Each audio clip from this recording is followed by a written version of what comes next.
Enjoy 3 months, baby.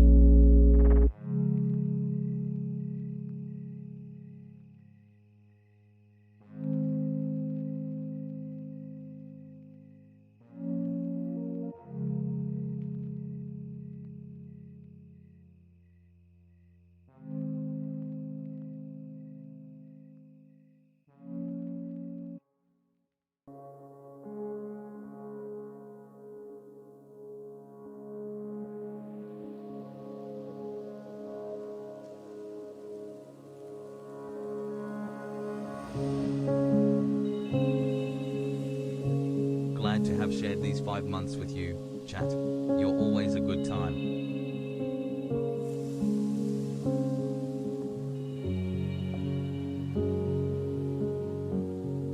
Hosso.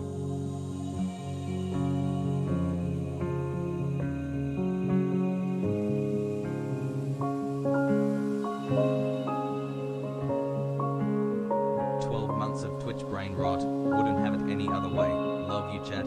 Love you too, HasanAbi. Relax, KEKW.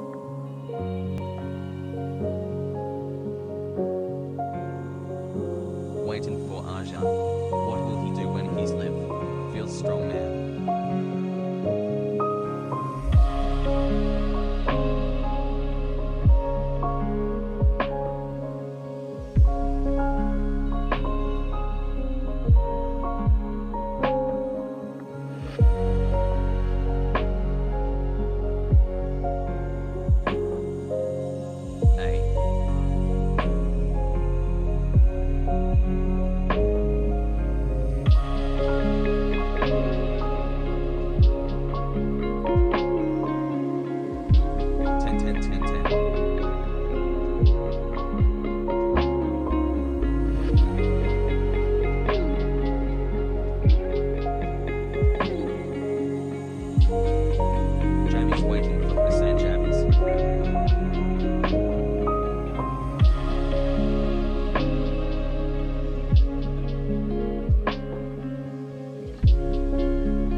Love the stream's hassle.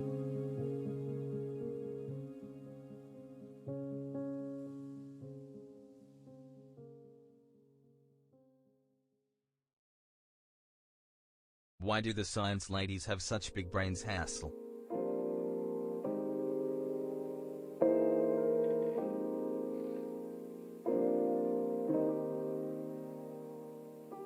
At HasanAbi, 18 months of waiting for Azerbaijan. Feels good, man. Keep fighting the good fight, brother. hasL and Peepo Hey in the chat.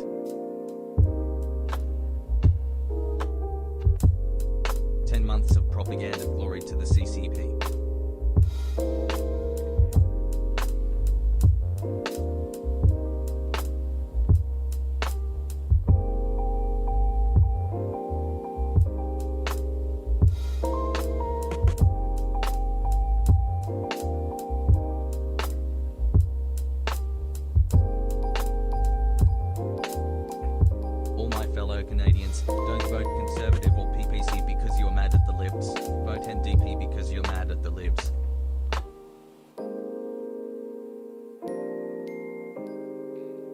Lurker Supreme, checking in.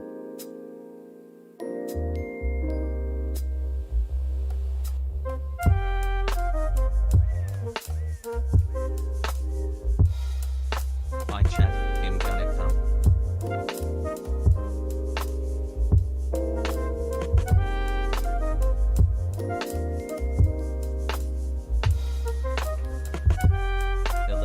With my himbo hasl.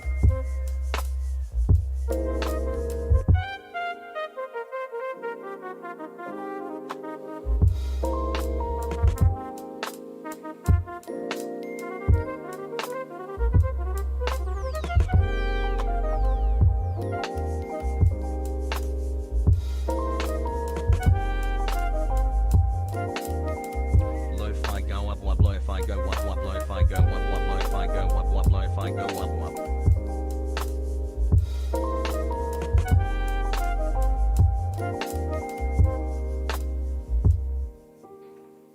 People cheer.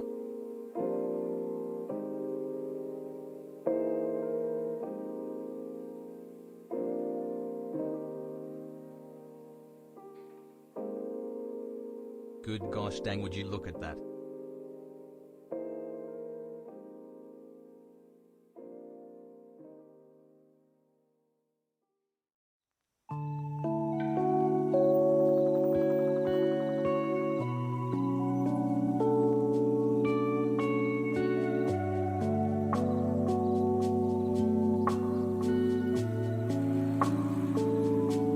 Subbing to this Himmler dog worth caps. For Hasan, gonna go watch some videos and just do a lot of commentary on his stream. It's all a meme. So now what are we waiting for? Waiting for Hasan. What will he do when he's live? Open up casino, let the gambler in. It's time to sit. I bet we're gonna be sitting here waiting for Hasan. I used to come here for politics. Now I watch him game and yell at great names all day. God, how long have I been sitting here waiting for Hasan? Waiting for Hasan. Waiting for Hasan.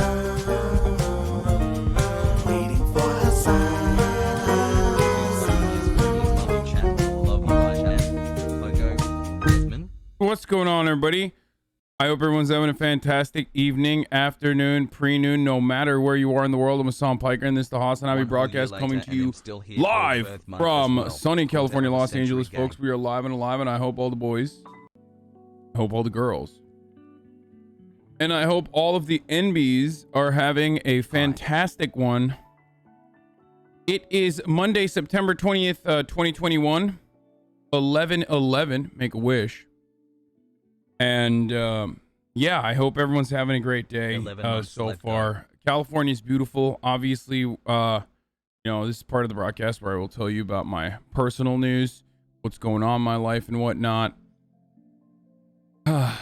It's also Canada's election day. It's a big day today. Sorry, by the way, that my internet just like decided to poop for no reason randomly a minute ago when immediately after I started. So we're off to a rocky start on this week. You know what I mean? I really want it not to be the case. I really want it to not be a rocky start, but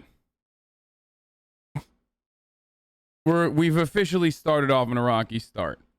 As far as personal news goes, as far as personal news goes, though, what is going on in my life? I'm fully on the Twin Peaks kick, loving it, watching it. My favorite gum is gonna get back in fashion in 25 years. Let's go. So, you know, that's what I've been doing. I've been watching a lot of Twin Peaks. I'm super into Twin Peaks. So that's basically what I've been doing. And I've been shit posting. Like, I've been watching Twin Peaks and shit posting. And one of the things that fucking happens when you shitpost on the internet is that there are groups of fandoms on the internet that are like bloodthirsty and violent. In every fandom, by the way. You got the HasanAbi fandom that has that exact same fucking mentality. You got like just stands of everything. And I made 2 jokes in the past couple of days that has like drawn so much contempt and ire from these weirdo groups demonstrating weirdo behavior. And the jokes were one about Twin Peaks, where I said Twin Peaks is a show where everybody fucks everybody, or it's a show about like defunding the police. And people got fucking super mad at that, like fuck you, whatever. But nothing could have pissed off people like when I said football is worse than anime, because football weebs are worse than anime weebs because they haven't been bullied. A joke that I've made on this broadcast a million times over. I'm of the mindset that you know, you should let people enjoy things, whether it's football, whether it's anime, whatever the fuck. I like the joke about people who lose their shit though on the timeline and, you know, do psychotic stuff.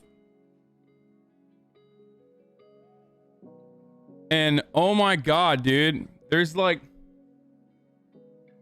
first of all, I mean, that's a joke, but it's like kind of true too. And it was about this guy who was like,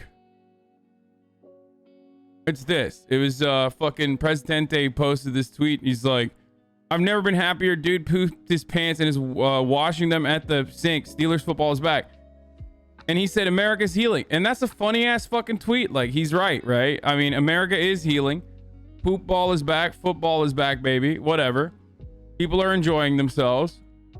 I'm a fan of that. I'm a fan of all of that, okay?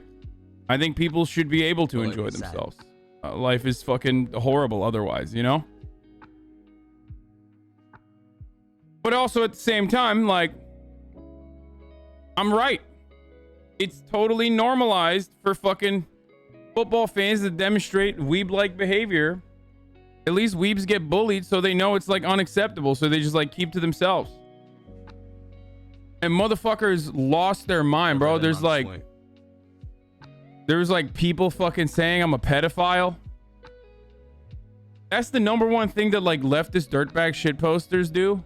And I don't mean like dirtbag in the sense that they're scumbags. I mean, they probably are, but you know, who isn't really?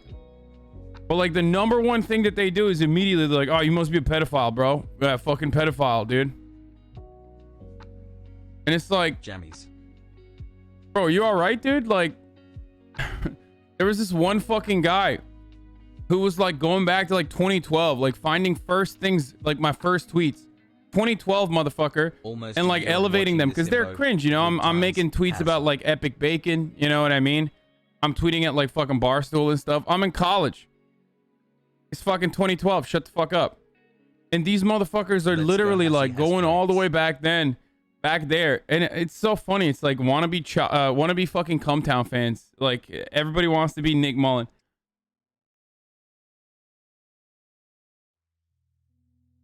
Why do you assume everything bad you encounter is a lefty? Because I mean, I look through their fucking profiles, dude. I look through their profiles. They're like fucking, we got mutuals. You know what I mean? Best Turkish streamer that wears burgundy. We got mutuals.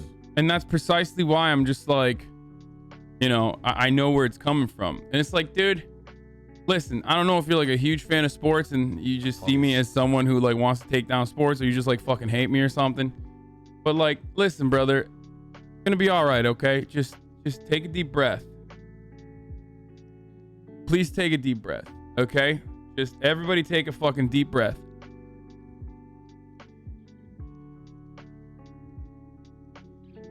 Jesus fucking Christ, dude. And it's like me tweeting when I'm like fucking 22. Like if you're fucking blasting my ass from tweets when I was 22 years old, it's so fucking stupid. Anyway, I will eat shit proudly whether my team wins or loses. How dare you make fun of my favorite sport? Yeah, I know. It's just like all fucking weirdos. Anyway. One fucking year, baby. hasL, organize your community, do praxis, and read theory.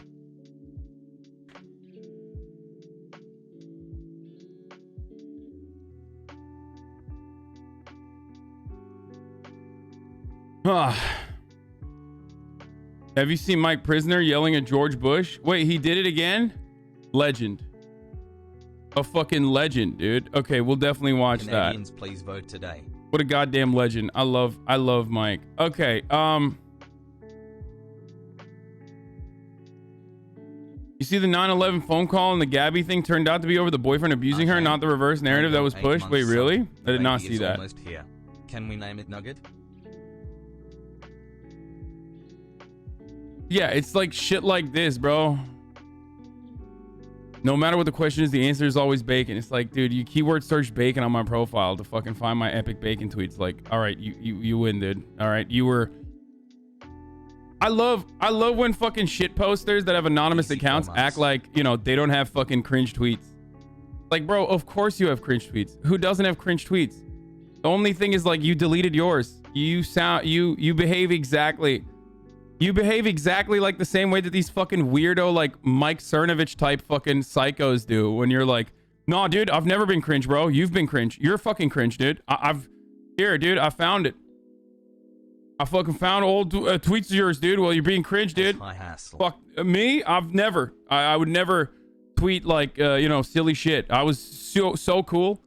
Like, bro, chill. You have 300 followers right now, so you probably didn't have a Twitter back then, or if you did, you were posting about like some fucking psychotic shit. Anyway,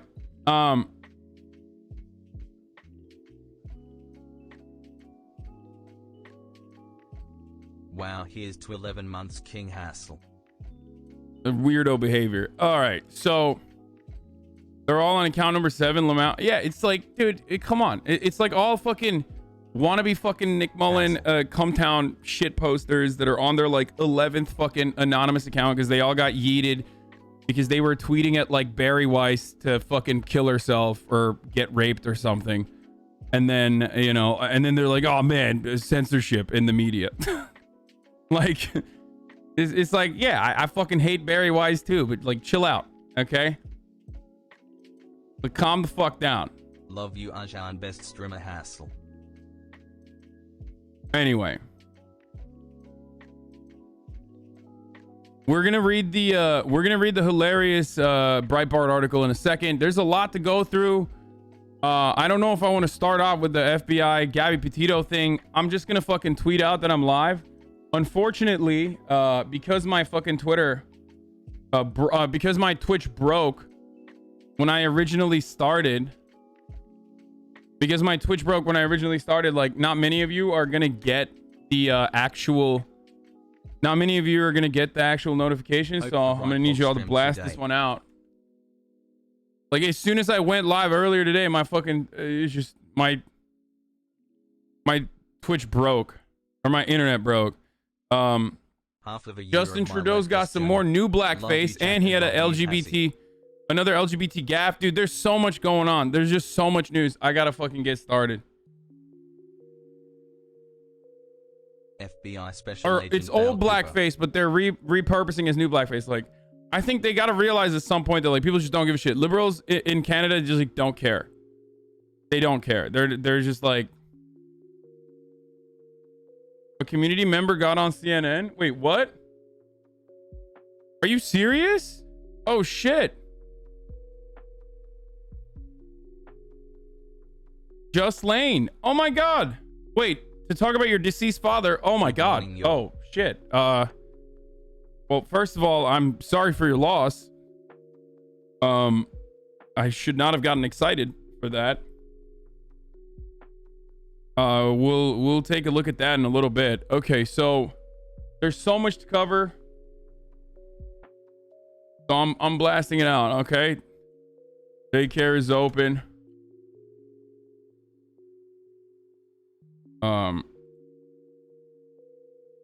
Today we're talking about,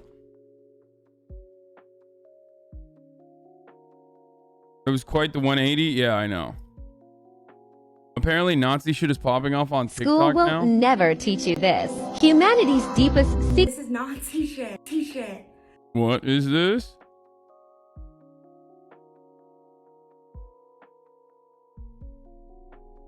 Is it Nazi shit? School will never teach. It's TikTok, so I don't even know if it's actually Nazi shit. You know what I just mean? started We'll look at that in a watching Twin second. Hold on. Peaks Today we're talking too. Loving about... it. Also just saw that you've been on a wrestling kick. All good news to me.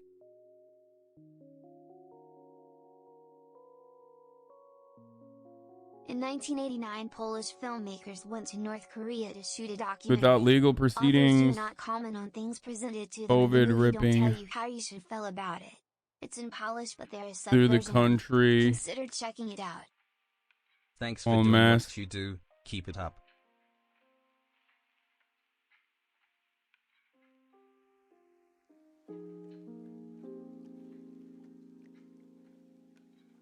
"11 meses sueno lo puedo creer. Te amo Hasan by HasanAbi." The Senate bar.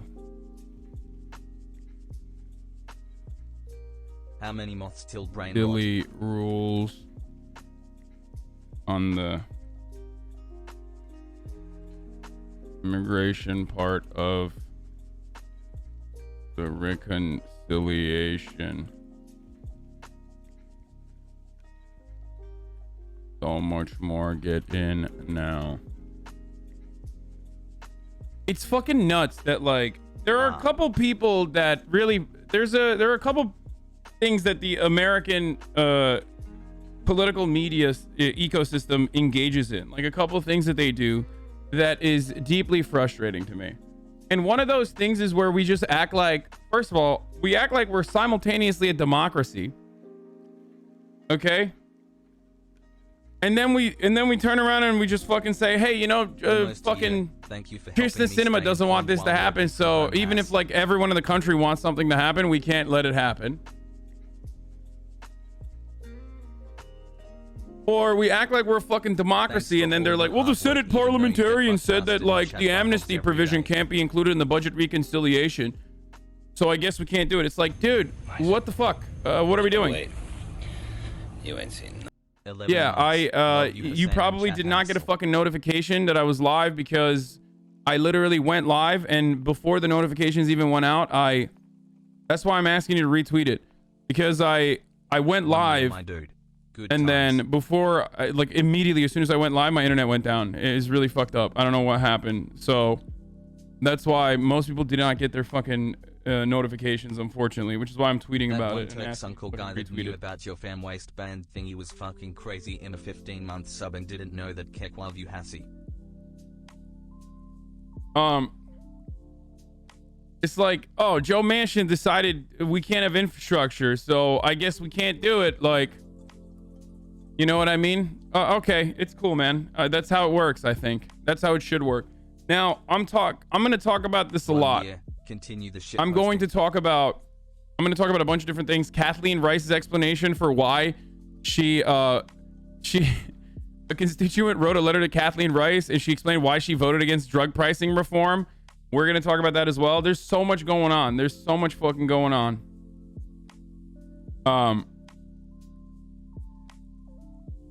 So there's a lot happening. Let's start with our community member Just Lane on CNN, though, first and foremost. And once again, you know, rest in peace to your father. I'm sorry that you know, died of COVID at the age of 45. 9 months. Patrick was He is not my child vaccinated. support baby Patrick daddy. Lane's children this is why I always say, like, part of me is just like, whenever I'm fucking shitting on hogs and stuff, I always tell you, like, your parents are probably in the situation. This fucking sucks. And you know, it's sad. Join me now, Katie and Evan Lane. Guys, I'm so sorry for the loss of your father. It's such a tragedy, and I know it's been hard on both of you. Hasan, And make Katie, life a little better. he had just Thank moved you for into streaming college and being a good ally. like a month ago, right? Yeah, it was 1 month ago that he was completely healthy, helping me move all my furniture into my first apartment, doing all the heavy lifting for me. And he moved you in. This is your first apartment at college, I might add. He moved you in there. He stayed the night with you. And what did he say to you as he was leaving? Hasan hit the most devious lick on me. My take He gave me a really big hug, and he said, I'm proud of you, Katie Bug. And he walked out my front door. And this one's for the next if I had Hasan known by that Mega that was Mansion going to be Hasan. my last time seeing my dad in person, alive and well, I don't think I would have let go of him. No. Why was he so hesitant to get vaccinated, Katie? There's multiple reasons, I think. One of which was some of the media that he ingested. He wasn't by any means far right. He was right in the middle, and he consumed media from both sides. And just some of the misinformation on one of those sides made him hesitant. So he was going to wait for FDA approval, but by the time that Pfizer had been approved, it was already too late. Pfizer got the full FDA approval, and your father was already sick. Evan, Jesus Christ. Talk to me about your final goodbye to your father. Did you have a chance to spend any real time with him? Not really. I was already staying at another house, and he was just coming by to pick something up, and he didn't even want to get too close because he was too worried about getting me sick, so I didn't even get to hug him before he left, and then before I knew, he was gone. You guys are vaccinated now, Evan. You know, what was the message ultimately that your father wanted to spread about vaccines? He wasn't anti-vaccine. He was just hesitant, and now that, you know, Pfizer's been FDA approved, I don't think he would have anything wrong with telling people to get that vaccine. His final... But hey, guys, listen, like, you know, these two community members might have lost their parent, but, you know, a lot of people need to make Substack money. They need to make Substack dollars. So they're going to keep fucking churning misinformation and disinformation about the efficacy of vaccines. Fake as fuck. Bro, they're literally in here. This is like, she is a community member. She's been on Chad Vice before. Like, it's not fake as fuck. It doesn't get more fucking real than that, dude. Listen, shouts out to Just Lane and your brother as well for you know, going out to CNN and putting yourselves out there like this in order to maybe reach out to anyone, really. And you know, you'll always, at the very least, you're gonna have some parents. You're gonna have some parents out there that are watching, that are vaccine hesitant. They're gonna see like the pain that you guys are going through, and hopefully they'll say, I don't want to put my kids through that. I'm going to go and get the fucking vaccine. So I don't know if it'll happen. I mean, I'm sure there is, actually. I'm sure there will be some people that do that.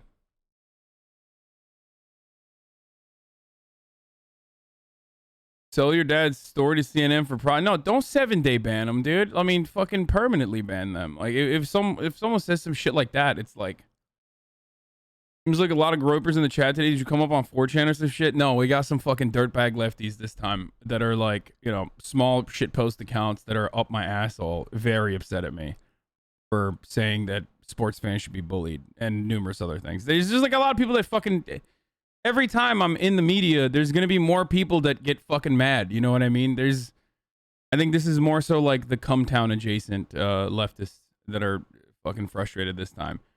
And it's always going to happen. Like, no matter what, I'm an individual that has, you know, anyone on the internet that has any number of following is going to have a lot of fucking people that despise them and want to murder them and shit on them. It's fine.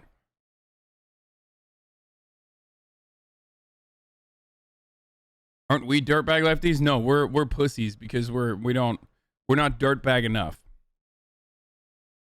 Don't forget to tweet that you're live to bring your community in. I already did. Anyway, look, this chatter's like parent is, I did, but here you go. Just retweet it again if you want.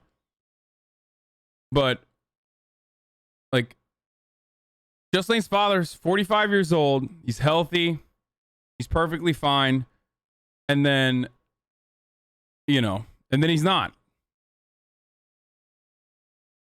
There is no, like, I don't know how else to go about it. Like, this happens so frequently. That's why people say this is a pandemic of the unvaccinated, because it quite literally is a pandemic of the unvaccinated. Even fucking Breitbart understands that. Okay? So, you know, listen, shouts out to Just Lane for being brave enough to go on CNN People will probably come after you now because you fucking, like, you know, because people are psychotic. Hopefully that doesn't happen. But, you know, I hope that you were able to change some minds, maybe of some parents that were still hesitant at this point, that will go and get vaccinated. And this is, ultimately, this is the point. This is why you want everyone to be protected. This is why you want healthcare. Doesn't matter if someone's a fucking hog. Doesn't matter if they're a centrist. Doesn't matter. Like, all these people that are dying, in a lot of instances, are dying of misinformation. They're victims of misinformation, and they're dying for no reason.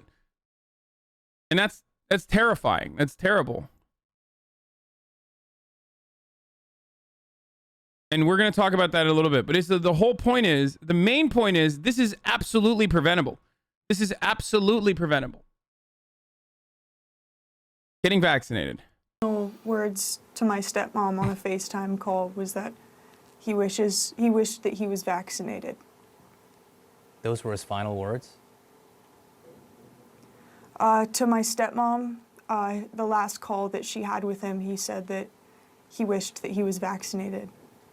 And Katie, you said from one media source in particular, he was getting information that led him to be hesitant on. The fucking teenagers and minors in here that say, I need parental permission to get vaccinated, you most likely don't. I'm just letting you know right now, there are resources out there available for you, at your disposal.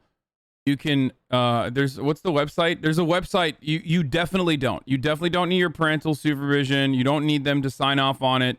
You can totally fucking fake it and get your vaccine without them knowing. Vaccine.org has a lot of resources. They show consent laws by state. They have guides. They have resources. Of course, it depends state by state, but I'm pretty sure in a lot of states you can still get it. Bro, shut the fuck up. You a spokesman for the vax? Yes, dude, I am. I'm a spokesperson for just not dying. You know, I'm a fan of Chatter's parents not fucking dying for no reason. You know what I mean? Like, I don't know. I feel like that's kind of a a reasonable mentality to have, I think. I mean, ultimately, there are a lot of fucking psychos out there who are dying right now. And you know, especially if you're like a conservative commentator and you fucking, you know, have gone on AM radio and broadcasted your dumbass anti-vax opinions, and then you die, I'm going to make fun of you. But there's a lot of normal people that are, you know, centrists or even conservatives that are just like otherwise kind people, even if they have like horrible fucking ideas, but they're still loved by others. You know what I mean? I don't want them to die. I've said this before. Medicare for all means Medicare for all. It doesn't mean Medicare except for races. Like, Medicare for all would mean that races would get coverage too. And the same goes for vaccines. The same goes for all matter of medical care. I want everyone to protect themselves from this preventable fucking death. I am the CEO of not dying to COVID. If you wanna consider it that. Yes, I do have a secret agenda, and that secret agenda is I don't want you to die to COVID. On vaccines, who? I mean, who was he listening to? He watched some Tucker Carlson videos on YouTube, and some of those videos involved some misinformation about vaccines, and I believe that played a role. Evan, what do you want people to remember about your dad? How are you going to remember him?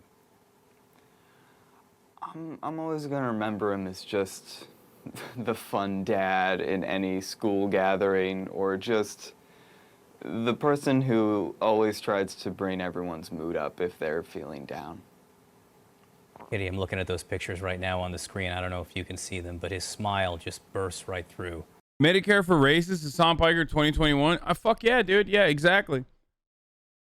The whole point is you're supposed to tackle racism at the systemic level. Like, racism is not about fucking wagging a finger at individual acts of racism or like hunting racism.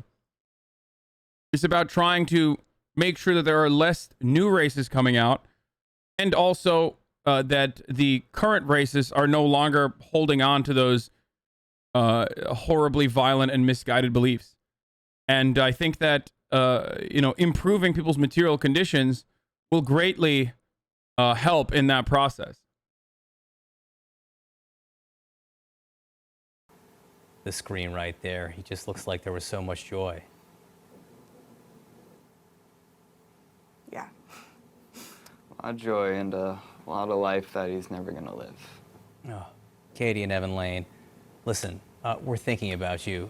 Thank you for being with us right now. And, you're his legacy. And I'm sure he'd be so proud of you and everything you're doing now and will do going forward. Yeah, I'm in the business of Medicare for all. Not Medicare for all, except people I fucking despise because I hate them because they have bad opinions. You know what I mean? So, like I said, Ghislaine, I admire your bravery to be able to go on national television and speak about something so personal, and hopefully your story will change some people's minds. And I'm sorry that your father passed away.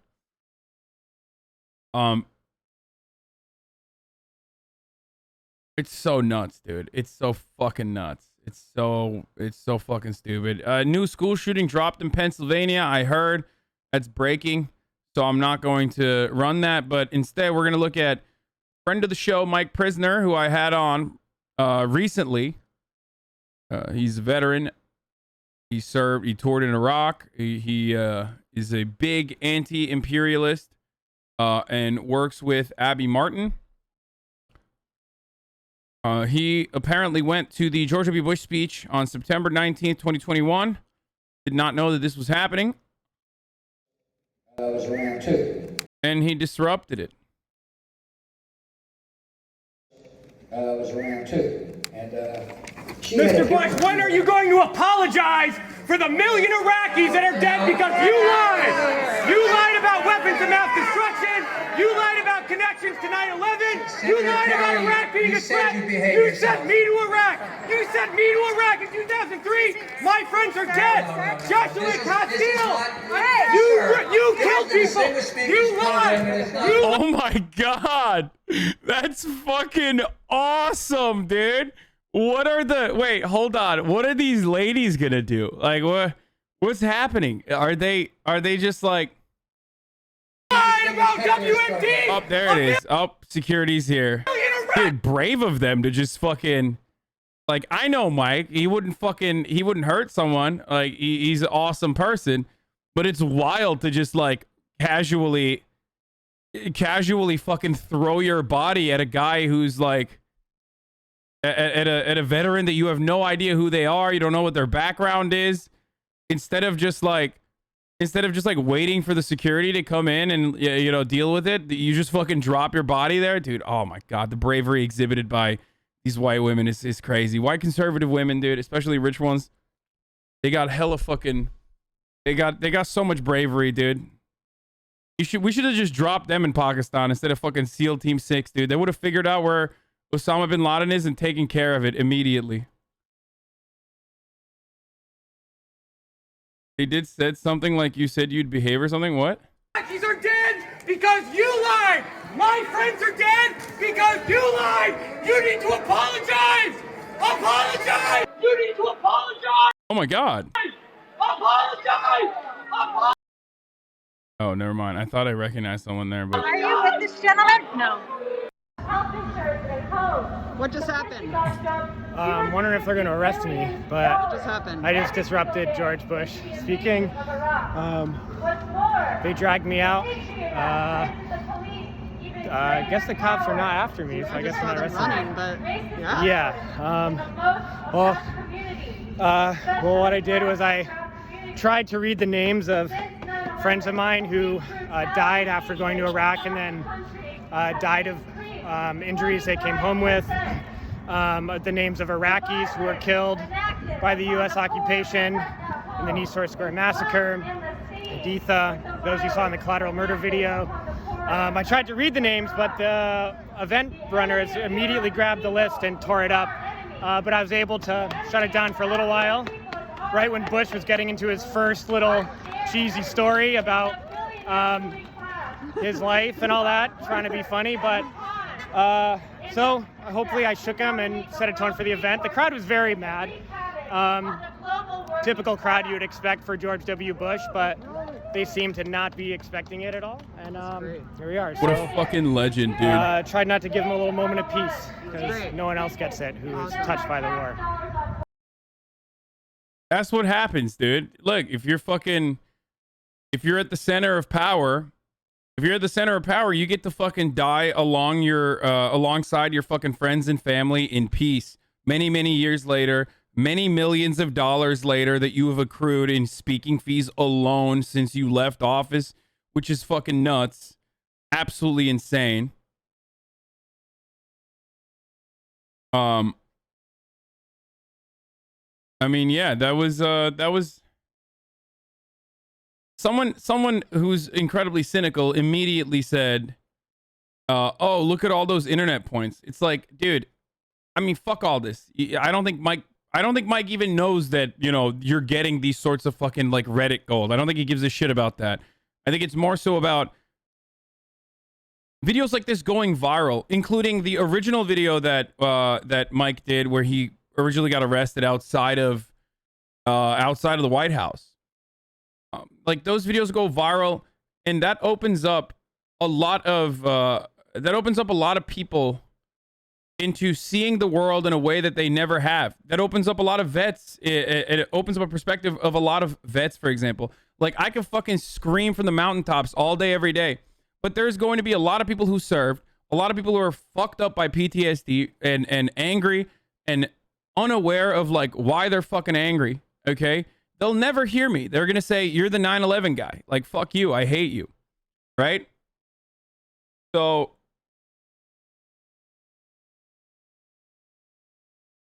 like, those guys will hear Mike Prysner because he paid the cost.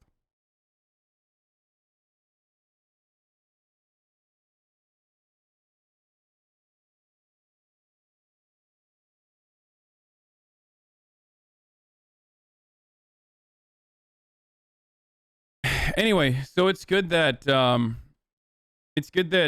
he's brave enough to do stuff like this. He's he's out there trying to speak truth to power. Let's see what the fucking Redditors. Liberals rehabilitating Bush shows the ideological bankruptcy of liberalism. I mean, that's true. I don't know why that's controversial.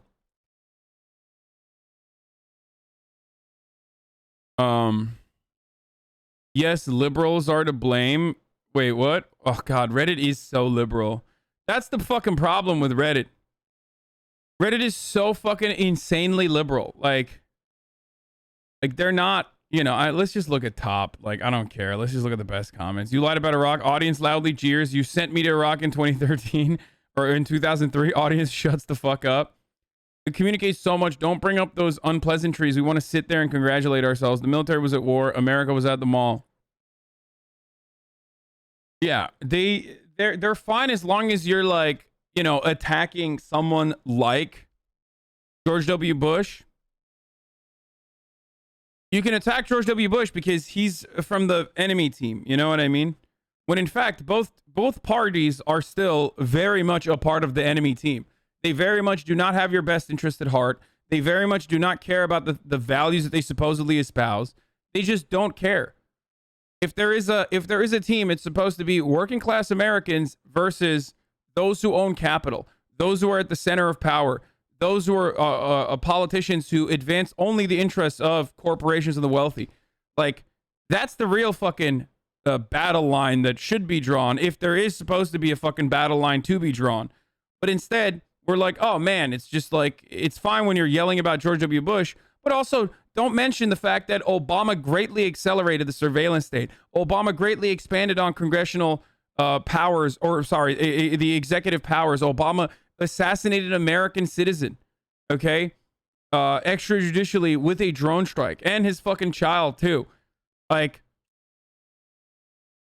don't bring any of that up, obviously. Don't bring that up because that hurts my feelings, and it also destroys the way I see the world. It makes it easier for me to consume the news if I look at it from a team sports perspective. Well, okay, if you're going to have a team sports perspective, then recognize what the fucking sport, what the teams are. Twitter down. PSL red fascists, says leftist Philip. There are more political subreddit ideologies than comments insulting you. What? I don't even know what you're referencing.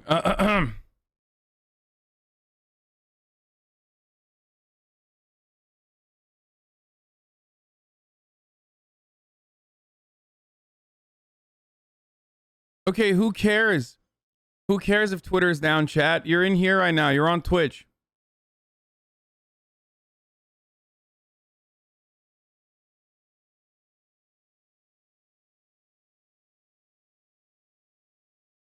Anyway, let's just keep going, please.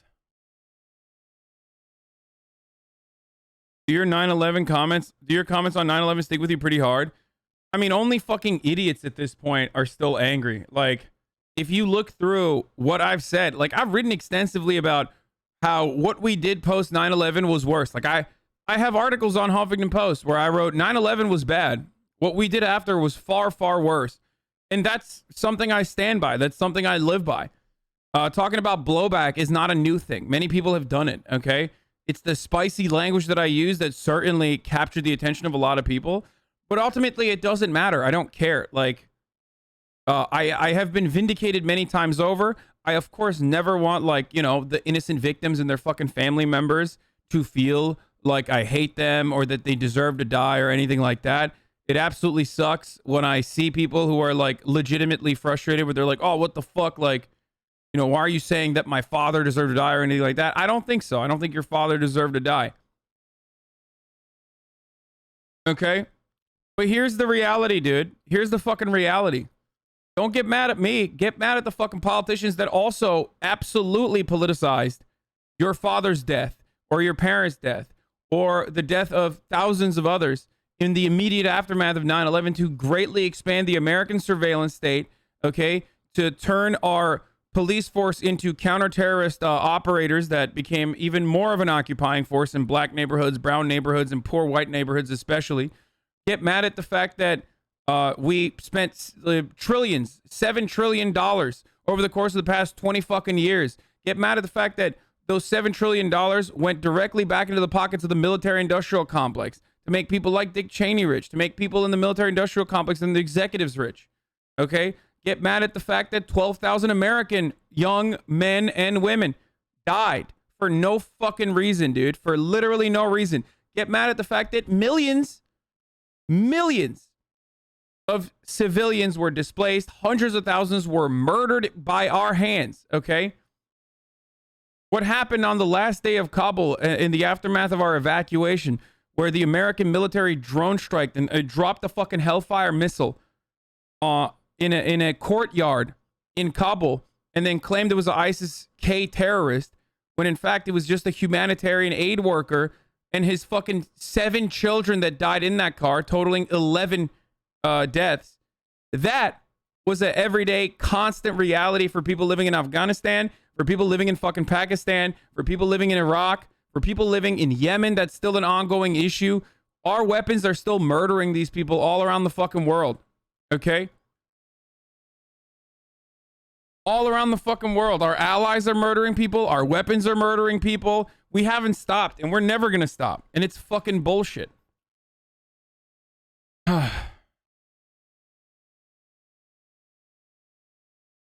We wiped out an entire family in Kabul. An entire fucking family. That's business as usual. The only reason why the media was there and covering it was because they wanted to punish Joe Biden. They were like, fuck you for, you know, leaving Afghanistan. I'm glad that they did, though. I'm glad that they did. And the only reason why that general could go on TV and say, hey, listen, I'm sorry. You know, I'm so fucking sorry. I'm so sorry that, you know, we murdered this family. The way that he can say that, the way that he can just like openly state that, a fucking, a thing that they haven't done in 20 years, okay? In 20 years since the war on terror began, Obama, I believe, apologized 3 or 4 times for drone strikes and civilian casualties. And they were, and this might shock you, always fucking white Western victims. When they murdered journalists, they didn't even fucking apologize for it. Chelsea Manning served a prison sentence, was tortured by the American military for a fucking decade for exposing that. Okay? I don't know if she's in here right now. She's COVID right now. Hopefully she's doing all right. But, you know, these are things that we've been doing. This is just an ongoing reality. And the American government never apologized when the victims are brown. The American government never apologized when the victims are Pakistani. The American government never apologized when it's Afghan civilians that are dying. And the only reason why they apologized this time was because they were like, oops, my bad. And also because they know that there will be no repercussions. Will there be a congressional hearing? Huh? Will that general be fucking, I don't know, kicked out of the military? Will anyone see repercussions? No. Here's what will probably end up happening. Just like it happened over the course of the past 20 years, time and time again. They'll offer like a couple $1,000s to the family and tell them to shut the fuck up. These are voiceless people regardless. They're so far away. Nobody gives a shit.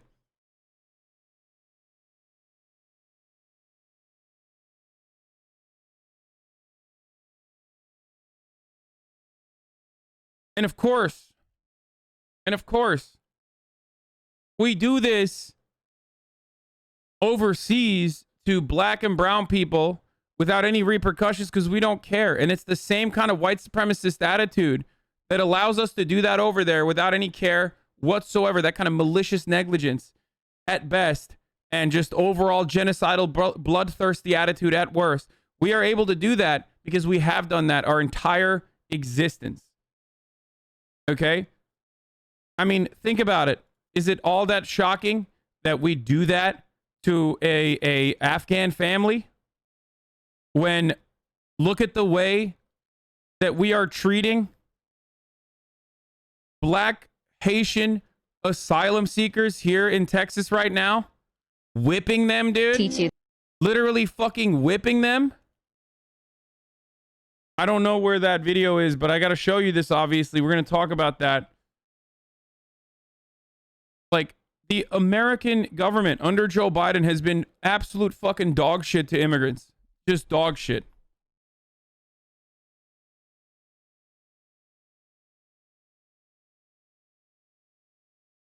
There are thousands of Haitians that are currently living under a goddamn bridge, okay? Crossing over the border and trying to seek asylum in Texas.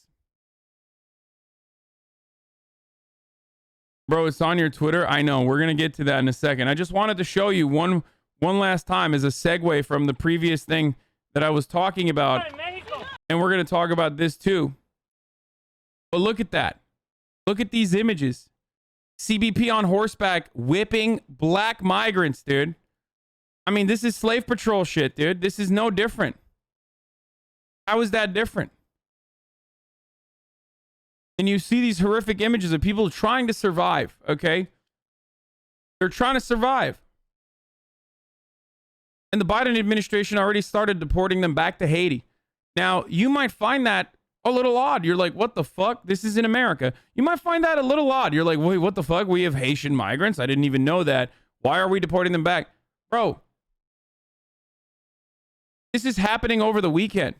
And the reason why it's happening over the weekend is because of a Trump era provision that was added for COVID safety to the docket, okay, where we could just deport immigrants without any legal jurisdiction, without any fucking laws whatsoever. Title 42, yes, because they're bringing COVID.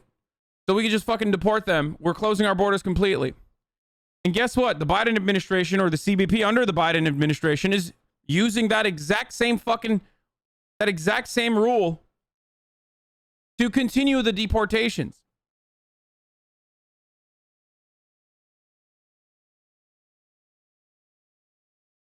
Okay?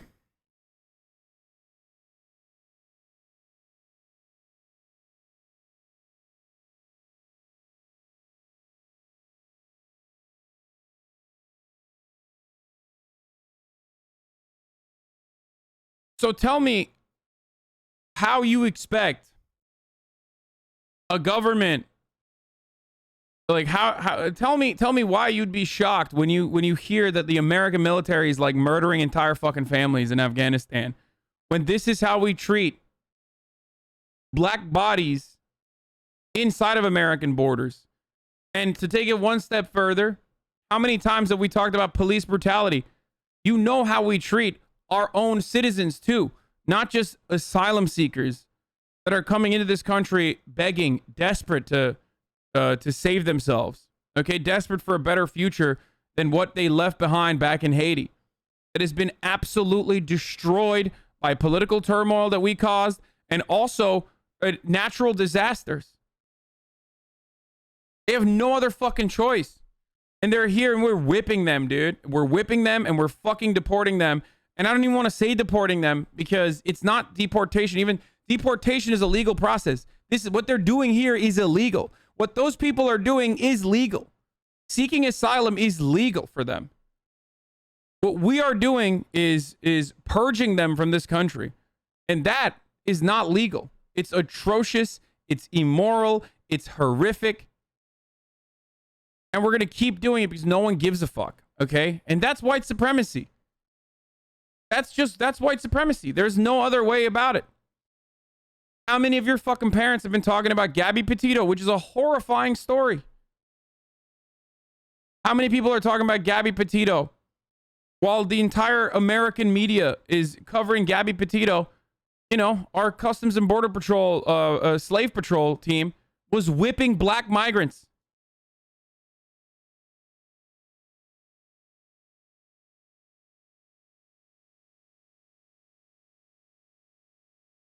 You did? Yeah, the difference is I talked about this too. So shut the fuck up. That's the difference that you get for me, is that I've been talking about fucking the Biden administration's immigration policies as well.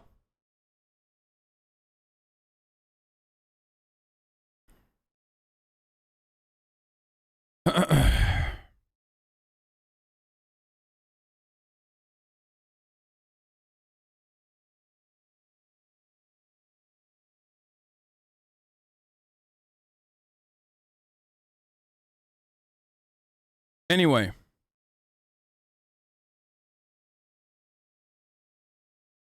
Kind of wild how people don't realize most news is a couple hours, whereas you cover shit pretty much all day. Yeah.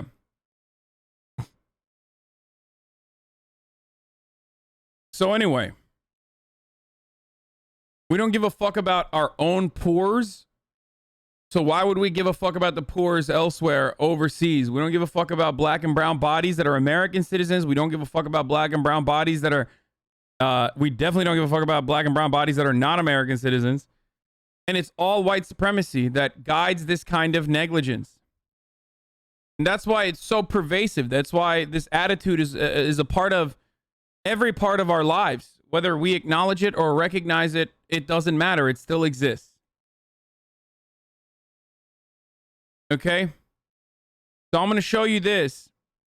But before we get to this, obviously, I got to run a fucking ad. So I'm sorry. It's top of the hour. We have a lot of news to cover today. So I'm trying to like run through these as quickly as I possibly can. We're going to get to the Breitbart story, which is a funny one, a lighthearted one. But anyway, it's top of the hour. You can avoid the ads. If you want an ad-free broadcasting experience, you can subscribe. You can subscribe for $4. It's September. It's 20% off. You can subscribe for free if you have a Twitch Prime. You can, if you don't want to subscribe, that's also fine. You can use an ad block. You can use a VPN. But Twitch Prime is free.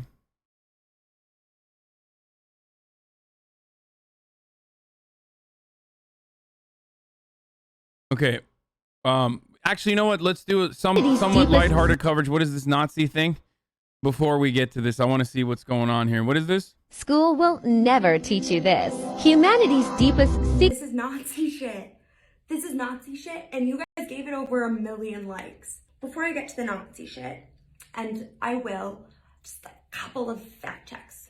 Why did Buzz delete this tweet? Buzz Aldrin never said that. That's a Photoshop job from 2016. Topographical scans of Antarctica all have a place where data is... Okay, that is actually... Okay, at first I was like, that's not Nazi shit.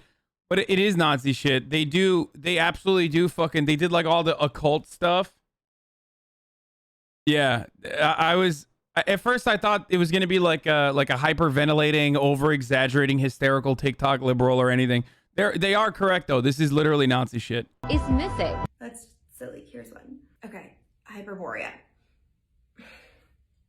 Remember that chart I made a while ago? It's like way up there past the anti-Semitic point of no return. But Abby, can't we just enjoy a silly little video about ancient snow civilizations?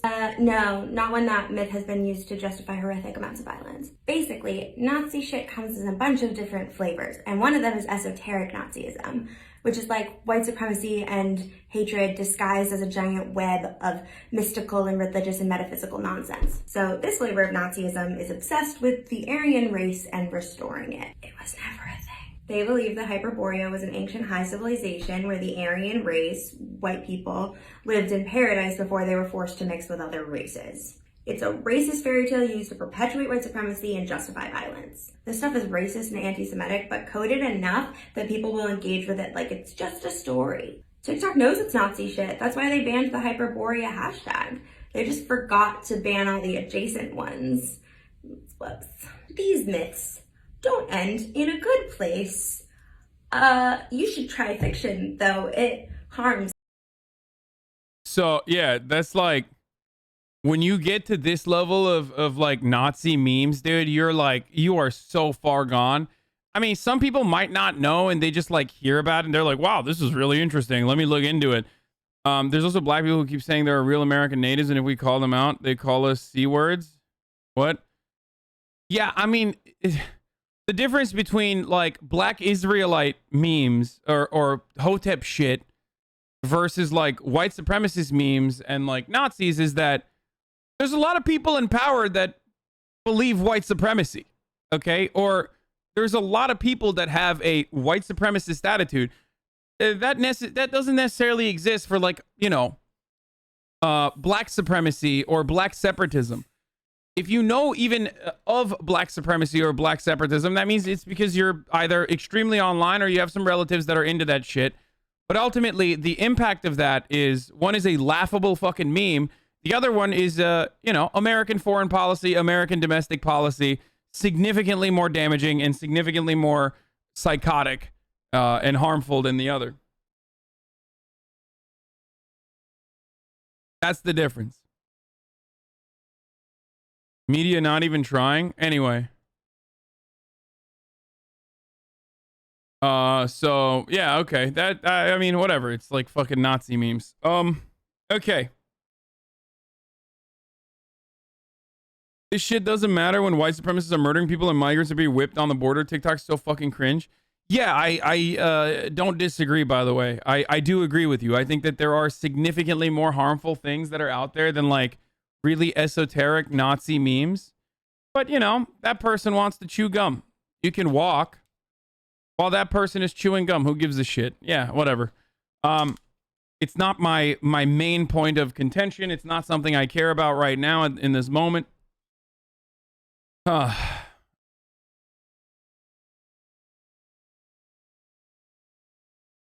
What? Example of esoteric Nazi shit on Twitter? What the fuck is this? Non-Euclidean reality propagandist, metaphor dealer. A lot of people that I made up have been asking me, Scorch, how do I get girls to like me? Women have been historically and eternally an enigma to me, to the male mind, infinitely complicated yet deceptively simple. Today I will reveal many secrets about what women really want. Women are different. They ultimately aren't going to match up their interests across the entire site. Okay, I'm not reading all this, bro. I don't care. Okay, China's defense budget in 2020 was 3 times that of the UK. I love this article, dude. Okay? Let me tell you something, folks. If you want to know what my point of view is on any issue, if you want to know what my POV is on any issue, okay, about American imperialism, it's a carbon copy of what the Western media has to say about China. Okay? If you want to understand how I feel about American imperialism, there you go. Just look to what, like, literally click on any fucking Western paper and, you know, keyword search China military, and you will know exactly how I feel about America. Okay? And the most psychotic thing about this is that, like, China is, you know, largest nation. Defense budget is, like, minuscule in comparison to the United States. And yet, a Western paper, or, yeah, The Guardian, is like, their defense budget was 3 times that of the UK.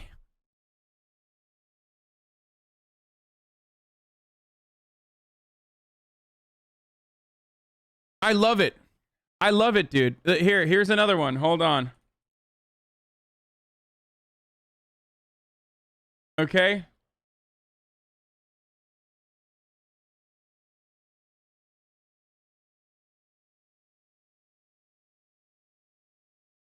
Combat drones made in China are coming to a conflict near you.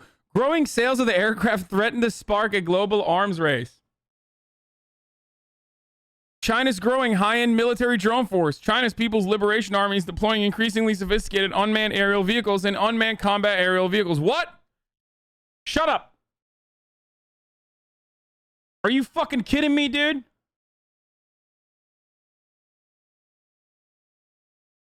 You better stop that now.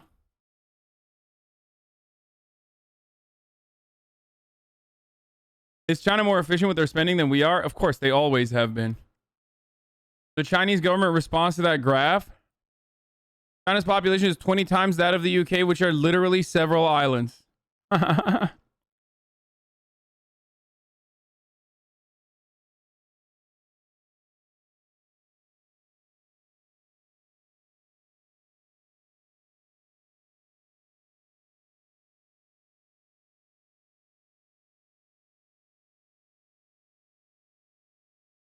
AP review. UN chief warns China and US to avoid Cold War. Too late, brothers and sisters. It's already happening. They've threatened Taiwan many times, so don't act like their military is a peacekeeping force. I never said that. I don't think that militaries are peacekeeping forces, you fucking idiot. No, this is hegemon shit, okay? This is just what global hegemonic powers do, okay? And also, oh man, you mean to tell me that fucking China is escalating tensions against Taiwan? Dude, the only reason why you're talking about fucking Taiwan right now is literally because we have been escalating tensions against China by beefing up Taiwan, giving Taiwan, what is it, like $1.8 billion worth of arms? Like, what is this, dude? Yo, I'm gonna keep it at 100, okay? I'm gonna keep it real. Why don't we do this for Hawaii? Like, what would happen if China was just like, you know what? We're just going to give Hawaii $1.8 billion worth of fucking drones so that the indigenous population there can fucking defend itself. Okay? Which would be a little bit more justifiable than what the fuck we're doing here with respect to Taiwan. Okay? Let alone fucking Cuba. America's arms, America giving arms to Taiwan is purposeful aggression. This is the start of the Cold War. Yeah, start arming Haiti, start arming Cuba, start arming fucking... Okay, Hawaii isn't claiming sovereignty. Well, okay, Puerto Rico. Sorry. I should have said Puerto Rico instead of Hawaii. Okay, give Puerto Rico $1.8 billion in potential arms sales.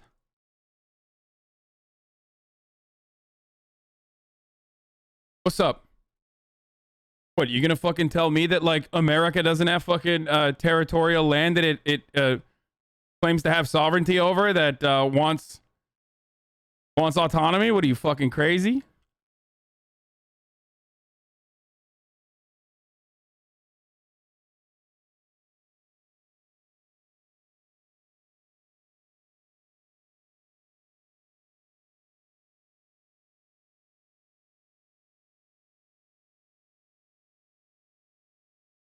American Samoa, Guam. You are literally talking out of your ass right now. Yeah, totally, dude. And let me tell you something. And this ass is spitting, brother. That's right. This ass is spitting. Okay? Truths. This ass is spitting only truths. I'm diarrheaing truths right now out of my fucking, straight out of my doo-doo ass.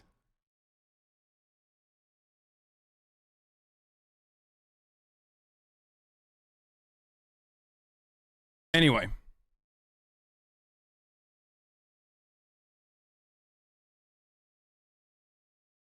Yeah, this ass only fucking diarrhea's truths, baby. Okay, so arms deal is one thing. Pooh Bear, CCP literally talking about reunification with Taiwan by 2049 is the reality. Thus, your take is half-baked at best. My point of view on fucking China and Taiwan and America is this. I can't stop China from doing anything, but what I can do is at least be like, at least on paper or in theory, have some kind of fucking sway over American foreign policy, okay?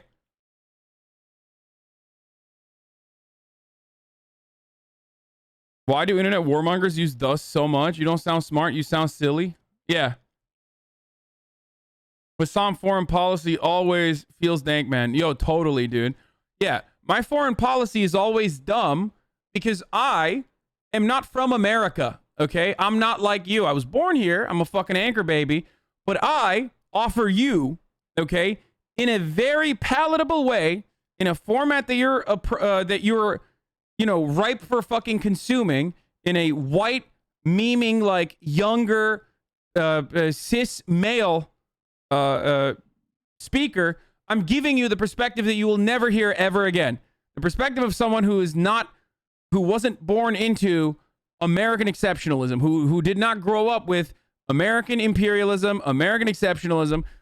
And that's what the fucking unique part about this is. And no matter how liberal you are, no matter how progressive you are, you will never be able to see this because it's been fucking lobotomized. It's been hammered into the back of your fucking minds since the day you were born. Since the day you started reciting the Pledge of Allegiance, that like America is good and we're a force for good.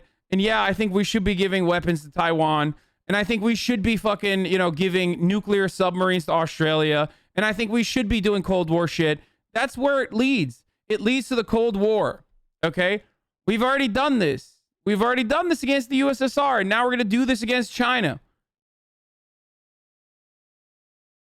And you can say that, like, I'm actually the realpolitik, reasonable individual in the room. And that's why I think, like, giving weapons to Taiwan is the smart thing to do.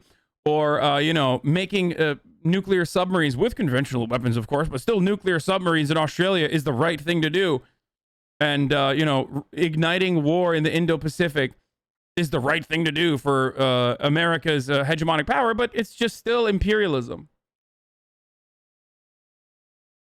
This comes across incredibly unempathetic to the people of Taiwan. They've had a culture of over 200 plus years of being separate from China and 100 years desire for permanent sovereignty. Your oh well tier take is a bit disappointing. Listen, brother, I don't know if you're actually Taiwanese. I fucking doubt it, though. I assume you are American. But America giving Taiwan $1.8 billion in potential arms is not going to fucking save Taiwan. America is not your fucking savior, okay? America doesn't even care about Americans, dumbass. Why do you think that they would give a fuck about Taiwan? Are you fucking stupid? Hello? American government doesn't even give a fuck about the American citizens that are dying in its doorstep, okay? At the doorstep of the fucking Capitol. You really think that they're doing this out of the kindness of their fucking hearts, you idiot? They're doing this so we can go back into fucking never-ending Cold War. More weapons can be sold. More ways to exert regional authority all around the world, specifically in Africa. A way to disrupt the One Belt, One Road initiative. That's what this is for, okay? We will never be able to allow any other country that we have declared a foreign adversary to engage in any sort of diplomatic action because that is a threat to our global power.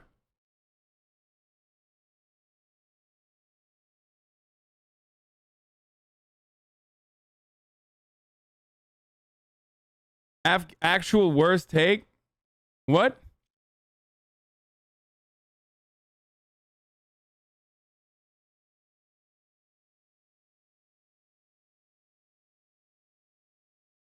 And the point is, if China gave $1.8 billion worth of fucking arms to Puerto Rico, to those who want autonomy from the United States, who don't want statehood, but actually want like autonomy, full-blown autonomy from the United States, you would be losing your fucking mind, dude. The same hogs that say stuff like, no, this is actually a force for good, would literally be like, no, we have to literally murder China. We have to murder Chinese people. We have to fucking hunt them in the streets. That's what you would be saying.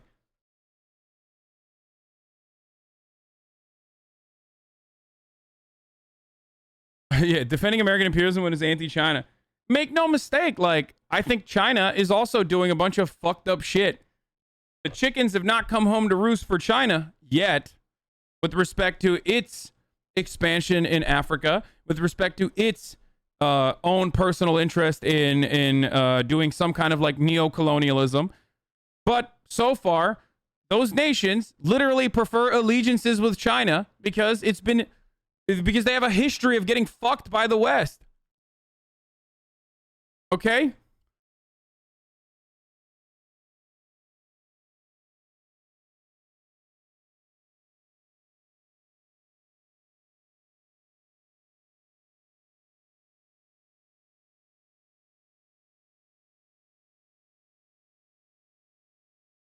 Every leftist who claims to hate China as much as America ends up fear-mongering against China nonstop while defending American imperialism. I hope you're not talking about me, because I get fucking called like a Chinese propagandist regularly for taking an approach that is like nearly identical between America and China.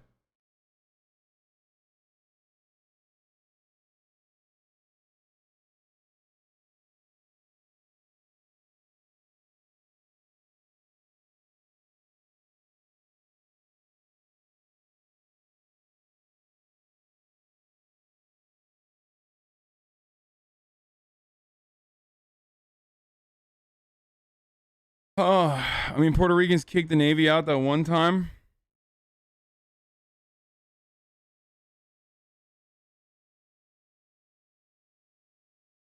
Yeah, because the government in Puerto Rico doesn't want the separatists to be funded because that would cause a civil war. Arming Taiwan is just beefing up their military.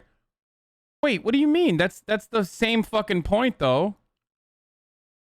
And it would be wrong. It would be bad. If China was like giving fucking arms to Puerto Rico, I wouldn't be an advocate for it. Look, I believe that the people of Puerto Rico should have their own voice. I personally think that they would benefit more from statehood, given the amount of debt that they have from vulture capitalists, from predatory fucking practice that the American government has engaged in thus far. I think they would benefit more from statehood, but hey, that's not up to me, okay? That's up to the people of fucking Puerto Rico. It'll never get statehood regardless because white supremacist Americans do not want more say from what they assume are brown people. They don't want any more like additional political power. That never happens.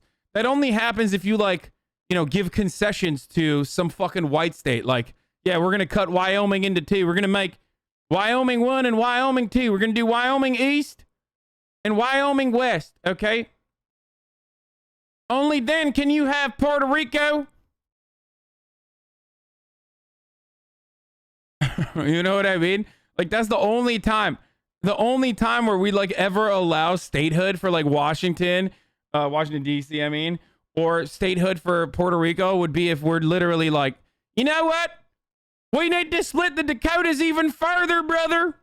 I think what we need to do now is split it in 4. Of course, make sure that they're all red though, like.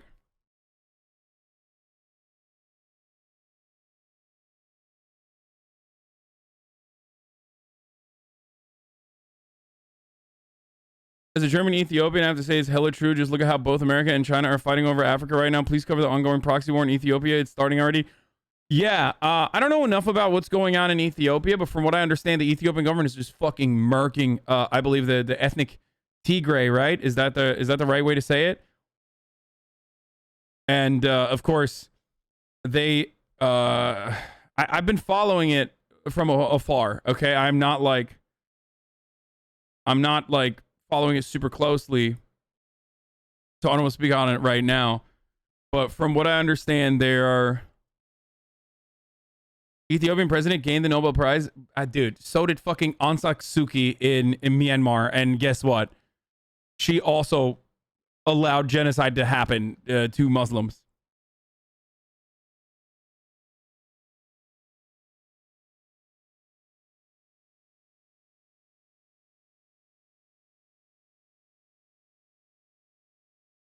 The problem is your efforts come across as too humanitarian. Like, people think if you're saying gun sales are bad, they go to the extreme and assume you want to sit around and sing Kumbaya. I don't. I think that violence is an inevitable part of politics, okay? I think that violence is a part of politics. That's how it works. What was fucking Mao's take? I mean, I'm not a Maoist by any...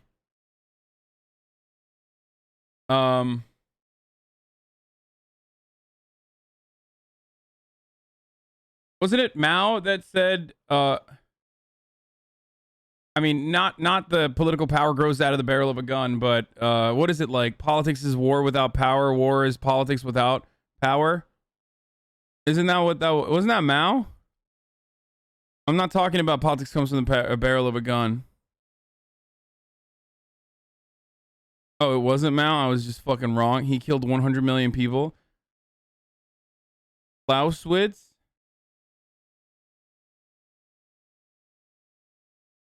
Politics is war by other means. Politics is war without bloodshed. War is politics without bloodshed, and politics is war without bloodshed. Who said this? Let's see. Yeah, it was Mao. Okay. Or is it Mao? I feel like it's like one of those quotes that's like unfairly attributed to... Dude, I love Brainy Quote and these sorts of websites. Look at this. Look at the background of this fucking quote. Like, the way...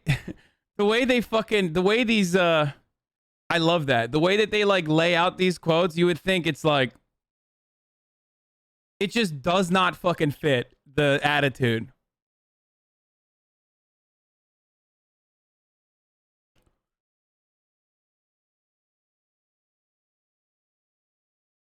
You really don't have a consistent philosophy with your politics. You're a realist for everything but foreign policy. Or maybe I'm a fucking realist when it comes to foreign policy, dude.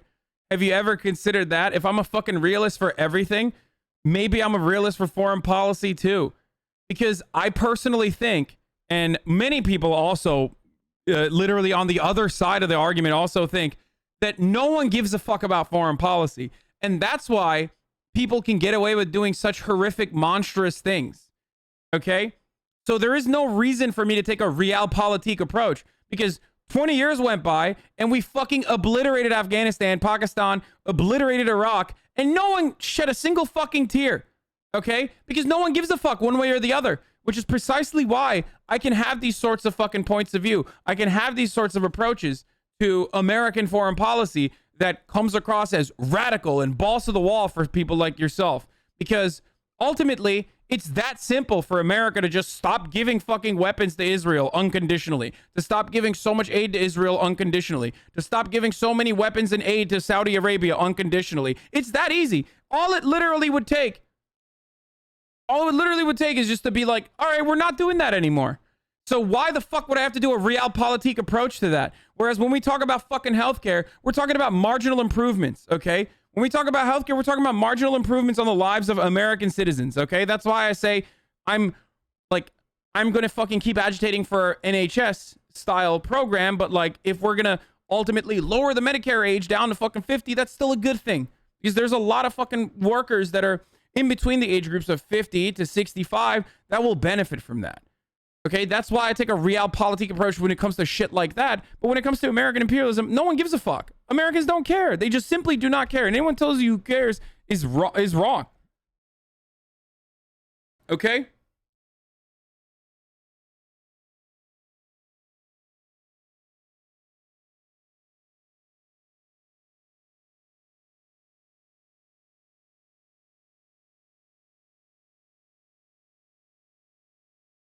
No, please. Realism is Kissinger's international relations perspective. You have a Marxist analysis of international relations, not realist or liberal. I mean, yeah, but I think that that is the realistic point of view.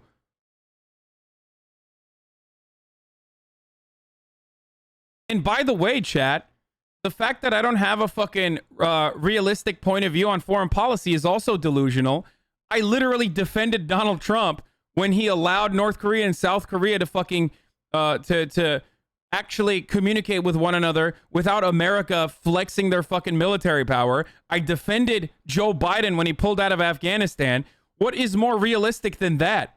Do you think I'm happy with Joe Biden's foreign policy? No, but I do understand that these are marginal improvements against anti-imperialism, against imperialist action. So that is something that I will celebrate. That is something that I will fucking defend. So shut the fuck up. The only reason why I've like never been able to get my point across or ever actually say something positive about American foreign policy is because we've never been fucking positive. We've never been a force for good. The only time we're a force for good is when we're fucking pulling out of areas that we destroyed. Okay?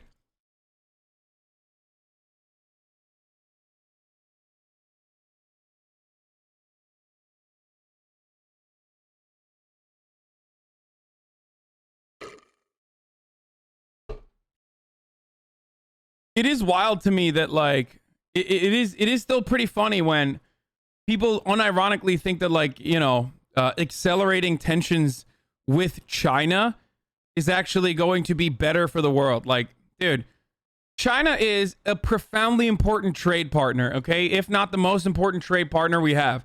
The fuck are you talking about? We already have economic relations with China. Like, you really think that's the only way we can deal with them? They own our fucking debt. Not that it means anything, but like, what, you really think that like us selling weapons and, you know, agitating for war and having proxy wars all around the planet, that's the only way to deal with China? Like, really? That's what we're doing?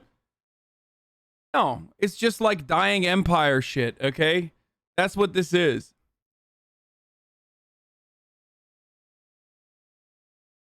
It's pretty funny though. It's always funny whenever we fucking look at like what China is doing to see what like Americans with normal brains would be upset at their own country. Like, do you guys remember when there was a fucking New York Times article about how like China is whitewashing their history in what is known as a museum? And I was like, have you been to a museum in America? Like, I don't fucking, what? Like, yeah, it's a museum. Like, of course they're whitewashing their own history. Like, what do you mean? You think America doesn't do that? Like, what a weird, like, the fact that that's an article that the New York Times wrote is hilarious to me. Do you see what I'm saying?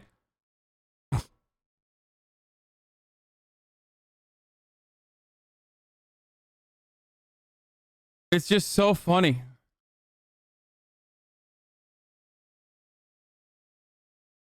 Are you not in support of isolationism? I thought maybe you only were for isolationism. No, I do believe in isolationism. I mean, not like, no, but not when it comes to like fucking trade and shit. No, I'm an internationalist, dude. I believe in fucking, I believe in international cooperation in every fucking facet.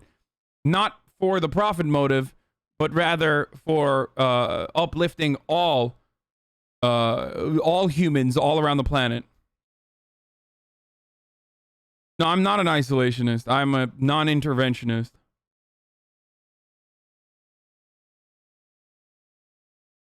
Do you believe that U.S. foreign policy leads to less global conflicts? What? No, dude. It leads to more global conflicts. We are the ones who are doing the global conflict, dude.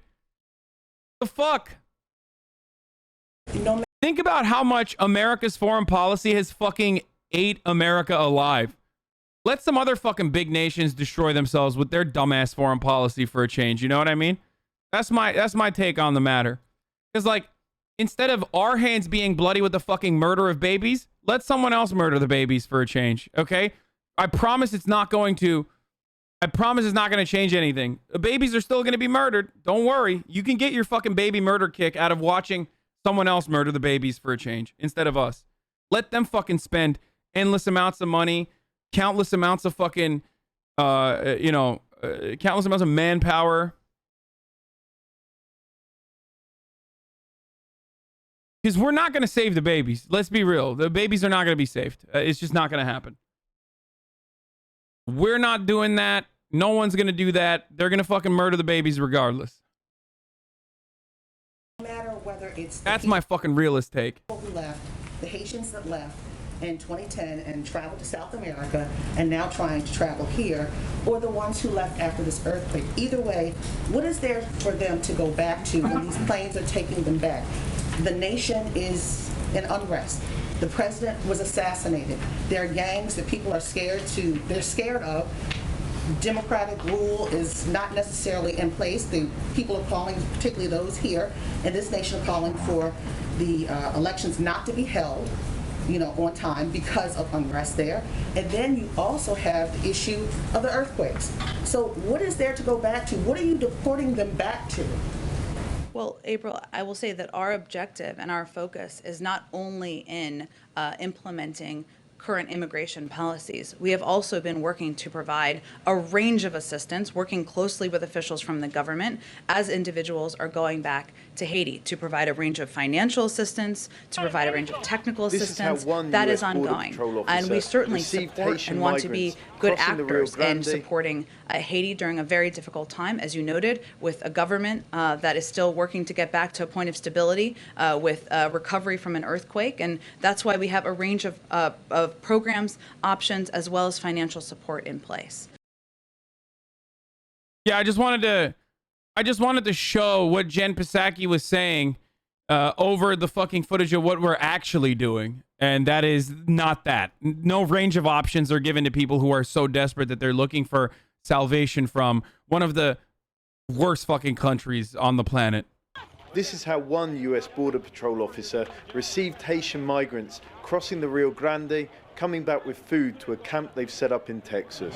Hey, you use your women? This is why your country because you use Wow, dude. Complex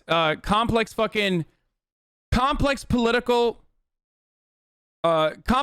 problems and conflict reduced to, you use your women to bring back the food.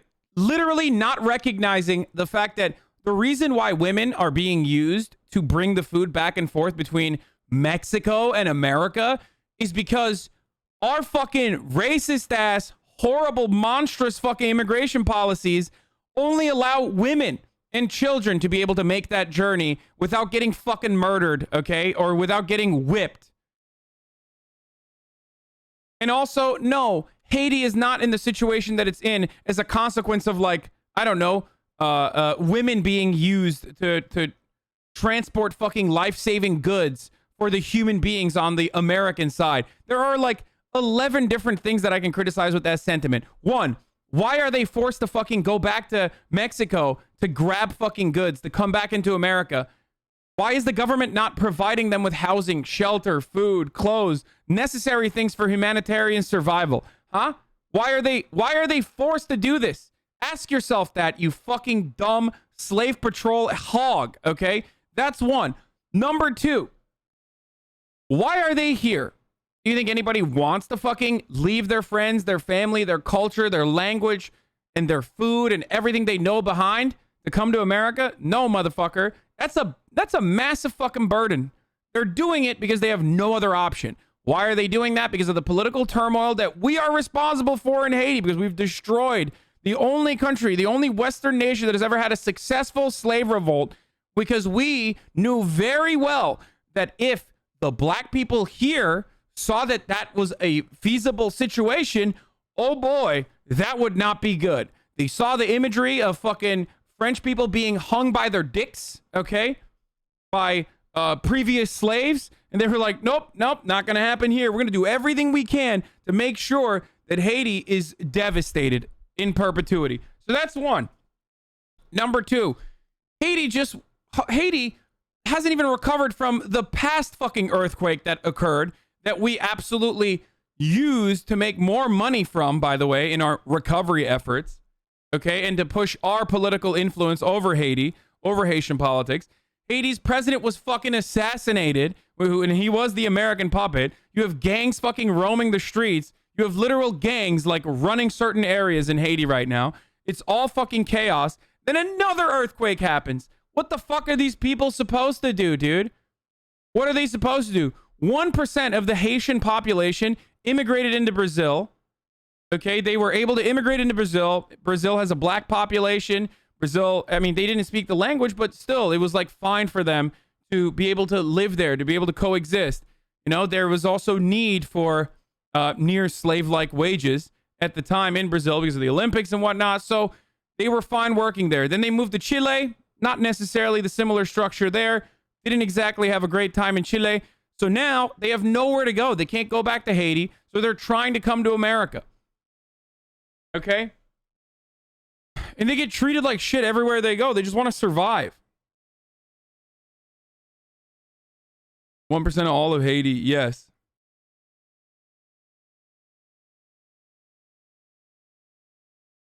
They just want to fucking survive. That's why they're here. They have nowhere else to go. It's insane how the West is securitized securitized migration against poor and brown people? Yeah. What the fuck? Coexist? You should read up on the socioeconomic dynamics in Brazil as they pertain to race, dog, Lamau. No, but from what I understand, Haitians, because of the socioeconomic conditions of black Brazilians, but at least like having a fucking big enough population, were able to coexist with the black Brazilians there because they were from the same socioeconomic conditions and they were also black, in comparison to going to Chile and trying to fucking survive in a similar capacity there. Okay? Where there's a much smaller black population, so they could be a lot more fucking racist.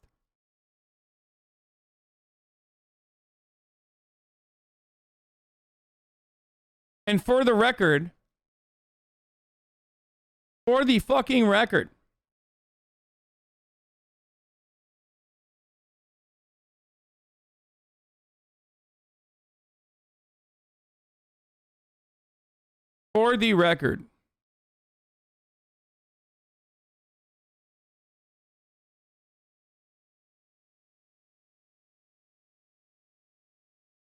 the Haitians that are coming here, they're not even doing anything illegal. Like, asylum seeking is a humanitarian thing to do. Okay? What we should be doing right now is welcoming these people with open arms and immediately finding shelter for them. Not fucking whipping them when they're trying to bring food into their fucking encampment. Okay? Jesus Christ, dude. Disgusting. Absolutely pathetic. Disgusting. Just straight Nazi shit. Okay? You're women for this.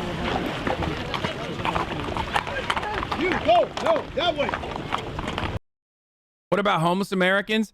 Man, suck my fucking cock. Stop talking shit about nothing you know about. Bitch, what the fuck? The only time you ever bring up homeless Americans is when you want to fucking shit on black and brown migrants, dude. Shut the fuck up. I'm sick and tired of fucking Republicans, dude.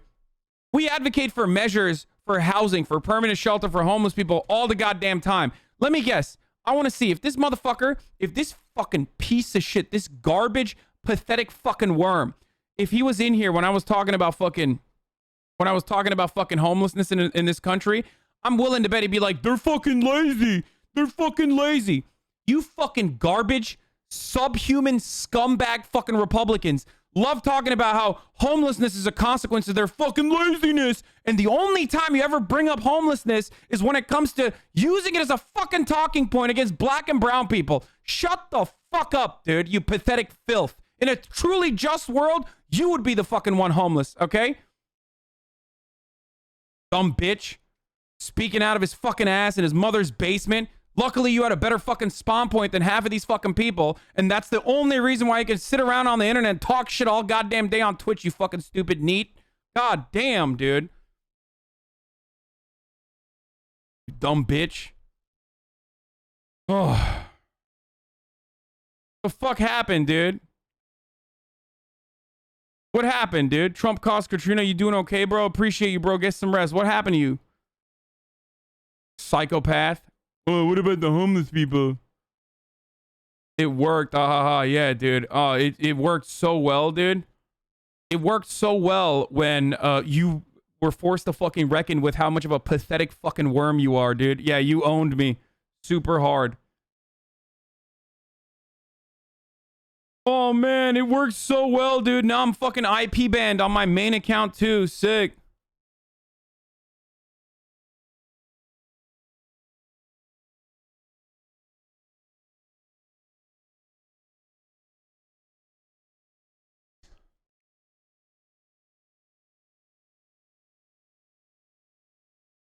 Unfortunately not. Haitians immigrated mainly to the southeast and south from Brazil, where there's a lot of prejudice. Brazil gave them the right to live, but not the right to work, so they were mainly exploited with low-wage salaries, worse than Brazilian minimum wage, which is extremely bad. Yeah, no, I know. Haitians are unironically being used as fucking slave labor all around the global south because they just have no other option. Anyway, but this is how we're treating them here, which is somehow fucking worse than Brazil, dude.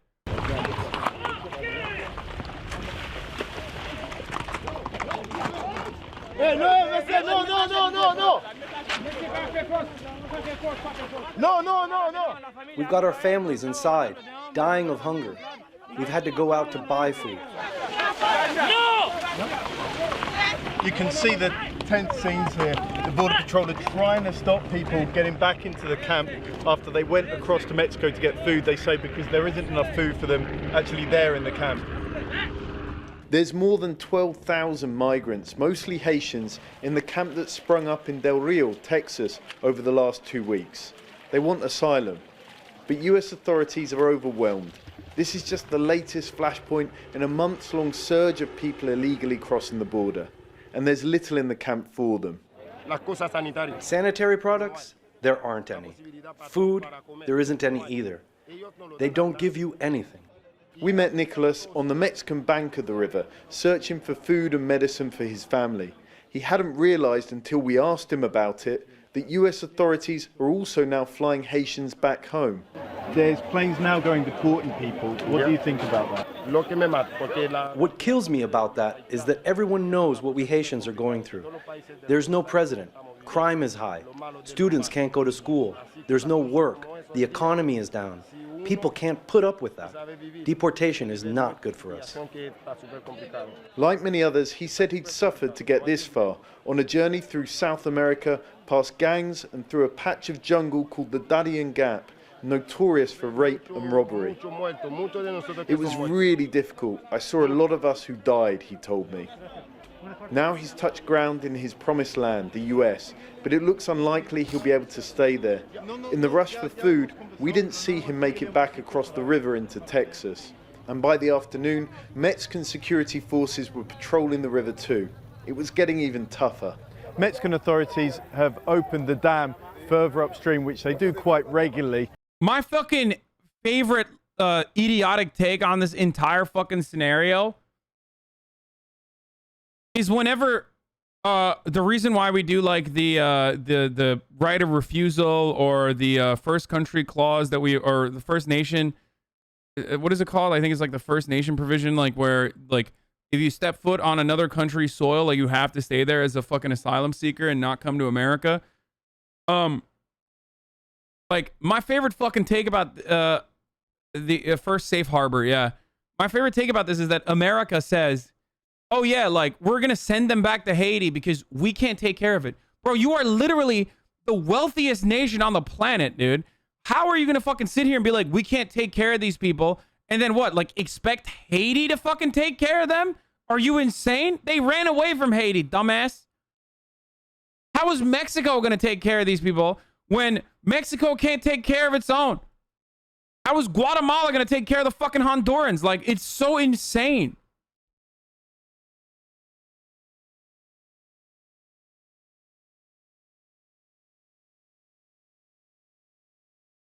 America can't even help themselves. How do you expect them to help Haitians? America can help itself and should help itself.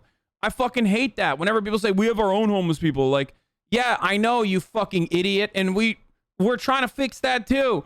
But hey, the same motherfuckers who say right now, oh, no, we got our own homeless people, are the same motherfuckers who also say, well, we can't deal with the homeless people. We got to like push them away. It's not that we can't do any of these things. It's just that we don't want to do any of those things. We won't do any of those things. That's the difference. It's not about can't, it's about won't. Know the difference. But all it means is that these people are now struggling even more to get across. The water's a lot deeper here. It's just another obstacle and another danger for them as they try and get into the United States. China doesn't own our debt to the extent you stated. Most of American debt is owned by American institutions and Americans themselves. debt is owned by America. Around 75% or more of our debt is owned by U.S. institutions and citizens. Can you address the misinformation? It contributes to Chinese hate arguments. Holy fucking shit, dude. Holy shit. I said China owns our debt. We are a trade partner with China. And this dude has just been spamming it, dude. Okay, I'm sorry, okay? I'm sorry, dude. Jesus Christ. The only reason why I mentioned that was to say that, like, we have other interests. We deal with China. We deal with China through non-war, through ways that don't revolve around war. Like, they are a fucking trade partner, okay? This foreign adversary shit is idiotic.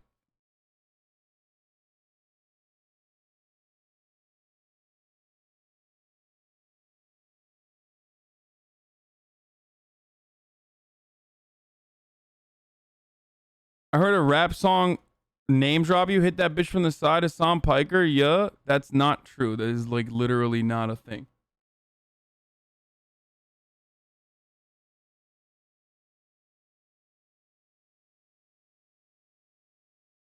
There's no fucking shot that that's like a real lyric, dude. Anyway.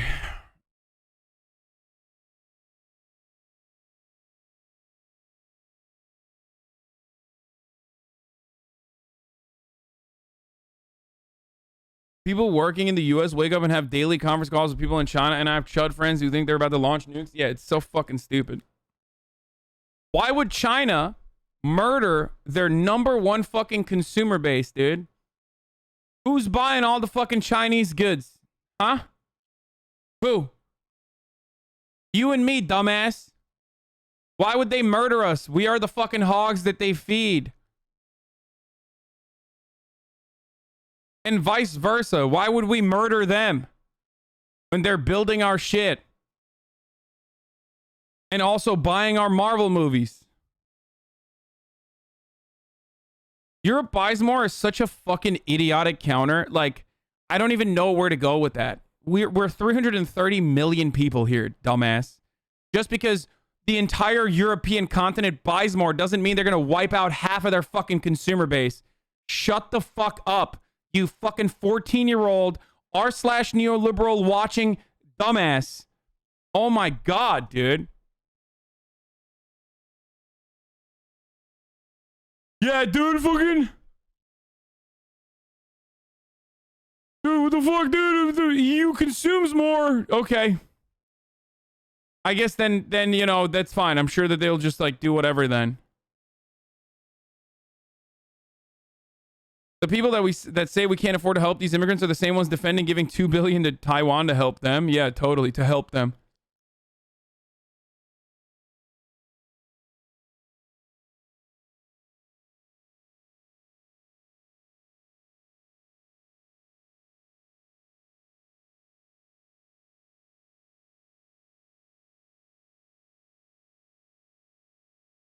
Anyway. China doesn't want wealth in the system. That's why they're self-destructing. Self-destructing? In what way is China self-destructing? If anything, we're self-destructing because they're not. What the fuck do you mean they're self-destructing? Guys. Here, let's watch this instead, okay? I will never apologize for standing up for an LGBTQ2+ kids' rights to not have to undergo conversion therapy. I love that, dude. I fucking love that, dude. Dude, it's great. That's what happens when you're like fucking left in a fucking bind, okay? Trying to hyper focus on the aesthetic politics. This is ableism.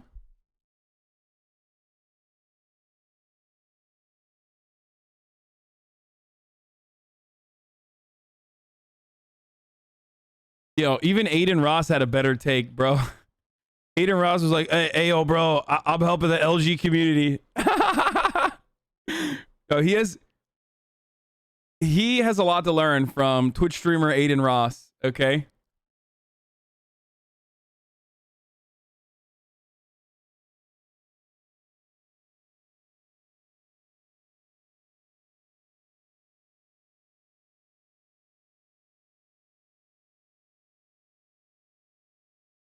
Okay, we got that. Democrats banned. Chuck Todd once again invited only Republicans on to meet the press. Chuck Todd booked Bill Cassidy to push GOP talking points and refused to have a single Democrat on to balance them. Since January 6th, Todd has booked the following Republicans on the show with 0 Democrats. This is Matt Negrin. Okay. He's the Daily Show guy.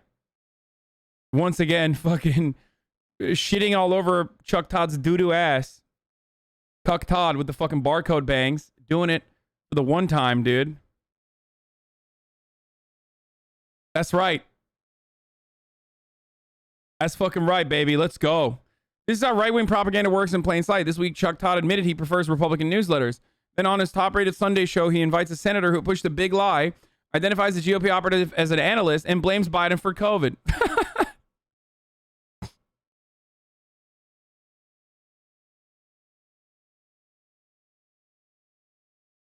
What's up, guys? This guy interviewed people in Harrison, Arkansas about BLM. Wait, what? So why is Harrison, Arkansas getting like hella coverage right now? I don't care, man. I'm sorry to the Arkansas boys, but like it's really not that big right now. I live there. I'm sorry. And that's from last year anyway. I found the song with you.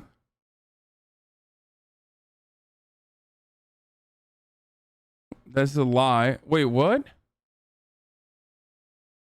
I'm gonna see that bitch in hell like I'm Hassan Piker, yeah? What the fuck is Cactus by Saito Zoan? What?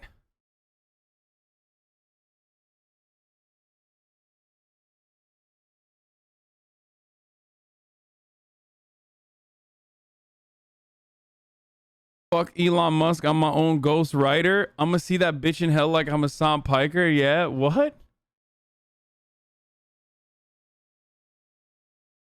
What does that even mean, dude? But you found it? Bad hazard, I'm a rap bastard. Bro, there's 13 views on this song, man. This is like one of you guys. Okay, okay, we can't do this right now. Okay, we're doing news. We'll get back to it maybe later.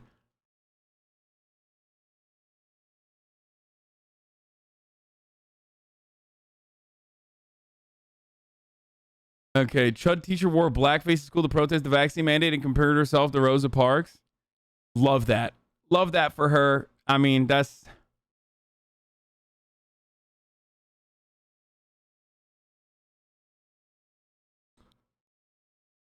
What? What's up, John? How you been, man? The first black person to start saying the N-word? Okay, I'm gonna play this while I go pee. I can see you in a while. Not good, man. I've been on the run, man. I just got back in. Yeah, I just got back in town today, man. I went to that bar down southeast that Margaret told us about. Yeah, I remember. Boy, you would have thought it was a Klan rally up in there, boy. I thought that was my ass, man. What happened? Man, I just went in there to get a cold drink, and I'm thinking, you know, it's gonna be a little chill and stuff. How you doing, sir? What's good, nigga?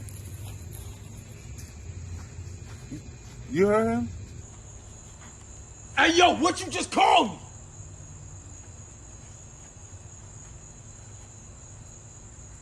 What's up, nigga? You don't get to call me that, boy. You don't get to call me that. What's wrong? You don't get to call me that. Look. You don't think I know what I'm doing? Huh? I'm doing this for us. Think about it. If we take back the word, it don't harm us no more. That's the stupidest shit I've ever heard, nigga. You feel that? You feel that? Take it back.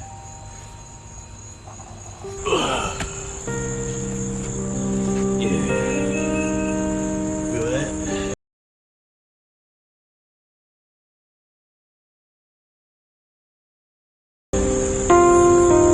Yeah, nigga. Yeah, take it back. It's yours, nigga.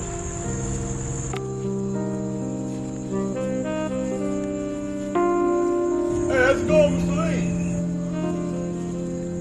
I'm just chilling, nigga. Say what? Come over there and beat your ass, nigga. I wait.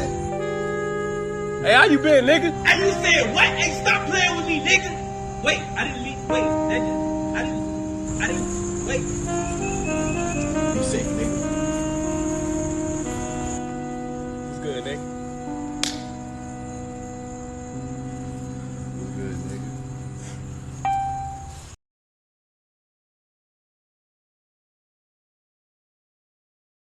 Okay.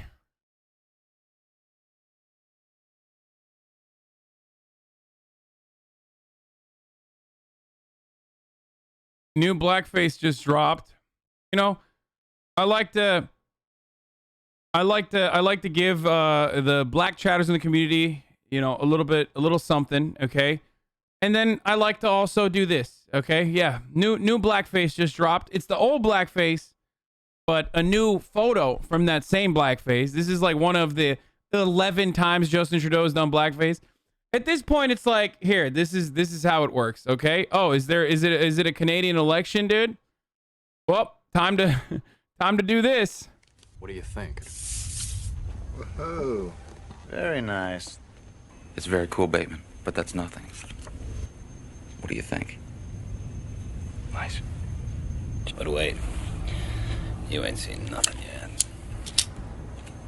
White. Impressive. Very nice. Let's see Paul Allen's.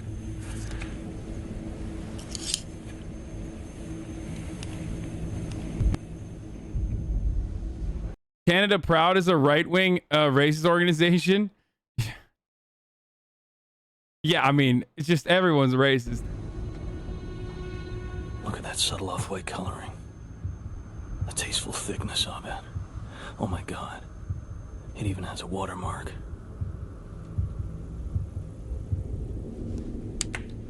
Something wrong? Patrick? You're sweating. Bro, he did the knees, dude. That's like, that's a level I've never seen before. When it happened originally, when this originally popped off, I made a joke that I obviously don't believe. Blackface does not mean you want to be black, okay? But I said that, and this was right around the time that Candace Owens was talking about like how Hitler was actually pretty dope or some shit. So I said, Justin Trudeau wants to be black more than Candace Owens. And that tweet still lives in fucking infamy. And people still fucking bring that back to be like, what was that? Huh? What was this? Like, it's what that is a joke, okay? That's what that is called. It's called a fucking joke in the form of a tweet, okay? Jesus Christ.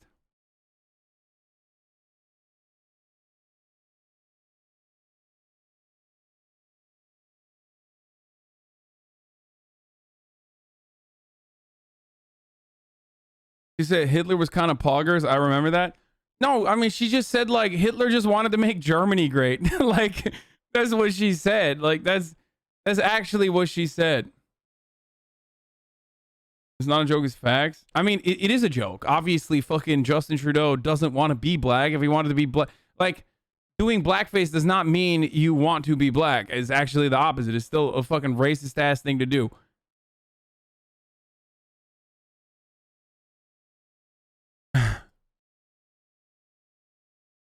The best part is that may have been the only time you've made a funny tweet.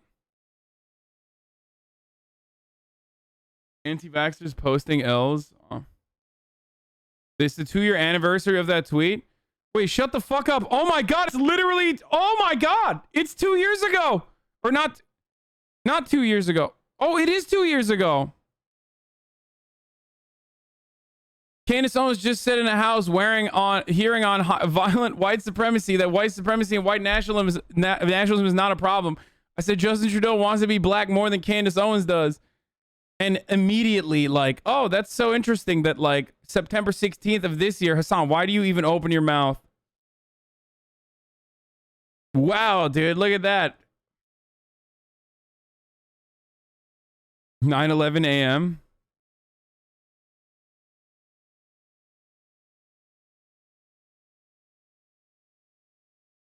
Really interesting that you think you get to define her own understanding of her race as a white guy, fellow lib. See, says the guy who LARPs his leftists to capitalize on American needs. See, I had the fucking weirdo freaks even back then up my ass. This comment is racist.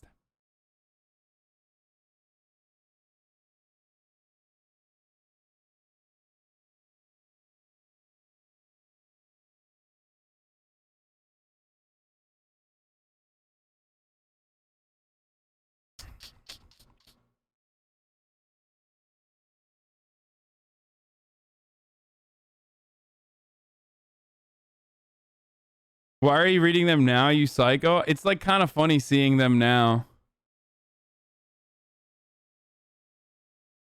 Anyway. It's just wild. Terrible scrolling, true. That was 2 fucking years ago, and nothing has changed, bro. What the fuck? The WWE Sports Weebs crossover is happening in Buffalo? What? Bills Mafia? Hey, listen, the Bills are good now, okay? You know the Bills are good. Now that they are about to have a socialist mayor, I'm a fucking Bills, I'm a ride or die Bills fan. Bills Mafia, baby, all day.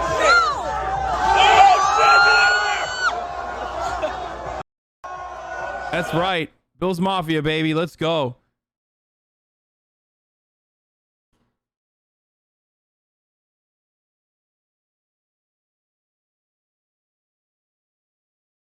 Once again, I am saying this. I'm repeating myself, but white people are afraid of absolutely nothing except for black people. Okay?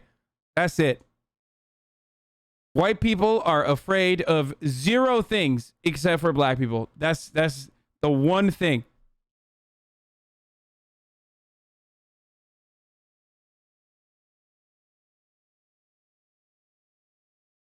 The table no sold.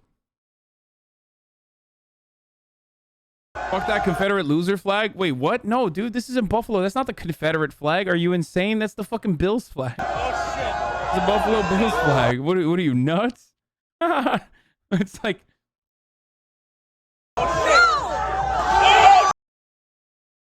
Oh, I love that.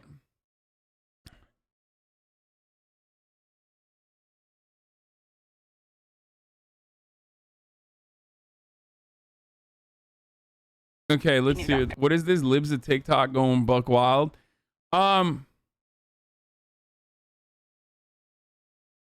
Okay, first and foremost, I mean, she's got like the most tactical getup I've ever seen. So that's definitely going to be, this is going to be a fountain of fucking incredible knowledge and information that we're about to get. But before we get to that, obviously it's top of the fucking hour. So there's going to be a 60-second ad break here, a tactical 60-second ad break. Does she have a "Don't Tread on Me" tattoo on her arm? Like, what's going on? Anyway, the tactical 60-second ad break can also be tactically avoided with a tactical $4 subscription, or a tactical free subscription in the form of a Twitch Prime, or a tactical ad blocker or VPN if you don't want to subscribe, which is fine, you know. All of it is tactical, of course. Twitch Prime is free, however, if you have an Amazon Prime account. Here's the ad now. Let's watch this. This is going to be a friends-only video because, frankly, I'm just sick of everyone's shit. Don't want to deal with it.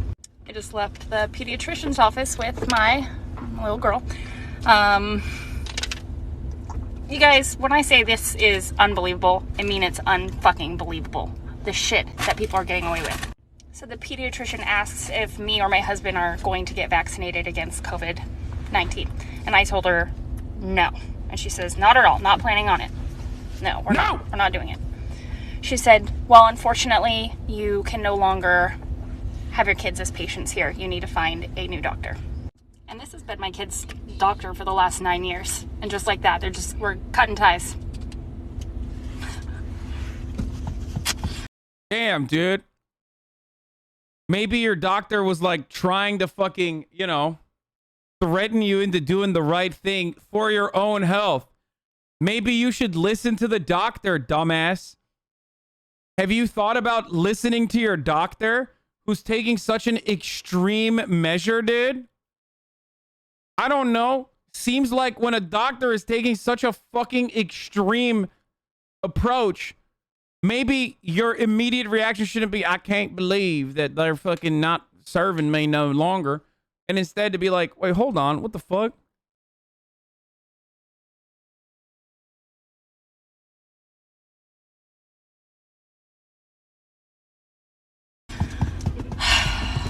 Getting real fucking tired of this fight.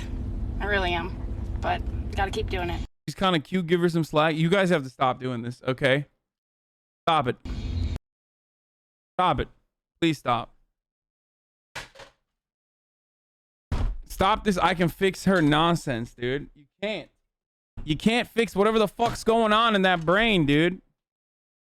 Or whatever is not going on in that brain, especially considering that, you know, her doctor literally was like, bro, please get vaccinated, like, or else we're going to take extreme measures and, like, not allow you to come into this fucking office anymore after 9 years of taking care of you. And she's like, no, I'm going to do a tic-tac. Is only horny or depression Hasan? Please let us have the horny. Like, shouldn't you be excited that you no longer have to go to that fucking fake podiatrician, pediatrician, whatever, however you say it? It's like, you know, clearly that pediatrician is in the pocket of big vax, big pharma. You don't want your goddamn daughter to go to that fake doctor when all you need is tic-tac. Tic-Tac's got ivermectin for you. Got the real cures. You did say 5 crazy ideas is allotted to a beautiful woman.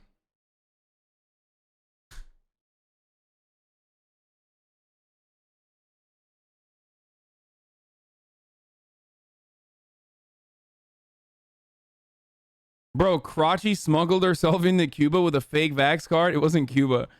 Where did she go? Yeah, I mean, that was really fucked up. Judge not, lest ye be judged. Yeah, I mean, I judge that. That was a fucking bad move.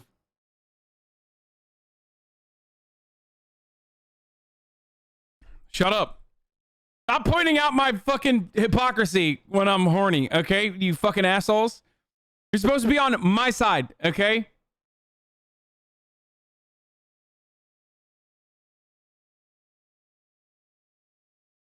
You also said all I care about is get your vaccine, so you go, bro. Exactly. Thank you. Oh fuck. Saved by one good chatter. Thank God. There's always one good chatter. Admitted he was horny.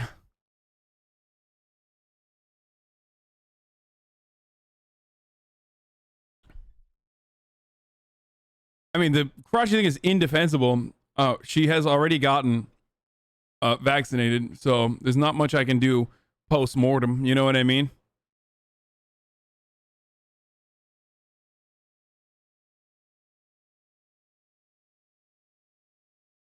This is when chat unionizes and takes over the stream. Hope Hicks Andy, by the way. Hope Hicks is brave. She gave Donald Trump COVID. What the fuck do you want? There has never been a better action.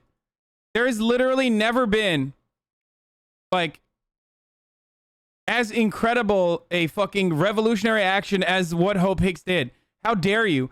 How dare you fucking sit there and criticize Hope fucking Hicks from your podium? What have you done? Did you give Donald Trump COVID? No. So shut up. Yeah, everybody talks about praxis. Hope Hicks is out there doing praxis, dude. Revolutionary action. Yeah, we did watch the Mike Prysner video early. Real liberals don't like women. They just get hard for depictions of praxis.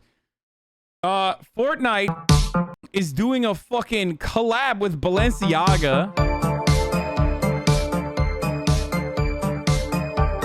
Because, you know, why the fuck not, I guess.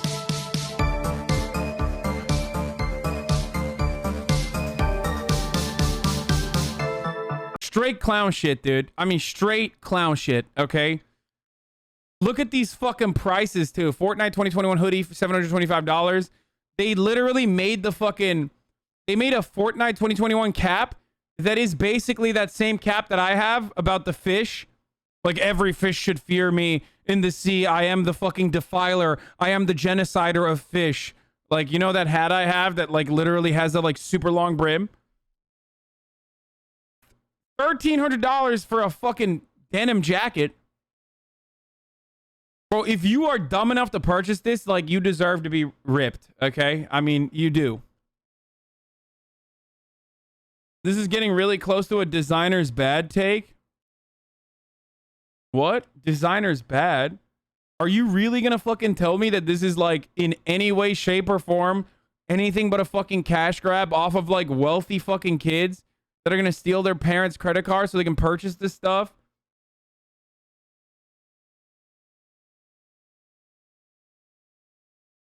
I mean, you'd buy a $150 shirt for the 90s? No, I fucking have not done that. I don't know why you're saying that.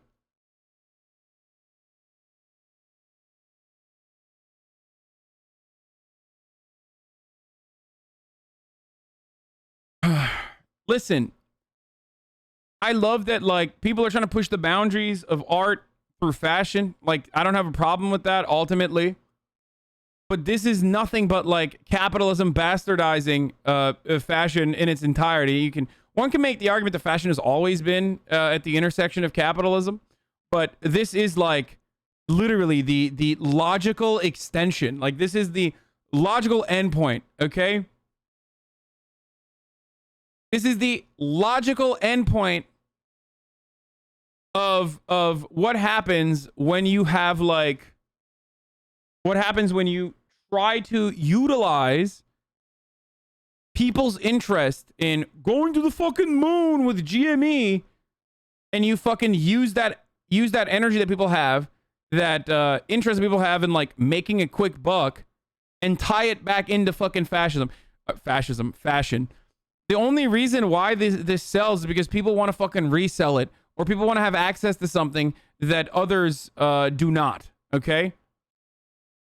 There's no other reason to want to purchase this other than the perceived exclusivity.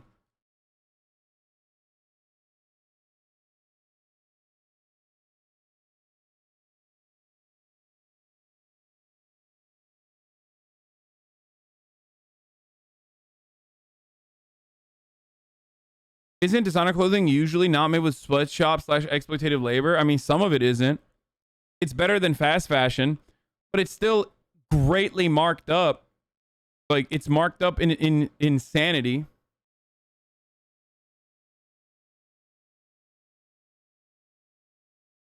Vebling goods have entered the chat. Yeah, it's just...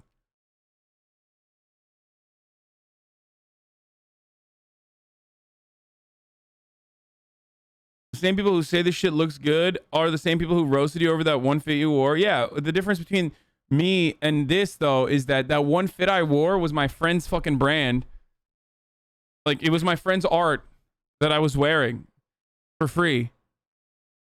That's the main difference.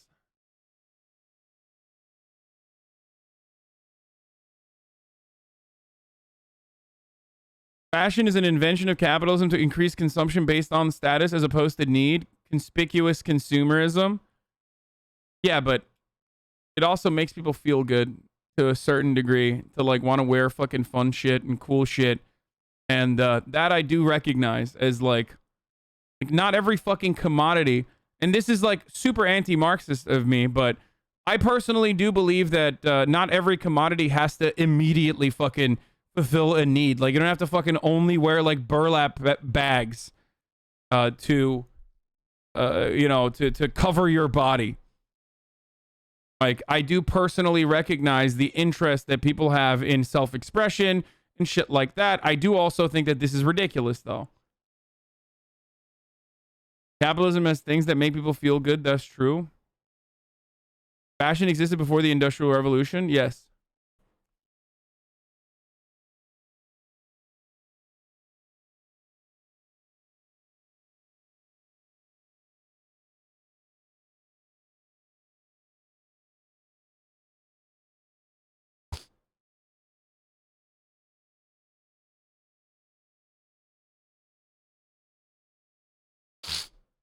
Abi HDP'li misin yoksa CHP gençlik kolları maaş mı veriyor? Abi Pensilvanya'ya gittin mi? Ne diyorsun oğlum ya? Manyak mısın?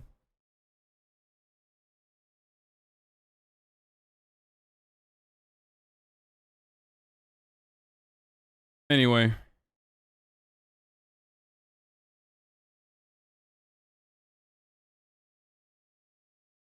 I'm in the communist utopia. In the communist utopia, we are butt-ass naked. Yeah, it's always funny. It's like the most leftier than thou fucking...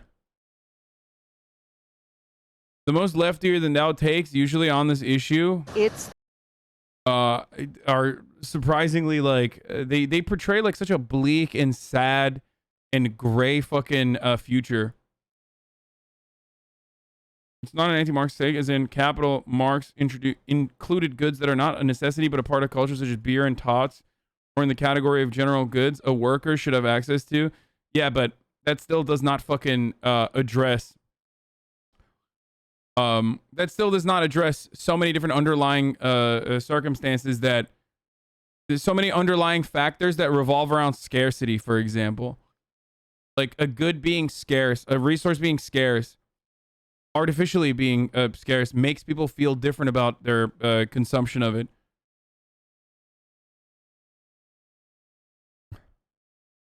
The dark skeleton lurking inside fast fashion's trendy closet. Our generous donations are not always as charitable as they seem. In Ghana's Kantamanto market, trucks offload these bales stuffed with our used clothing.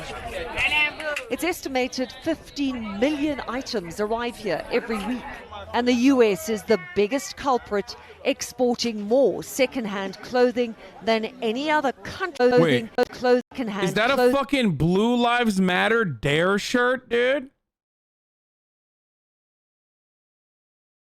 That's a Thin Blue Line Dare t-shirt with like a off-brand, I don't even know what this is supposed to be. Than any other country on earth. Trader Zaliatu Asare is barely breaking even. That's a nice one. Sometimes making as little as $10 after gambling on garments that have no second life. They're known as Obroni Wawu, which means dead white man's clothes. Dead man white clothes. Why? You'd have to have died to have given away so many clothes. Ghanaians do a remarkable job with our cast-offs.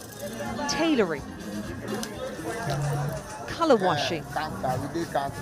Oh my God. And even tie-dyeing them back to life. But it's not enough to reduce the glut of clothing created by our addiction to fast fashion. When the rains come, some of this textile waste washes up on the local beaches. They're called tentacles and they're everywhere on this beach. Discarded, rotting, tangled mess of clothing. They're buried so deep, it's almost impossible to pull them out. And this is nothing compared to Ghana's overwhelmed landfills, where the rest of the unsold clothing ends up. You see a whole lot of brands, Adidas, H&M, Zara. It's estimated that 40% of all the clothing bales end up as landfill. So basically this is where dead white men's clothes go to die. Yes, in the end, yes. Our good intentions have created an environmental nightmare halfway around the world. Bro, this is just wild.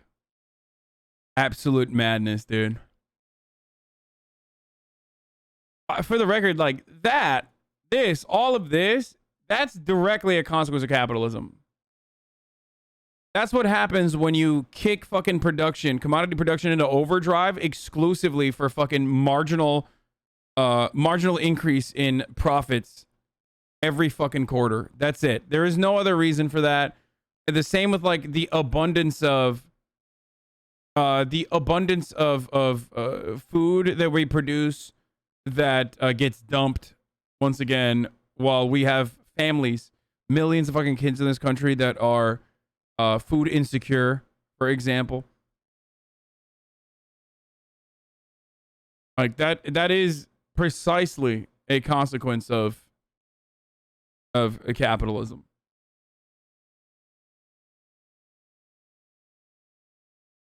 We need to eat our garbage towards the sun. Problem solved. It will never get there.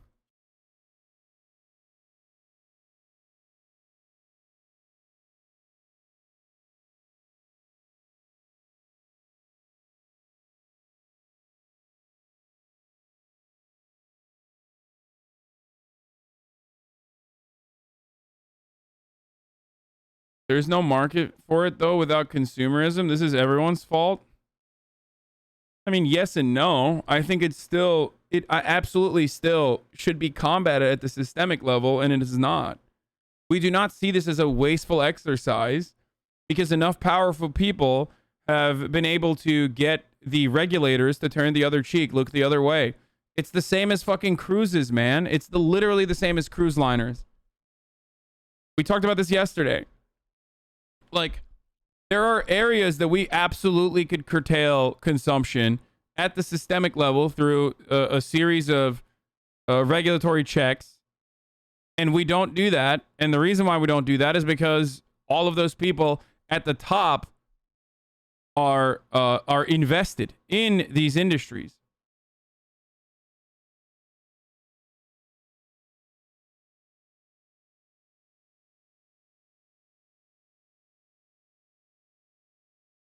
This is out by where my relatives live. It's such a sad situation for my home country. People don't know anything behind it, and the government doesn't care to limit these because they're too worried about lining their pockets and giving away needed resources instead of helping people.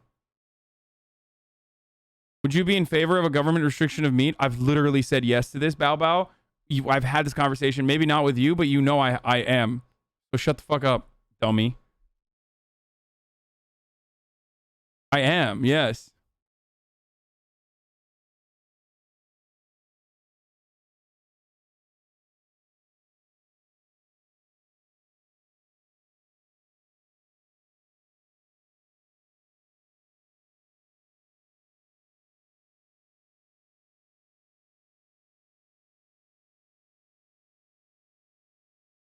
Anyway.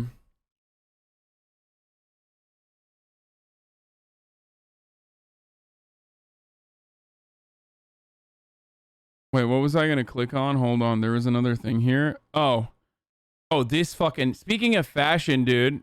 Holy shit. Designer clothing brand that devised AOC's Tax the Rich Met Gala dress doesn't even pay its own taxes. Records show Aurora James's firm failed to pay state and federal taxes totaling $130,000. She refused to withhold federal taxes from the wages. There's a lot of fucking spice revolving around like how she had interns, like she was abusing interns, like, you know, taking advantage of interns. And her boyfriend that was also sitting at the table with them was like literally a fucking... It's Daily Mail and New York Post. Be very careful. No, I know, but you know, I don't know what you want me to tell you about this. Like, what do you think it's fake?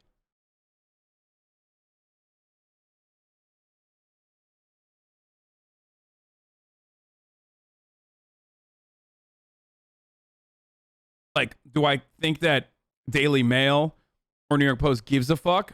No. How can you not associate with neolibs in this capitalist world? I mean, I recognize that. I understand that. I mean, I have fucking friends that are, like, I know people and friends that are, like, probably just as fucking corrupt. You know what I mean? With respect to, like, their business practices. It's functionally impossible to fucking completely avoid being around people or knowing people that are like this, okay? The only difference is when you're a fucking elected official, when you're an elected representative, this is a massive fucking PR blunder that you should account for. That's my point. Another part of this that, again, and I totally set the standard for elected representatives at a different place because AOC is supposed to be like the Bernie Sanders, okay? AOC is supposed to be the next generation's Bernie Sanders. She's supposed to be the great uniter of leftist causes, okay? So these sorts of things,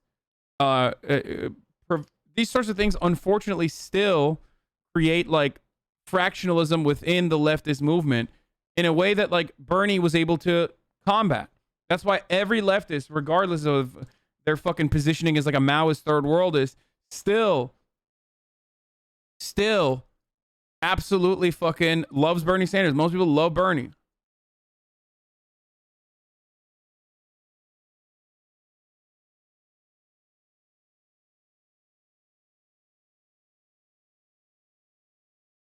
Leftists just have an impossibly high standard. It's impossible. Like I said, I ultimately don't care that she went. I ultimately don't care that she went to the Met Gala. I've said this already. But like, it's still, the tax the rich stuff is just like, you know, it was performative activism. And that's what the that's what is like very easily weaponized against the left. I feel like leftists are doing tax the rich with what libs did with defund the police. No, they're not saying tax the rich is too divisive of a thing to say. And of course you call it a PR blunder instead of it just showing how she does not care about who makes her clothes or what the fuck she actuates with her policies. Yeah, because I'm not a fucking weirdo like you who thinks that like there is some sort of fucking ethical consumption that is a possibility. I can't believe that AOC is not wearing fucking every single brand of clothing that AOC wears is not made by fucking, you know, a cooperative corporation. Like, what do you mean? Shut the fuck up. The point is that if you're going out in public, like, I don't give a fuck if she's like friends with this person or whatever, but if you're going out in public with a person like that and associating their brand with your political movement, then you have to be super careful because people are always going to shit on you. It's not just like socialism is wearing a burlap sack, okay?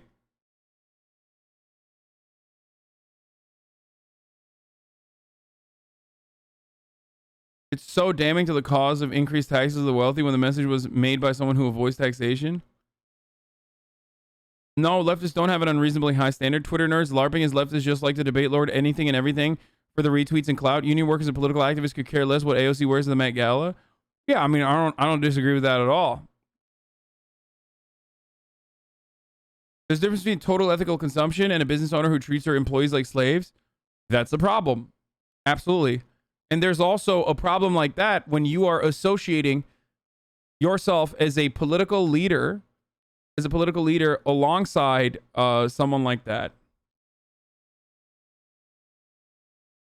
You know?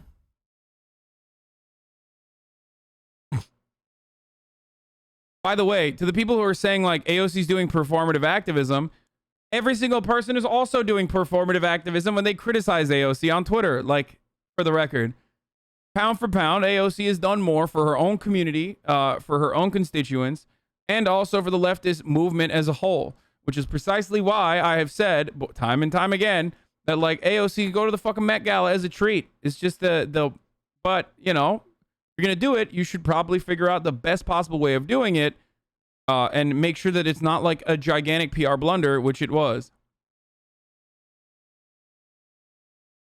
Counterpoint, how was AOC supposed to know about any of this? There's no shot I'd ask for tax info from a vendor in this context, and I'm a fucking tax person. I agree. I think that if she wasn't wearing like a tax the rich fucking dress though, she could have easily just been like, yeah, it's whatever. I'm just wearing a dress that she made. I didn't know the background, and she could have moved on from it. But then again, I also see the other side of this, which is that the tax the rich shirt played really well with a liberal audience. Abolishing commodity production doesn't mean no style, man. Are you really upholding this tax the rich shirt as or dress as a style? Even if you didn't know this firm's background and it's like tax evasion or whatever, you know what this person's boyfriend is like literally a fucking 100 millionaire, dude. Like, that's crazy.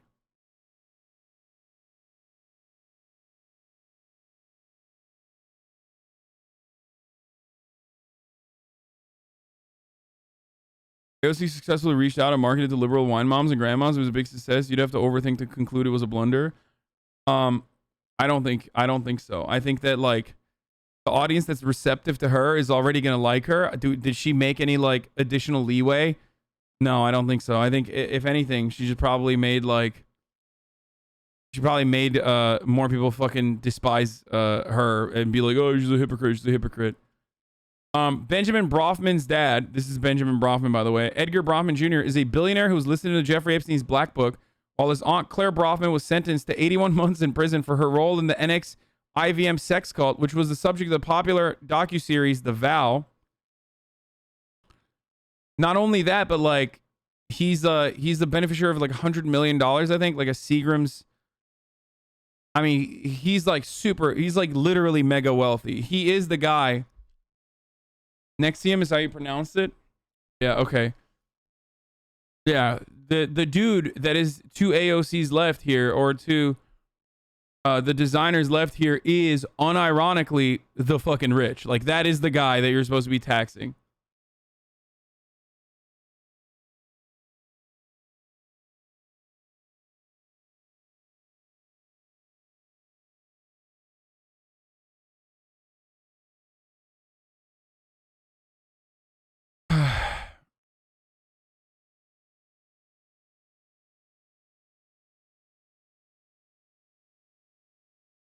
It's not tax evasion, it's tax avoidance. Doesn't make it poggers, but tax avoidance is totally legal and just finding the right tax breaks for your business.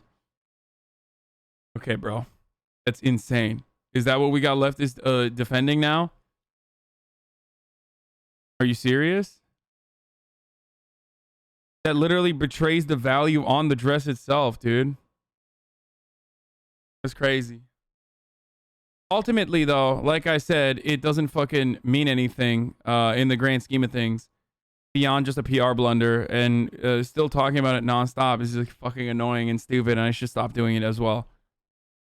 The guy next to AOC is her assistant or is her campaign manager? Please answer. No, that's her partner, dude. I'm afraid if you're this hysterical when you're asking this question, you're going to be very sad to find out, but that's AOC's partner.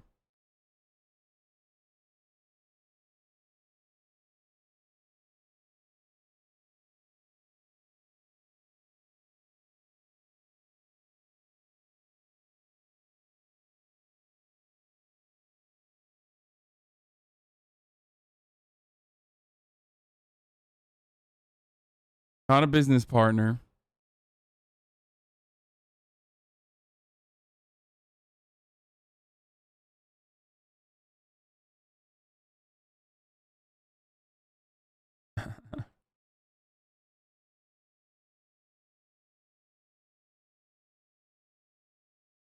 Leftists were retweeting AOC's merch from last year saying she just made it after this. It shows how much they care about the truth. They want likes and retweets. Yeah, the fucking tax the rich merchandise was totally fucking ethical, by the way. For the record, like, I defended that shit back then, and I still defend it. Not only that, but I literally reached out to her a while ago to see what kind of garment manufacturers they were working with, because they were working with, like, union-made American garment manufacturers. That shit's no joke. That's a very difficult thing to fucking do in America, for the record. Finding, like, union-made domestic manufacturers is incredibly difficult if you're gonna, especially if you're gonna, like, do a variety of different products. And like, the tax the rich shirt being expensive was expensive because it's union made.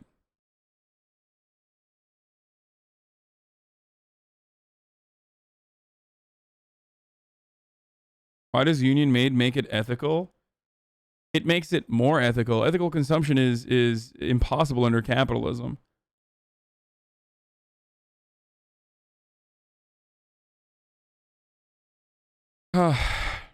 Is this why you don't do merch? We want you to, by the way. I'm literally wearing, this entire day, I've been wearing my latest merchandise in secret, seeing if anyone would recognize it.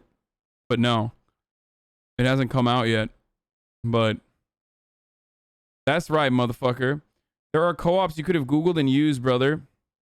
Dude, I'm done, dude. I'm done. Like, yeah, I actually didn't fucking Google anything. Thanks, man. I haven't been, like, trying to figure it out. But thank you. Thank you, dumbass chatter. Oh, dude, I should have just Googled it? Fuck, man. I literally should have just Googled it, dude.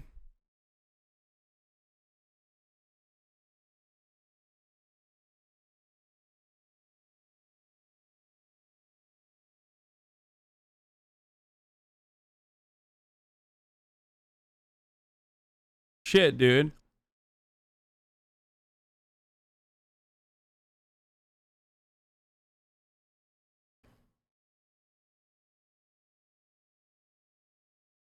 Anyway. Yeah, I was going to watch a Gary Vee video, but before that, we're going to look at Breitbart. Okay, so Breitbart wrote this fucking insane article, and I can't believe I'm going to read a Breitbart article, like, but we're going to do a reading series on a, yeah, you heard it correct, on a Breitbart article by John Nolte, who wrote, Howard Stern proves Democrats want unvaccinated Trump supporters dead. And you're like, wait, what? Hold on. That can mean anything. Do you want to know why I think Howard Stern is going full monster with his mockery of the 3 fellow human beings who died of the coronavirus? Because leftists like Stern and CNN Lol and Joe Biden and Nancy Pelosi and Anthony Fauci are deliberately looking to manipulate Trump supporters into not getting vaccinated. Nothing else makes sense to me. Wait, what? Is this a pro-vaccination article from Breitbart? What's going on? Nothing else makes sense to me. In a country where elections are decided on razor-thin margins, does it not benefit one side if their opponents simply drop dead? If I wanted to use reverse psychology to convince people to not get a life-saving vaccination, I would do exactly what Stern and the left are doing. I would bully and taunt and mock and ridicule you for not getting vaccinated, knowing the human response would be, hey, fuck you, I'm never getting vaccinated. No. And why is that a perfectly human response? Because no one ever wants to feel like they're being bullied or ridiculed or mocked or pushed into doing anything. Okay. No need for self-examination here. No need for examining. Like, maybe just look at yourself for a second and be like, a life-saving cure? I'm refusing to take a life-saving cure because liberals told me it's good for me. And then when I refused to take it, they started making fun of me. This is an admission, folks. This is an admission that, like, conservatives are motivated by owning the libs, which we all knew. If you've been watching Hogwatch, if you've been watching me for a long time, you already fucking know that this is, you know, a real motivator for, like, 90% of the shit that conservatives do. Who wants to cave to a piece of shit like Howard Stern or Jimmy Kimmel or the repulsive doctors refusing to treat the unvaccinated or Bette Midler or who wants to feel like they're caving to a guy who's such a piece of shit he publicly mocks people who have died? And he's not just a piece of shit for mocking them. He's a piece of shit hurting the families the dead men left behind. No one wants to cave to a piece of shit like that or a scumbag like Fauci or any of the scumbags at CNN Law, so we don't. And what's the result? They're all vaccinated and we're not. And when you look at the numbers, the only numbers that matter, which is who's dying, it's overwhelmingly unvaccinated who are dying. And they have just manipulated millions of their political enemies into the unvaccinated camp.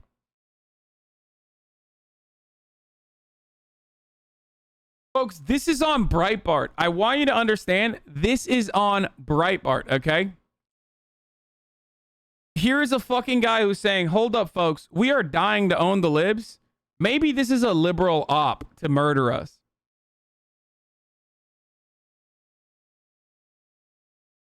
According to the CDC, 99.5% of those dying of the China flu are unvaccinated. So even if they're lying or exaggerating, even if it's 75 or 80%, those numbers are pretty stark.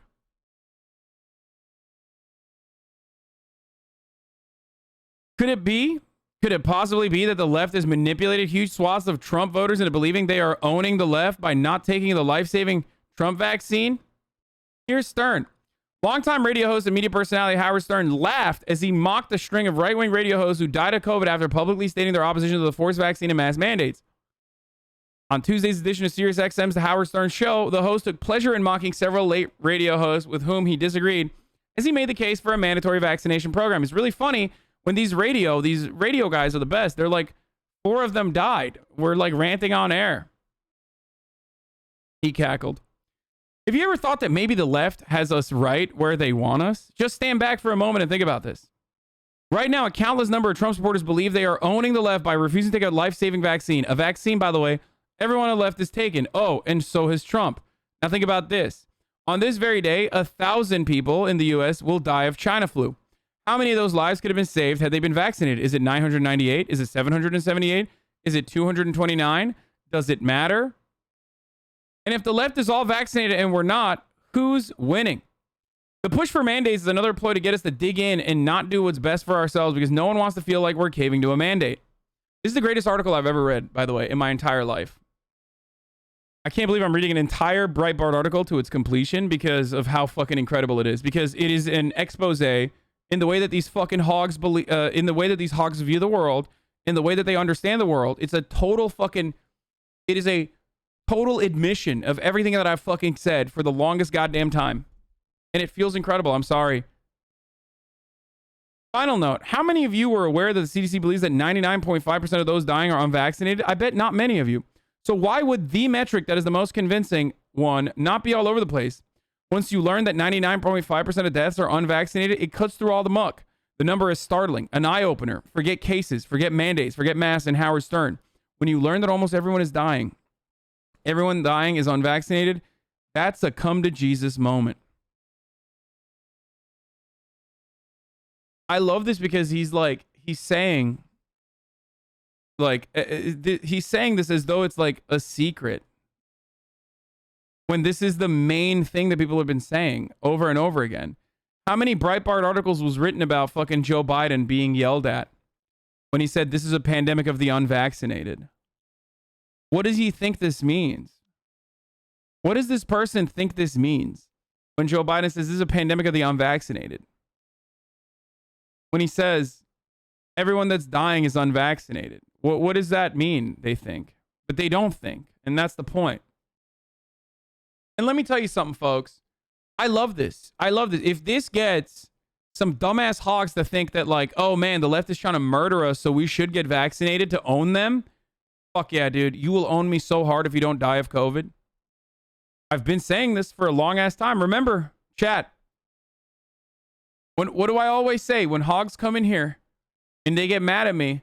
What do I always tell them? We're going to keep laughing at you, dumbasses. So if you want to fucking, if you don't want to give us an opportunity to laugh at you dumbasses who are fucking dying of a preventable disease because you just refuse to take the vaccine, then take the fucking vaccine and don't die. That's how you'll own us. I've been saying that over and over again. So I'm glad that Breitbart is also on board with that. I've said time and time again, I don't give a fuck if you want to call it the Trump vaccine. Call it the Trump vaccine, dude. Call it the Tucker Carlson vaccine. Call it the Ron DeSantis vaccine. I don't care. I just want people to get fucking vaccinated. I could be wrong. Maybe the left isn't that evil and sly. But when I think of the unvaccinated lying, they're dying, being told by their doctors, sorry, there's nothing more we can do to get enough oxygen to your lungs, I don't laugh. My heart breaks for that person. Imagine lying, they're dying, thinking that all you had to do was get the Trump vaccine. Even if this isn't the left's plan, who's owning who? This is what John Nolte wrote, folks. John Nolte wrote all this. Highlight of my day was violating our local mask mandate. Why won't you wear a mask? Because the vaccine works, you dumb son of a bitch, he wrote 19 minutes ago. I don't think it's going to work.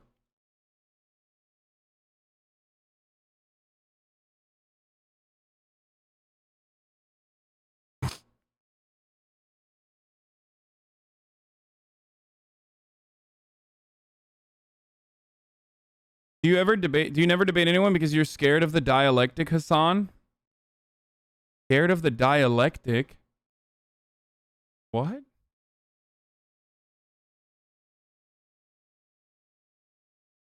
No, because why the fuck would I waste time talking to people who say dialectic?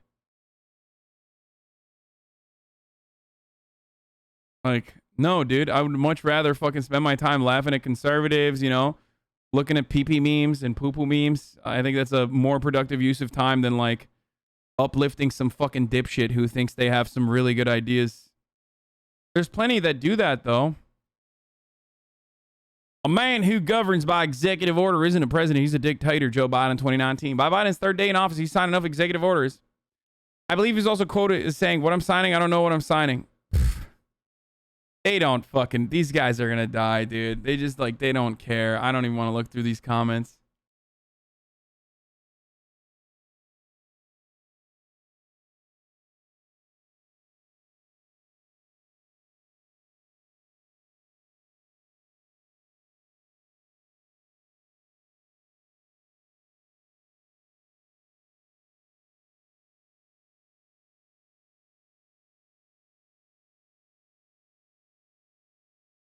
No shot, you didn't write this article. You've said it word for word. John is AI generated. I mean, that's why I love this, dude. I don't care.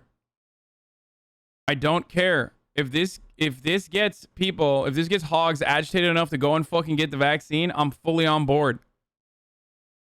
Every part of that article is incredible, by the way. Every part of that fucking article is incredible. All right. So let's finally get back to the missing white lady, Gabby Petito. There were updates that we watched in real time as they were developing. I don't think there's any new updates from the case, but, you know, we'll go back to that for a little bit. It's a sad situation. It's a sad story. The U.S. death toll is now officially surpassed that of the 1918 flu pandemic. Oh my God. PTSD almost, because... Folks, we did it. We did it, Reddit.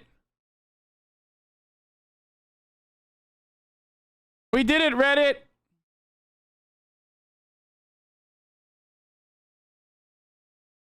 Why do you have to specify she's white? Just asking. Just curious, Andes. The reason why I said the reason why I specify she's white is because of the amount of coverage that it got.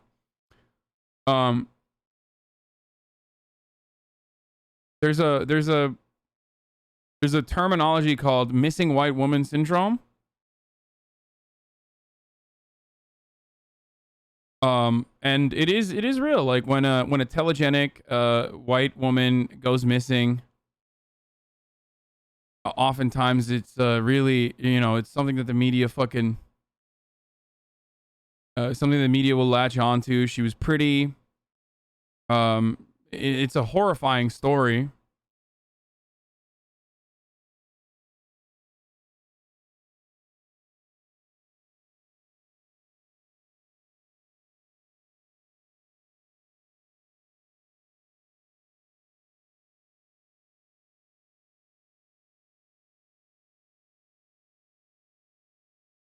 Yeah, and also the case is like, it's perfectly tailor-made for true crime fanatics, including us, for the record, to get on board with. I mean, that is literally why we watched it.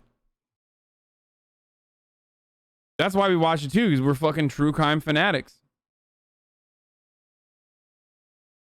I think you should watch some Zizek, honestly. So you think Marxist dialectic is useful and serves no purpose? No, dude. I talk about, I engage in dialectic, or rather, I talk about dialectical materialism, historical materialism regularly on this fucking broadcast. I just think that engaging someone who is a fucking theory nerd in the marketplace of ideas is not a fucking useful endeavor for me. Okay? It's just not. And I'm sorry to fucking break it to you, brother. Some people make their content that way, and they do a good job with that.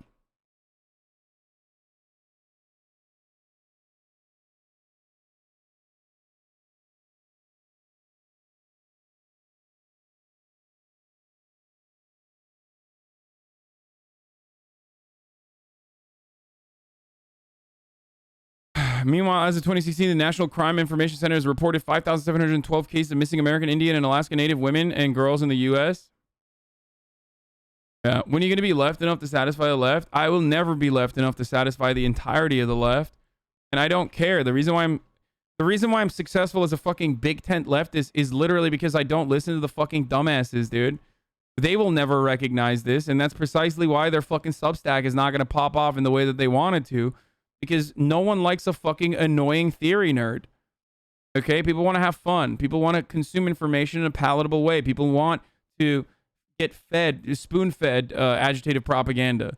And they don't recognize that, but I do. So they should just, you know, keep fucking crying and pissing and shitting and farting in their little doo-doo diapies in my chat. And, you know, you have a place for that here. You can keep doing that.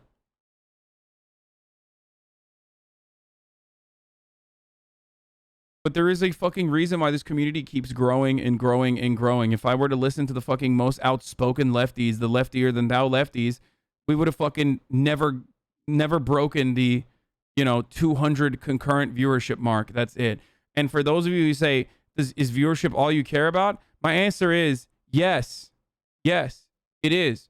Because that means this community is growing. That means that there are more people that are like-minded, that have changed their fucking perspective. And yes, that is precisely what I'm trying to do. So shut the fuck up.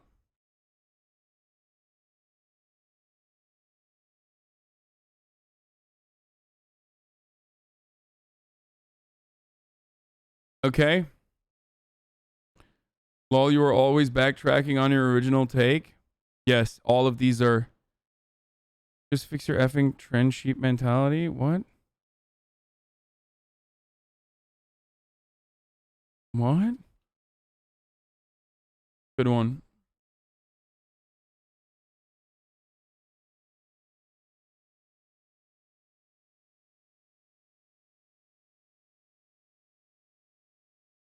Anyway, another reason is the ad break, if you ask me. No, that's correct. At the top of the hour, I get to run an ad break to a larger audience, which means more revenue for me, baby. That's right. That's why I do it. Of course.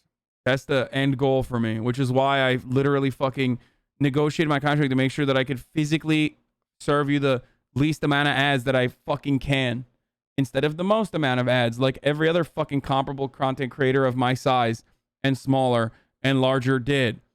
That's why you get the least amount of ads here.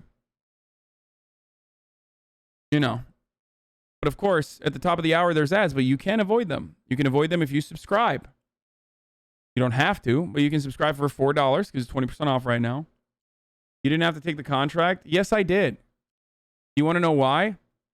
Because this doesn't happen. That number doesn't happen if you don't fucking work with larger fucking platforms, okay? Yeah, I didn't have to be on Twitch. I could have just like tried to fucking launch my own website and host and in servers that did not use Amazon as well. Why the fuck would I spend time doing that? There's a reason why I didn't do that, and I'm here now, and you're in here fucking seething. And that's because I made the right choice.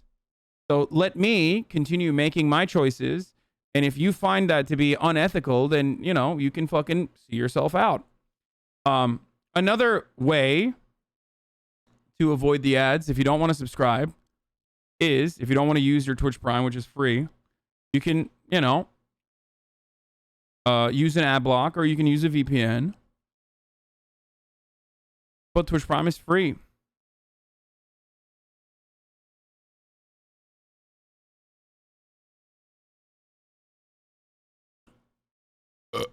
Here's the app now. Growing your audience to afford another $3 million mansion, lol JK. Yup. American Union made server components.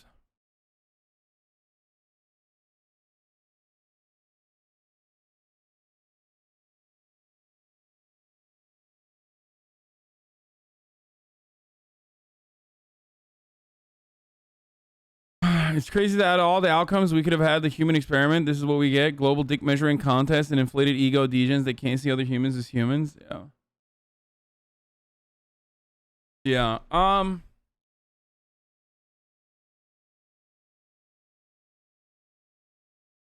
Look, I don't fault people for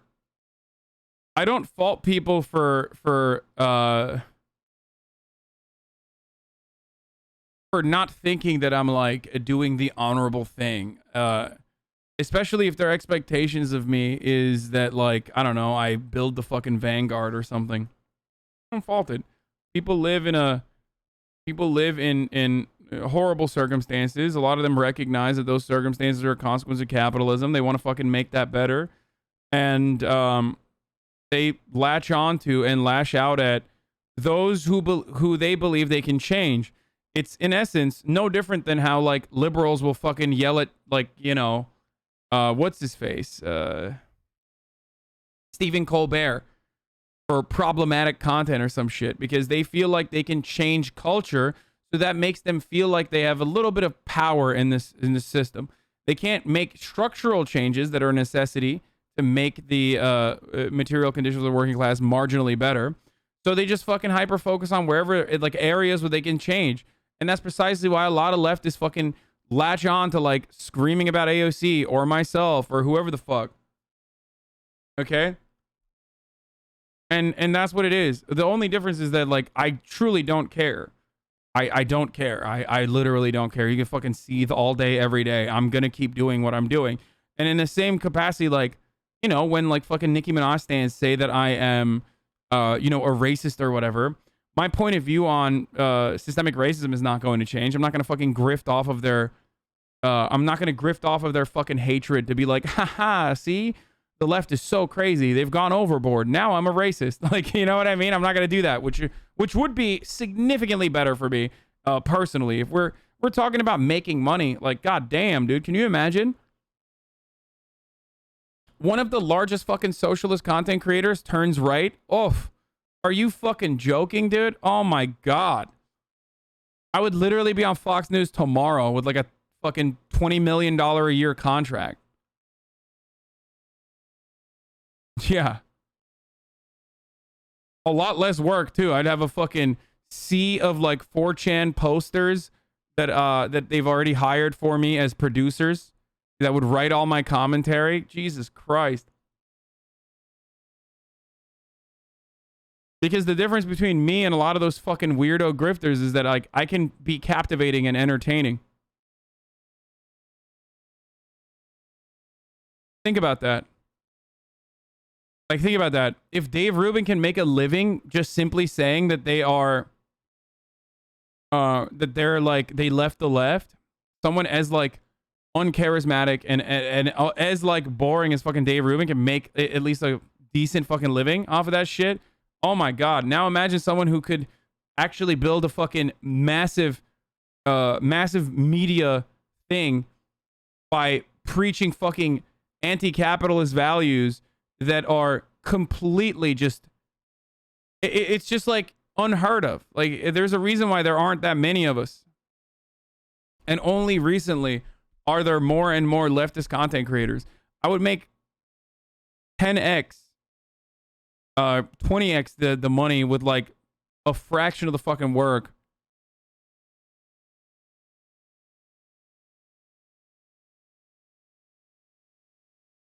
Can you try it for like 1 week? No, because it's fucking disgusting.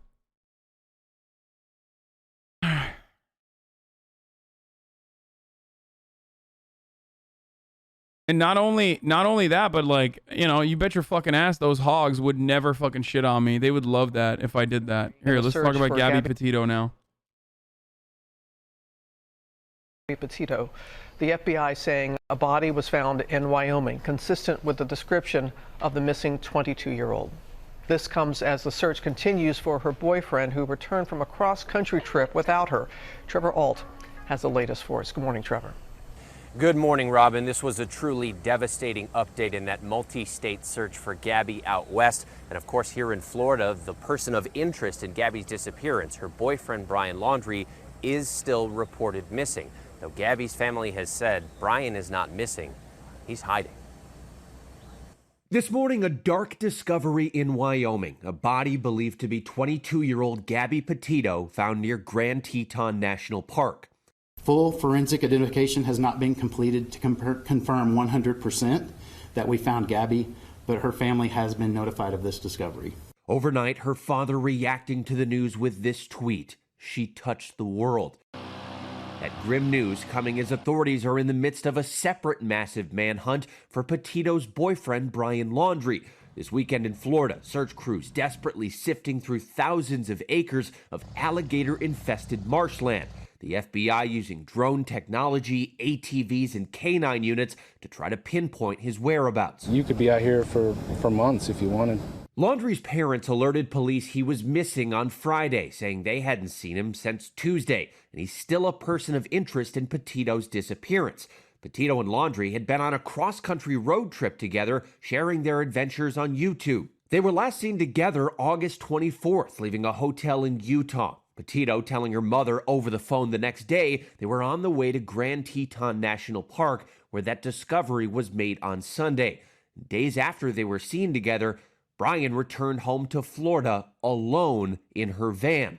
One of the most insane parts of this story that I will just like never be able to comprehend is the fact that Florida police just like did not keep a watchful eye over the person of interest on the story. Like, I get it. Legally, I get why you can't just like throw him in fucking jail and like throw away the key. I get that. We have a constitution, you know, there's constitutional protections offered to every American citizen, and the American government abiding by that is a good thing ultimately, you know, unless you're fucking Muslim, in which case, or black, or brown, or poor in general. or not from Florida, or, you know, there's plenty of instances where they just don't do that, and that's fucked up when they don't do that, and I criticize them.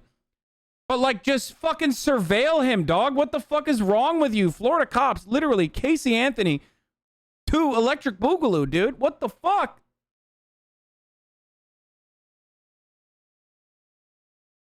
Overnight, Brian Laundrie's sister, Cassie, speaking out exclusively to ABC News, sharing condolences and prayers with Petito's family, and adding, Gabby was a fun and loving They didn't have a body, so there wasn't a crime yet. I know, but, like, that doesn't mean anything, dude.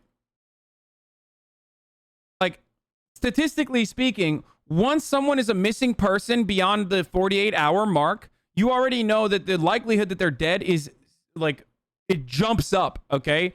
You think if I know that and I'm a fucking dumb himbo who's a true crime enthusiast, you think the cops don't fucking know that? They do know that. Every fucking anti-vaxxer Facebook mom knew that, okay?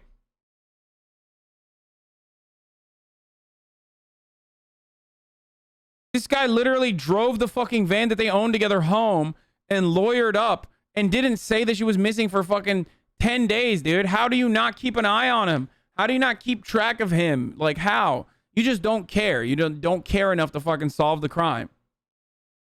That's why. Influence to the boys, as she always referred to them, we will cherish all the time. Florida Constitution mandates giving primary witnesses a 2-hour head start. It's out of their hands. This dude is arguing a 19th century interpretation of the habeas corpus. I mean, dude, it doesn't matter. Like, I'm not even saying that, like, dude, I'm not saying that they should violate his Fourth Amendment rights either. Like, I'm saying that, you know, keep a watchful eye, motherfucker. That's not crazy.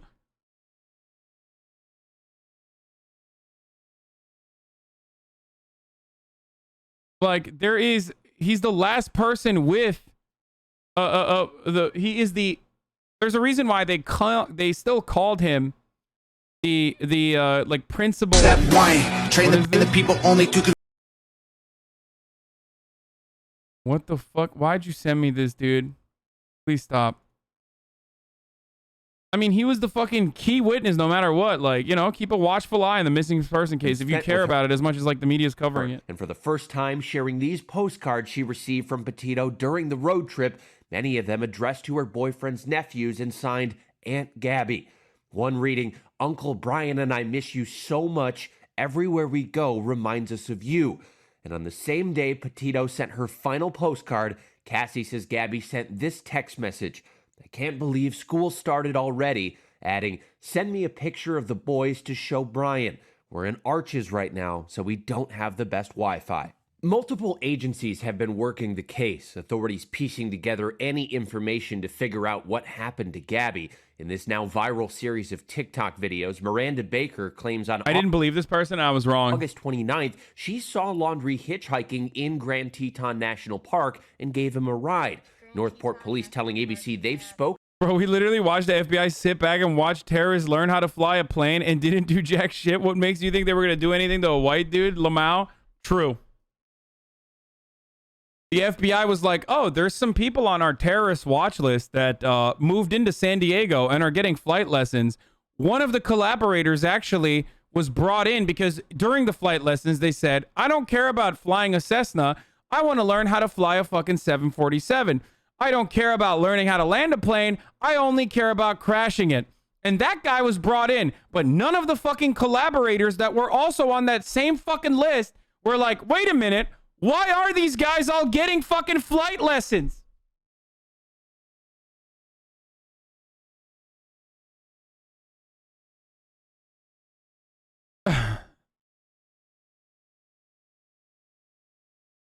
Very cool that both the FBI and the CIA were just like, this seems like a normal thing that people are doing.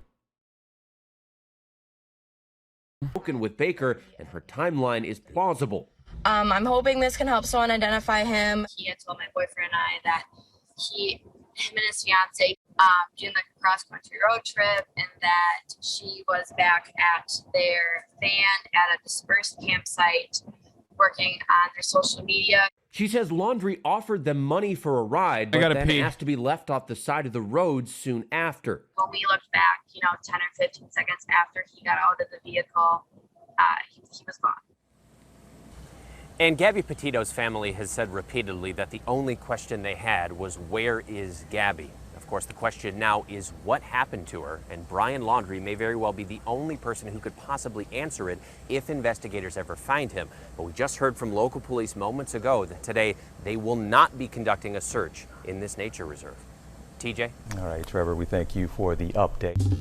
Well, hey there, GMA fans. Robin Roberts here. Thanks for checking out our YouTube channel. Lots of great stuff here. So go on, click the subscribe button right over here to get more of awesome videos and content from GMA every day, anytime.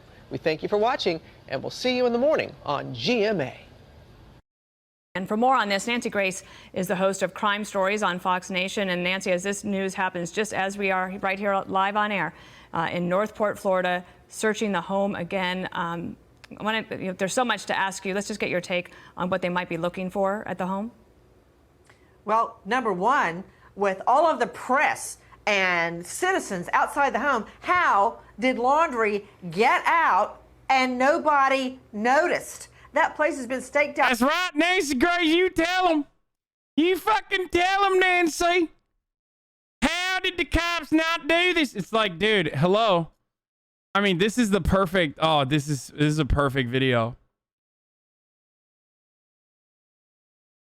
A perfect video, dude. I fucking love. This story is for the hogs. Like, it's a great fucking hog story. It's a uniter. It's a great uniter of the hogs. And also, you know, true crime enthusiasts on the left, such as ourselves. And that's precisely why we covered this we covered this for as long as we did.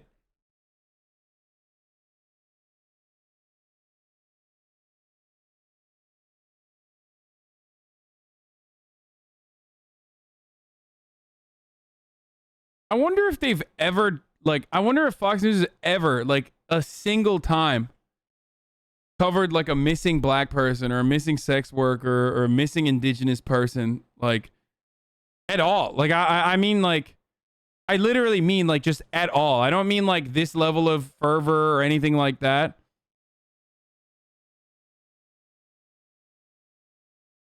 Is there ever, like, you think you guys think like local news ever done that? Your chappy racist as hell just because she's a white girl, Lamau? No, I mean, I think it's still a tragedy. It doesn't matter if she's fucking black or white, like. But if you don't recognize, like, the reason that people are doing this, the reason why people are fucking covering it like this, you know, I don't know what to tell you. They did? Never mind. I've been owned. No, but this, man, this is Fox News, dude. This is Fox News, chat. That's entirely separate than, you got to know this by now. Fox News' news and journalism branch actually produces journalism. They're still fucked up. This is their journalism side. I'm talking about the real Fox News, the op-ed side.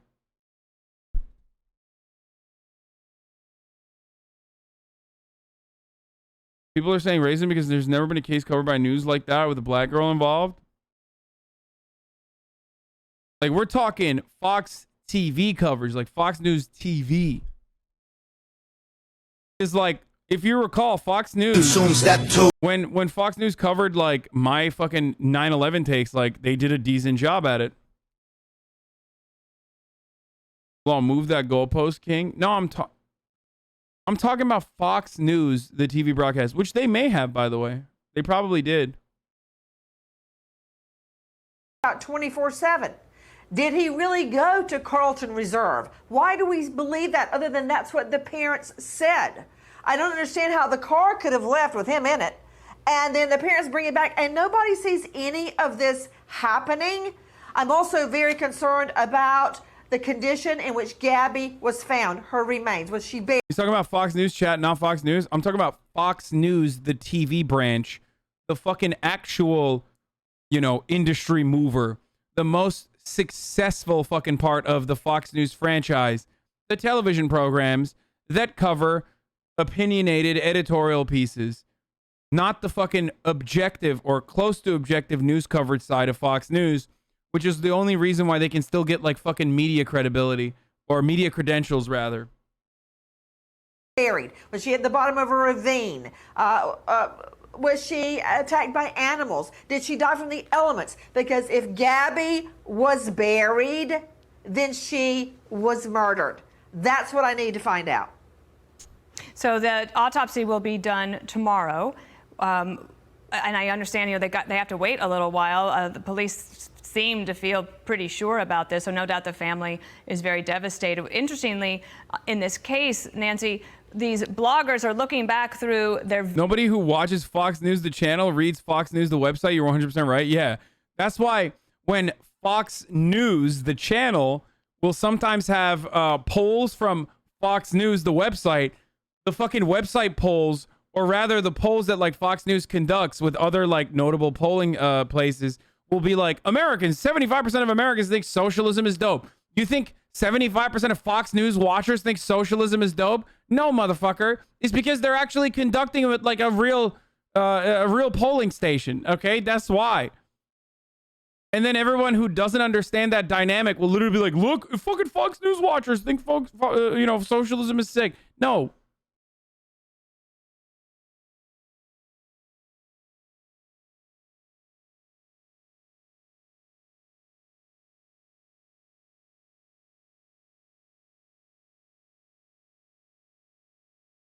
Okay, I don't want to watch the rest of this. Fox News, the website is still terrible. Just look at the comment section. Yeah. Oh, all right. I'm fucking bored of this. I just like. I mean, here, just we'll watch video. Their travel video. These are civilians, and they see. Yesterday you were pissed because someone told you were just covering this because the girl was white. Today you agree? No, I was pissed that the fucking person that came in here was making it seem like it wasn't because we have a genuine interest in fucking true crime and that we're basic bitches, and instead it was just like, and that it wasn't like a fucking serious newsworthy story. Now the story's newsworthiness has moved on now that we have like actual fucking evidence as to what happened, and it moved beyond like just pure fascination of true crime itself. Now the fucking story worthiness is about the media analysis, which I still engaged in back then. Okay, I talked about that yesterday as well. I talked about the day before that as well. Every single time I actually talked about the Gabby Petito case, I have brought up white missing woman syndrome time and time again, but it's still not enough. I think some of the chatters literally want me to just say like, oh, she fucking sucks, who cares about her, or some shit like that. The van, and then they look and a little bit closer, they see the hat that was also in other photographs that we had of the van or video. Then they see sandals that seem to match the ones that Gabby had. So they were critically important to. And yeah, chatter implied that I was a white nationalist or something like that. So that was what I was upset about. No, chatter didn't. I love when some chatters will make it seem like other chatters that said like unhinged shit were actually just normal criticisms and I should chill the fuck out. Literally, what the fucking other chatter implied was I was playing into white supremacy by covering a missing white woman. That was the exact take from that one chatter who said, I am advancing white supremacy because I'm, watching a fucking active missing persons case of a person who happens to be white.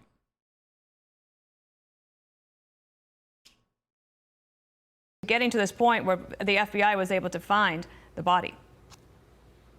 Yes, and I don't want to be too hard on them not finding the body earlier because this is a huge thousands and thousands of acres. And remember, they were in dispersed camping, which means they're not where the laundry or the porta potties or the trash is. They're beyond that, way off the grid. And I just say thank God that a blogger saw that and posted it, or another camper, because that really helped them hone in. But the nature of the discovery of the body is going to be critical. They had up a tent. Yeah, who gives a fuck about this case because she's white, right? If you care about a missing white girl, you must be a Republican Trumper, right? Jesus, man. And we're the racist ones, not you, right? I love when fucking chatters start shadow boxing. Like, I literally never said that. So you don't give a fuck about a girl who got murdered just because she's white, you racist pig? You jerk off and watch porn? Wait, what the fuck? That's a weird way to go.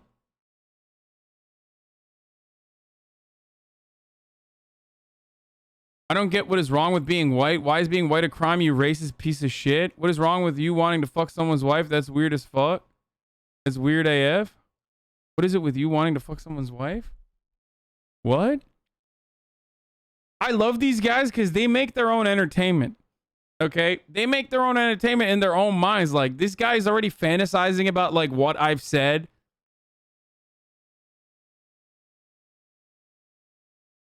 They've already made up their minds about, like, what I've said in their minds. Where are your parents then? You're the same way. Tell that black bitch to shut the fuck up. Why that bitch so loud? Well deserved. Yes, you dumbass. Play the rest of the video. Stop pausing the video. Do stop pausing. Oh god, he's a pause Andy. Actually, wait. I'm gonna unban him to see if he has anything else to say.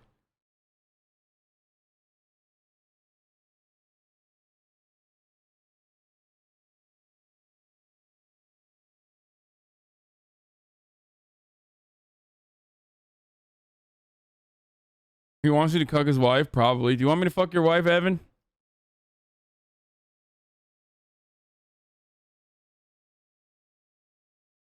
Most sane Yankees fan?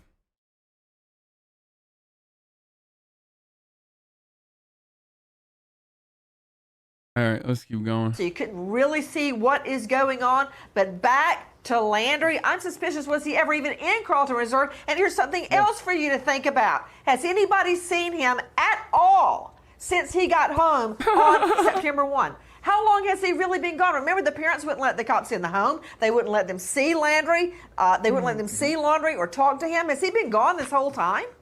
I have one. Trace, go ahead with your question, and then I'll follow up. I was just curious because Nancy, Trace Gallagher, I think I'm fascinated by the whole thing, and people forget that that Gabby Petito actually lived in this house with the Laundrie family before they went on this 5-month thing. So he comes home on September 1st, and there's no questions. Where's Gabby for 10 days until they? I like that HasanAbi literally said this is a tragedy. It just gets hella media coverage because she's white, and also she's telegenic. She's pretty. She's white. There's a lot of footage out there about her, like running around the country. There's a lot of content to work with. If it bleeds, it leads is the fucking. If it bleeds, it leads is the mentality. Like, there's so much that factored into this. You wouldn't be watching this if she was black because no news channels would be covering this. There's truth to that for sure. The family finally, decided. Yeah, and also like. TikTok Zoomers took it on and they fucking blew it out of proportion with like conspiracies and stuff. To report her missing. But the question in all of this, you made a very good point. There had to be eyes on this house. Maybe they couldn't talk to the guy because of his constitutional rights. Maybe they couldn't have a warrant to get all the electronics, but there had to be eyes on this house. And it's very difficult to believe that Brian Laundrie, with the help of his parents or not, just decided to go to some reserve and take a hike while nobody saw him leave in and out. It just doesn't make sense. And then you're right, the car going back and forth is weird. Yeah, how do you miss that? I'm curious, are there cameras at Carlton Reserve? Because I've been to a lot of hiking spots and there are no cameras. It's a bunch of trees. They don't have surveillance video on it. It's nature. So if there's not surveillance cameras, then that's a problem. But how about in the neighborhood? Could you see him driving in and out on Ring doorbells? Was it even him, or has he been gone since September 1 and have the parents been covering for him? Well, Nancy, you think back to last. Also, I want to fucking know that too. Like, I hate to agree with fucking old Nancy here, okay? But like, I love hearing stories about fucking police incompetence because I'm like, what the fuck? What are you doing? Rather, not I'm aware of police incompetence. I love hearing conservatives also get mad at it because they feel like, one of their daughters was taken and cops didn't do anything about it. Do you see what I'm saying?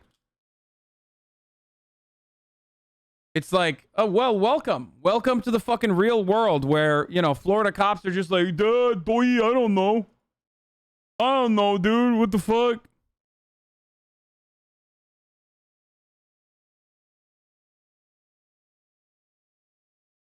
Tim Pool posted about it, and what? Why is the Gabby Petito thing news? A young girl's been murdered. How is that not news? Dude, are you kidding me? Like, of course they fucking... there's a reason why it's news. It goes beyond just a murder. There's so many murders that occur every day that no one talks about. Last week, when Laundrie's sister did an interview with Good Morning America, and she said that she had not been allowed. Yeah, it's racist. They don't report on missing POC, but do you really think a woman with that haircut would be upset about a missing non-white person? Bro, I'm sorry. That's pretty fun. That's a funny ass take, dude. That's a funny ass take, dude. Send me videos. I don't want to see these fucking. I don't want to just see the writing. I want to see the video of the staff member coming in and with blackface.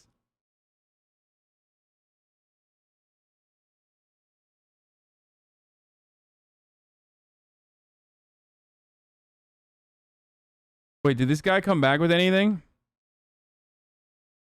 Aw. He got so upset that he just like ran away. All right. Infiltrated. Allowed to see him either, right? Right, because was he not there? I mean, you have to think back. Number one, establish your timeline. We don't even have a timeline because nobody can say. I like how Nancy just casually mentions Ring doorbell surveillance as a matter of course, rather than huge privacy intrusion where Amazon gives law enforcement video surveillance without warrants. So much for conservatism. Conservatism does not give a fuck, dude. They are authoritarian psychos. Hey, other than that's the difference between me and like a conservative pundit, is that I recognize the erosion of like habeas corpus when I talk about, or the erosion of like Fourth Amendment rights when I talk about even someone like fucking Brian. And that's precisely why I talk about like, well, you know, you could have just like kept an eye on him, you know, just like just on his overall whereabouts, even if you don't want to fucking like literally throw them in jail immediately. Most cringe shit I've seen around this is men blaming the woman for not seeing the signs and staying in the relationship. Maybe, I don't know, just fucking teach dudes how not to abuse women. Chuz blow my mind. Parents, that they have seen Brian Laundrie. Why? Well, go ahead, Trace. Nancy, you've covered a lot of this stuff, and you know, I know you look at this scene and you're wondering, why is the FBI there now? Why is the FBI going back in the house? What are they looking for now? Have they exhausted the search for the Carlton Reserve? And what's next? What did they believe the parents are not telling them? The parents did not cooperate at all, nor did Brian Laundrie, and now suddenly the FBI is on the premises. They are scouring this house. What information have they gleaned, maybe from the other side of the country in Wyoming, more about the condition of Gabby Petito's body, but what have they gleaned that's making them present themselves to the house right now, in your estimation?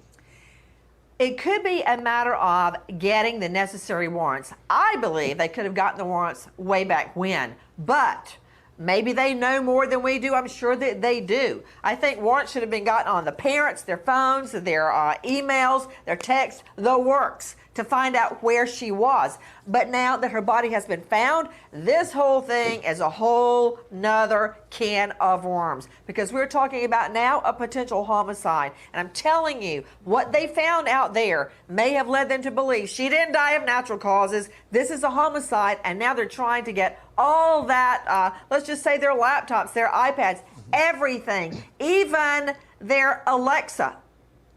What was said in the home, that can be gotten pursuant to warrant. Think.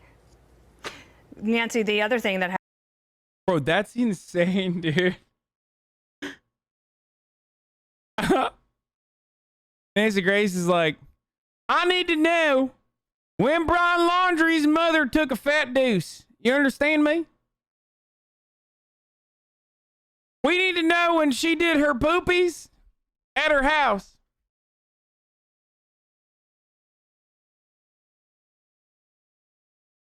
What kind of poopies?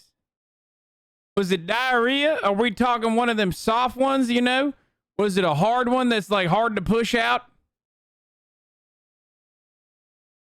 We need to know these things. What happened is we found out that he hitchhiked at one point and was picked up And the woman, Miranda, who was on Good Morning America today, who picked him up, said that he, when they said they were going to Jackson, he got agitated and wanted to get out of the car. What might investigators glean from that?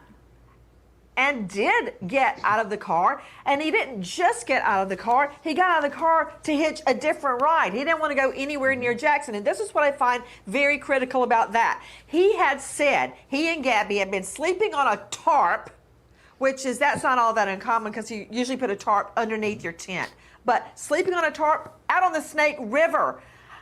Miranda, the TikTok girl, says he was clean, he didn't smell bad, he looked freshly showered. How is that when you've been out on a tarp on the Snake River? Where had he really been, and why didn't he want to get close to Jackson, near where Gabby was found? I think one of the key parts of this investigation right now is you talk about Carlton Reserve, and for context and people who don't know the area and don't know anything about that, you're talking about 83 some miles of hiking trails in and around. Found out one of my coworkers watches you. If you see this, hey Alex. What's up, Alex? Around that reserve, and what they're saying now is, you know what, there's a belief that he's not there. So he's somewhere else, and somebody, if he is somewhere else, somebody in that house knows where or has an inkling of where that somewhere else. I feel like none of these motherfuckers know anything, dude. Here, I want to watch this, though. I'm surprised by this because apparently the 911 call that was released showed something entirely different than what the media covered. The exact opposite.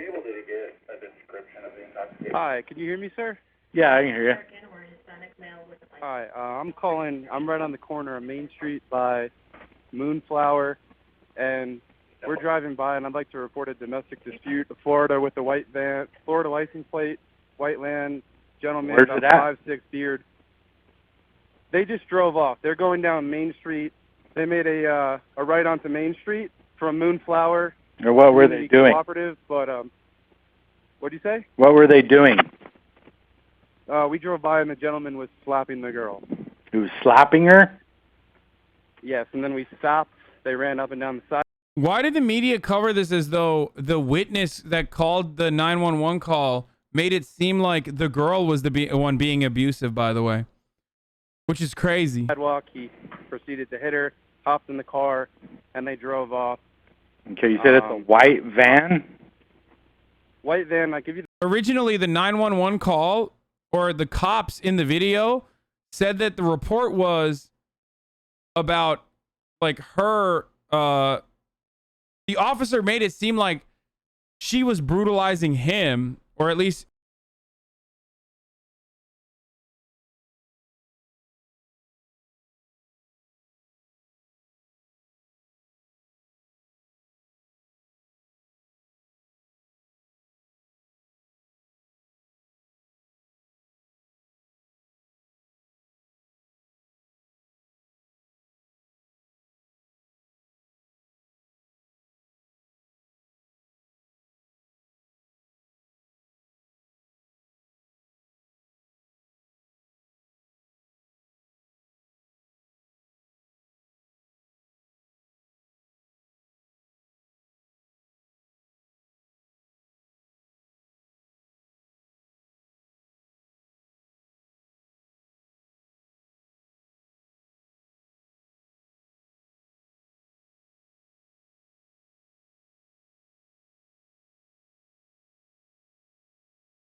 And I had to learn them. Train 1.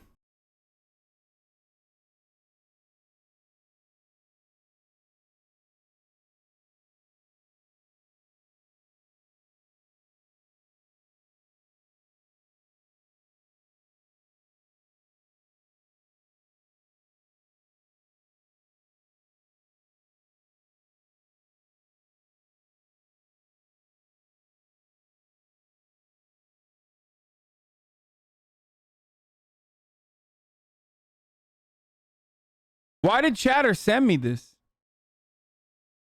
Canada election day? Yes, dude. We don't care, okay? We don't care. What do you want me to do? Give you fucking, like... Yeah, we'll look into it when it's fucking over, okay? What do you want me to do, man? God damn, dude. Like... I voted and I don't care. Like, we'll cover it when it like when something happens. You know what I mean?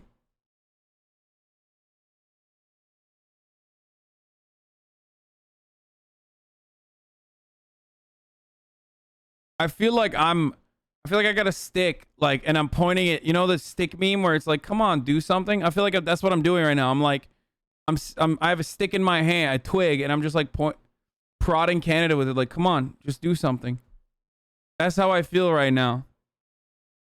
Biden administration ramps up deportations to Haiti. We talked about all that. Pfizer trial show its vaccine is safe and effective. We're going to begin, though, this for 5 to 11. Oh, yeah. Pfizer is saying that its vaccine is effective for kids 5 to 11 years old. With a good sign in the effort to keep your children safe from COVID, Pfizer has just announced that a lower dose of its coronavirus vaccine appears to be safe for children ages 5 to 11. Now, while the data still needs to be submitted to the FDA, this could be a big step towards making the vaccine available to that age group. This comes after an independent FDA advisory panel declined to recommend Pfizer booster shots for most Americans.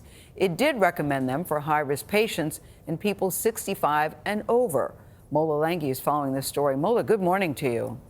Well, good morning, Gail. You know, this is the first pivotal trial of any COVID vaccine in children under 12 years old, and it comes at a time when COVID-19 cases in children have been skyrocketing. As many kids... Finally, dude, XQC's audience can get fucking vaccinated.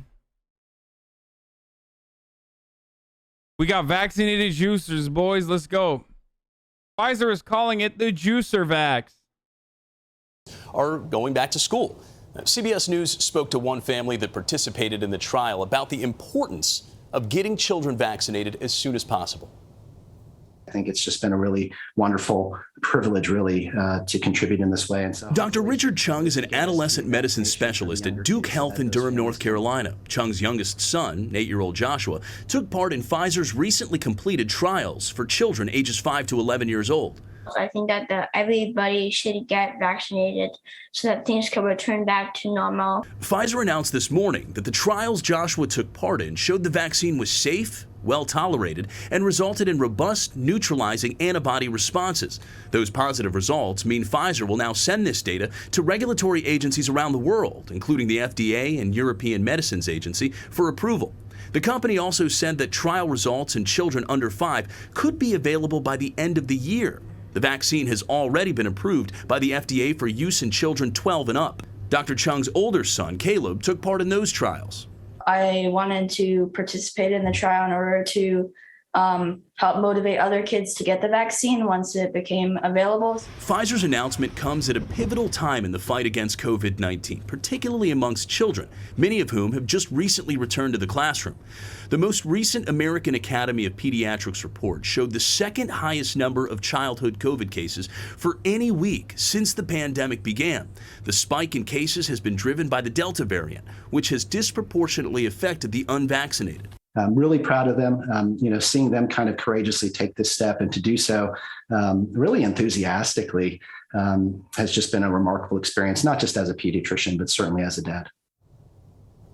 Now, children receive a smaller dosage of vaccine. Someone said, holy shit, the vaccine turned them into children. Oh, no. That's right. They were full adults, and then they got vaccinated. Now they're kids. vaccine than adults. But we should note that 8-year-old Joshua is not sure whether he received the placebo shot or the real vaccine. He told us his symptoms were not severe. Tony? That's why they call it a trial. Mola, thank you very much. But Bill Maher cuts through the media's COVID delusions. I can't do this. Filmmaker on the Jinx weighs in on Robert Durst. Video shows Trudeau facing angry voters in Canada.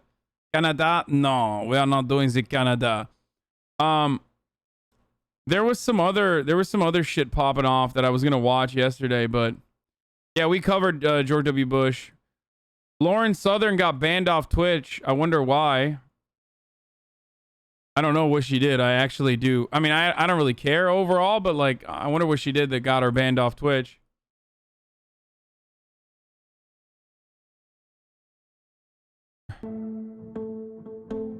Family and friends, along with search and rescue teams, have been looking for Selena Not Afraid in about a 3 to 5 mile radius. Selena Not Afraid was last seen around 2 o'clock on Wednesday at the eastbound. She was being transphobic? That makes sense. The myth of the self-made billionaire. Okay, we'll watch all of these. But first, let's watch a story that doesn't get the same kind of like broad media coverage. I-90 rest area between Billings and Hardin. Searchers have been looking for Not Afraid since New Year's Day when she was last. Radio check, radio check. Selena Not Afraid disappeared from a rest stop on New Year's Day in Montana's Bighorn County. It's getting really cold. I want her home. 9 days later, and community-led search teams were still looking for the first clue that... Oh, yeah, that's what I was going to watch. I was going to watch the Jordan Yule Hogwatch clips. Yeah, that's right. Okay, we're going to do that. We're going to do that after might this. lead them to her. So we know our... I'm sure you know this, but Indigenous women going missing has been a crisis for a really long time. Yeah, no, I do know. Today, we're looking for any sign of Selena, anything out of the ordinary. You know the drill. You guys been doing it, so... Bro, these dudes are like 8 people, by the way. Like... 8 fucking people. Like, versus, you know, all this other shit. I gotta say, Twitch hosting open hate speech about me and a large part of my viewer base is really not something I'm finding encouraging. Debate panel, is transgenderism a mental illness? Yeah, of course they're gonna get fucking banned, dude. What the fuck? Why, dude? This is why I don't do fucking debates. Okay, this is part of the reason why I don't do debates. It's like nuts, dude. At a time when trans people on the platform are being targeted with hate speech facilitated by thousands of bots, which is allowing people to debate the legitimacy of our existence. That's what I mean. Yes. It's nuts. And then people like keep saying like, but it's a debate. Dude, I know. But like,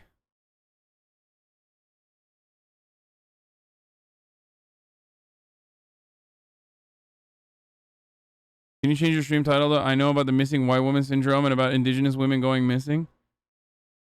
No, we're gonna get back to that. Hold on 1 second.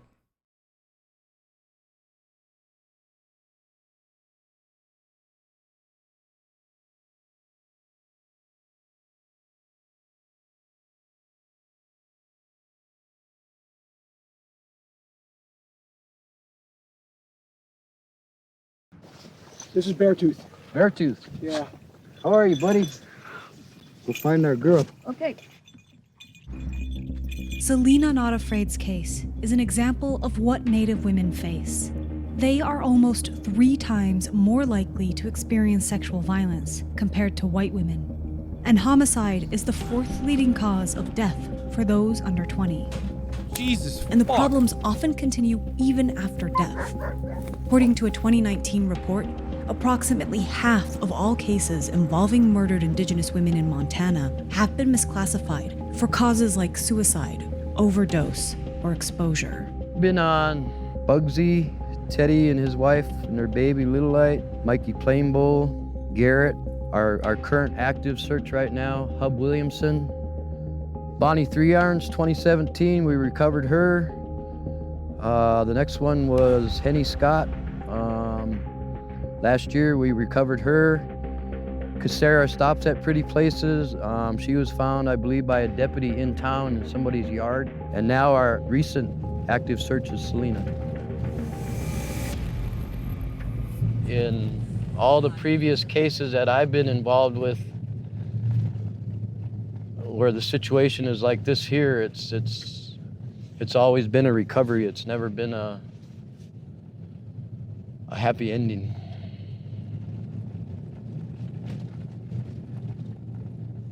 Where is Selena? The people who are saying like, you know, indigenous names are really cool. Yes. But also another thing I was going to mention is another way that like we completely fucking avoid even talking about indigenous people, you know, America's other big sin aside from slavery is of course the genocide of indigenous people.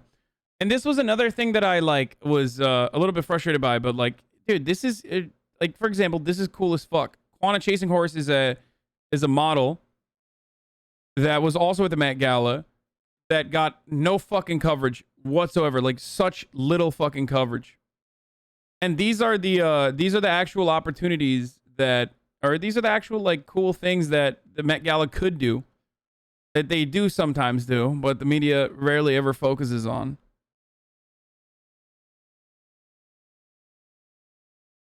And her outfit was sick as fuck. Anyway, let's keep going. As someone of a native descent, it meant a lot to me seeing Chasing Horse at the Met Gala, and I only heard about it from my friends who watched.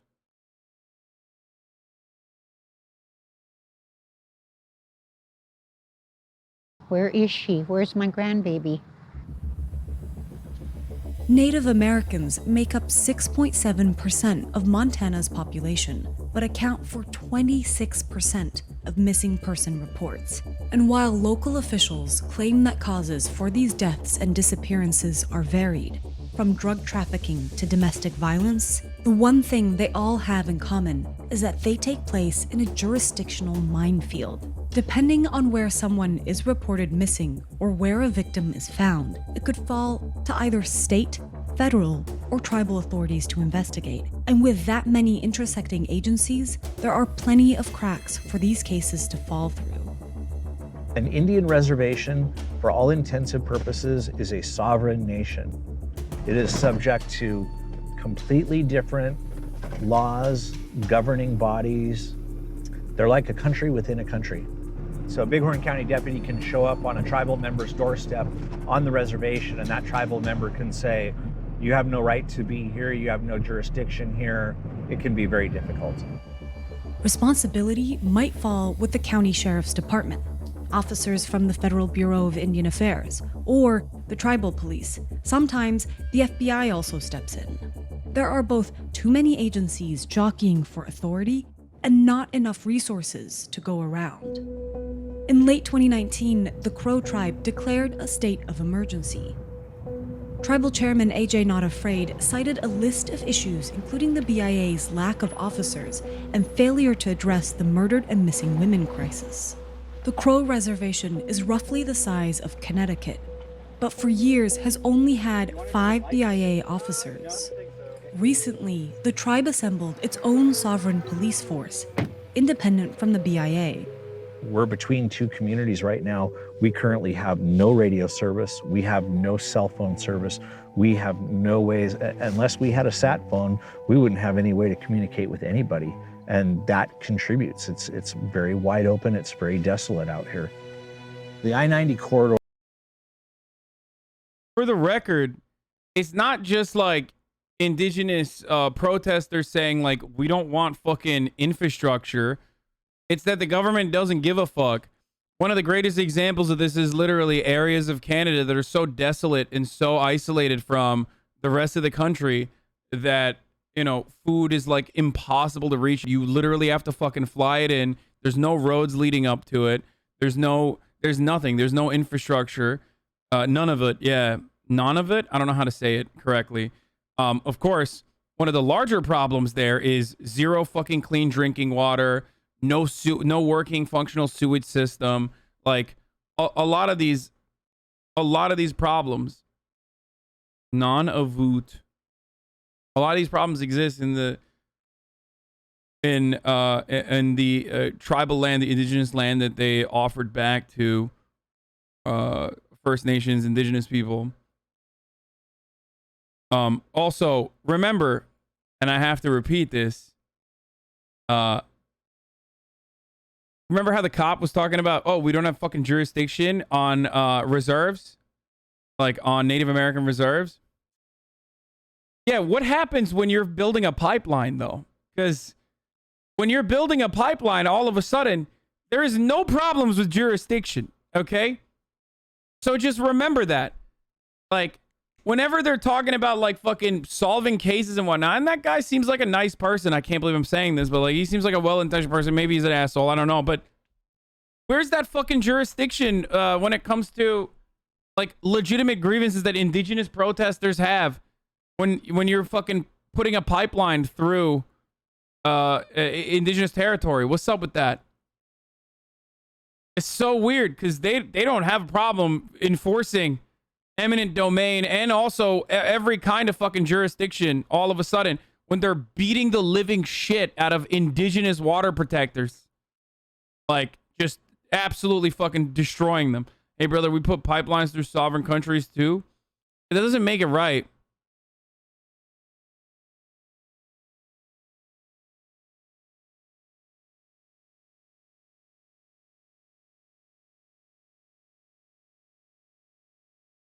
Or anybody that's going to Denver, going to South Dakota, trying to get to the West Coast, it all travels right through here for the most part.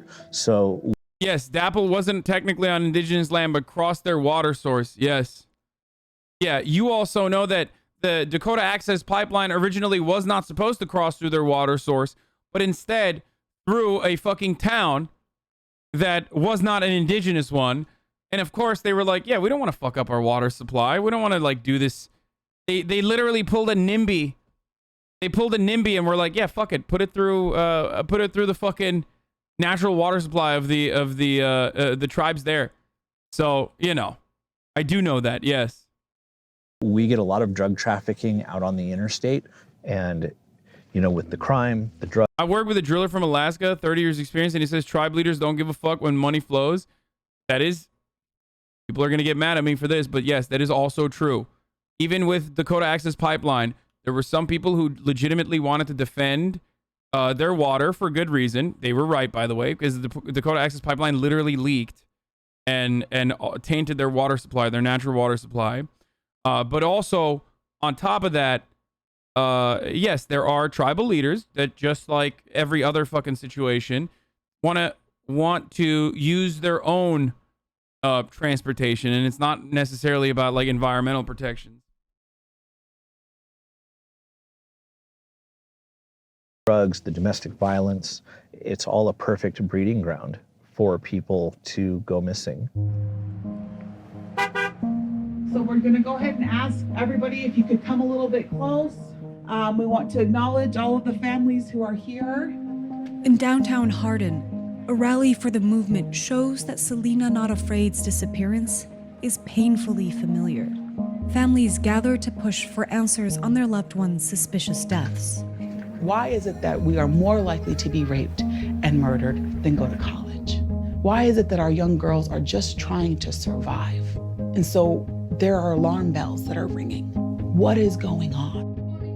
The sheer number of Indigenous women that have been missing or murdered suggests an epidemic, but there isn't a comprehensive data set to confirm that. Desi Rodriguez-Lombert, a sociologist who researches data in the Indigenous communities, is working to quantify the sweep of the problem. All right. Okay, Sarah stops Pretty Places. Tribes need to be building their own data sets. Our data systems have been erased and destroyed over centuries of colonization. We have so many cases where our women are being misclassified racially as white, as Black, as Asian, as Latina, and not actually American Indian, and certainly not as citizens of different nations. I know every single one of you here have not had justice for your loved one. When I reported her missing, nobody helped me. The only response was, maybe she's drinking somewhere. What does that say to our people? They said Henny was just one of those crazy little girls that would take off. So what?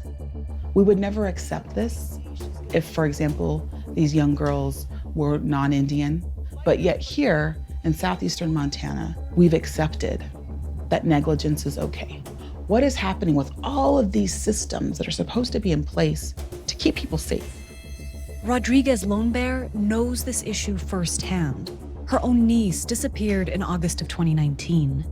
KEKW was last seen alive here in Hardin. She was at a house party with some friends, cousins. It was the summer she turned 18. Somebody knows something! Family, friends, and members of the missing and murdered Indigenous women's group held the Justice March for KEKW Stops Pretty Places, whose body was found in Hardin on August 29th. After 5 days, a body was found. She was basically a Jane Doe here in the Bighorn County morgue for days. Finally, the medical examiner in Billings did a dental match, was able to determine that it was her. And so now here we are, 6 months later. Her cause of death has now been declared officially as undetermined. There are no leads. When it comes to inconsistent investigations and lack of information, Rodriguez Lone Bear isn't alone. Many families have been waiting to get answers for years. My daughter, Allison Highwolf, today would be her 5th year of passing away. Highwolf was found dead in a motel room in Hardin. There are no leads in her case either. These people have nothing, okay? Like literally nothing. And the very little fucking, the very little things that they've been given by the American government, if at that, which is like a little bit of fucking land back, is still oftentimes just used to get around like American restrictions and American rules. So tribal leaders will every now and then, you know, in an effort, because they're stuck in a rock and a hard place, in an effort to fucking get any funds that they can back to their communities, will like sell off land to casinos and, you know, allow other people to operate them.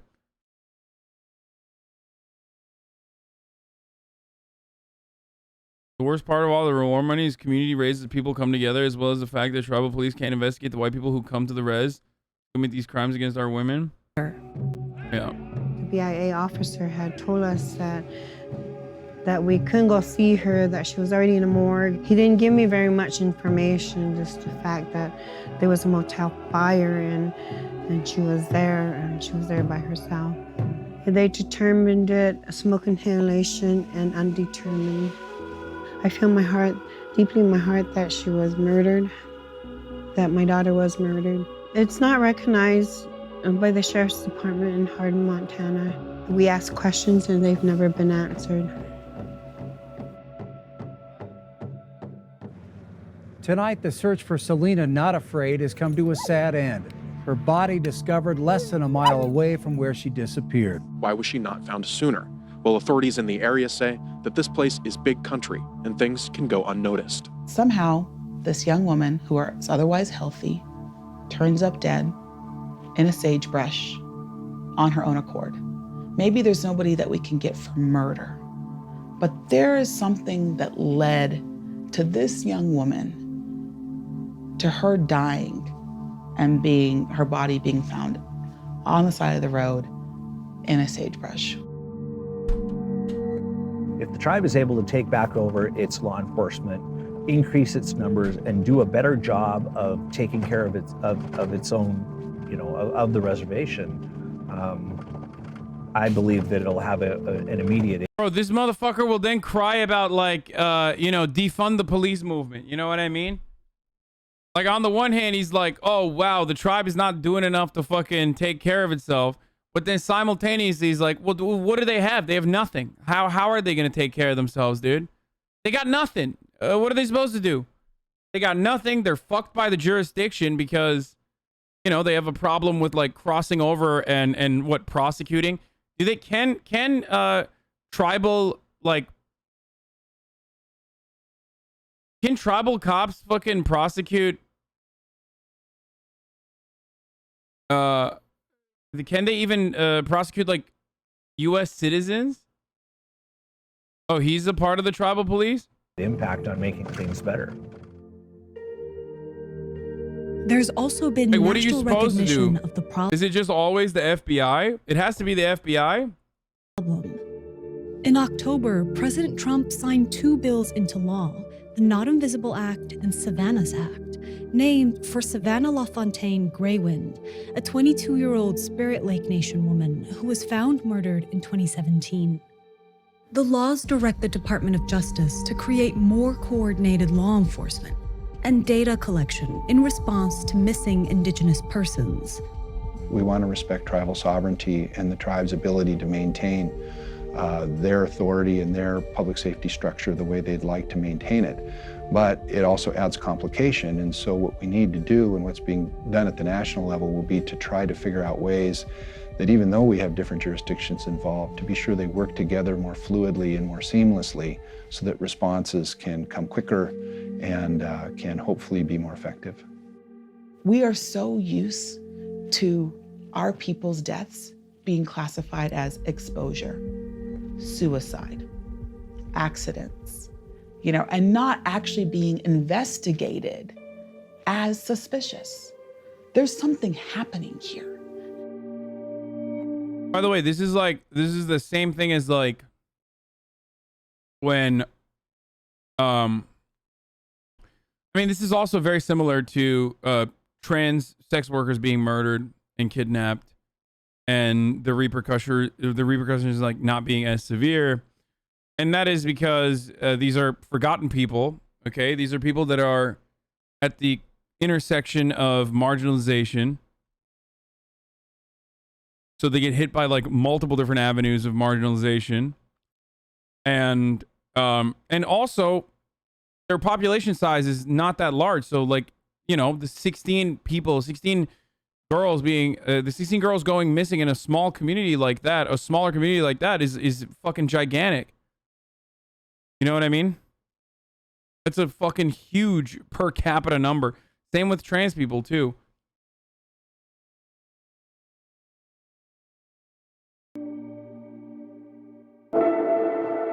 And you don't get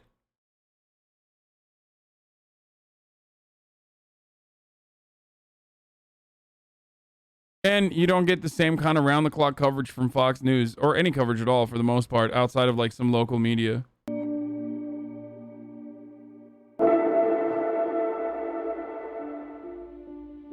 We are sovereign nations that exist within another sovereign nation. So there's complexities there in terms of whose sovereignty reigns, but ultimately we have self-determination. Bighorn County is the focal point of the MMIW work that we are doing right now in Montana because we have lost so many women recently. We're losing women too frequently here in this small part of Montana. I'm a social demographer, so I'm trained in both sociology and demography. And what I do is I try to think through ways to partner with Native communities and tribal nations to build and reclaim our data systems. Because we have to do what we can do for each other. We're all in the missing. CNN said something. Oh, I do remember this. White, Latino, Black, something else, Asian.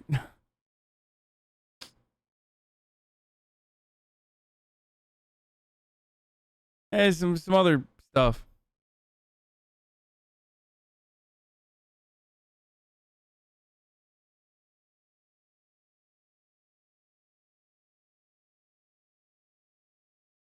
Missing and Murdered Indigenous Women database. We have, all sorts of different entries, that we're collecting, variables. Can we not send Breitbart links? We already did look at I read the whole Breitbart article, chat. I read the entire article. It was hilarious. You missed it. That we're collecting on these cases. One of the biggest flags that we found is that Bighorn County has one of the highest numbers across the country of any county. There's a puzzle here. There are questions that need answered. And if anything, I'm a researcher, and this is in my own backyard. We live in the data age right now. Everything about us is being collected, whether we like it or not. Personally, I think as a critical data scholar, I think that's very wrong. I think it's also very wrong that our native nations are so removed from that nexus of kind of data power. There's so much being collected on us, but not by us and for us. And we need the data. The numbers are what drive policy. The numbers are what drive investment. If we're not being counted, or if we're being misclassified, or if the data aren't in our control, or we don't have access to it, then we have these various layers of continued kind of barriers to self-determination. That self-determination extends to data. It has to extend to data.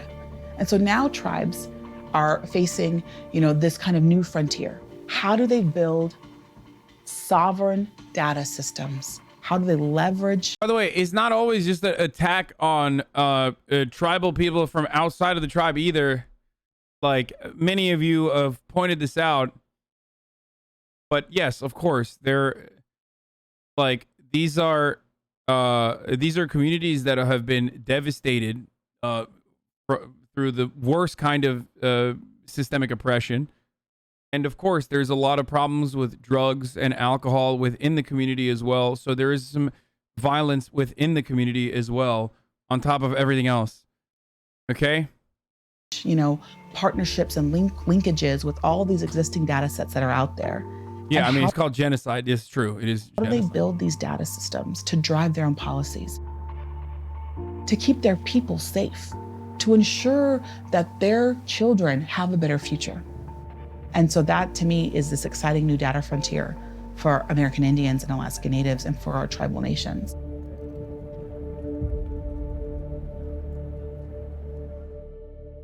But of course, ultimately, like, that's nothing. And even that in and of itself is absolutely a byproduct of outside influences and outside systemic violence that indigenous communities are subjected to. Sorry. So, the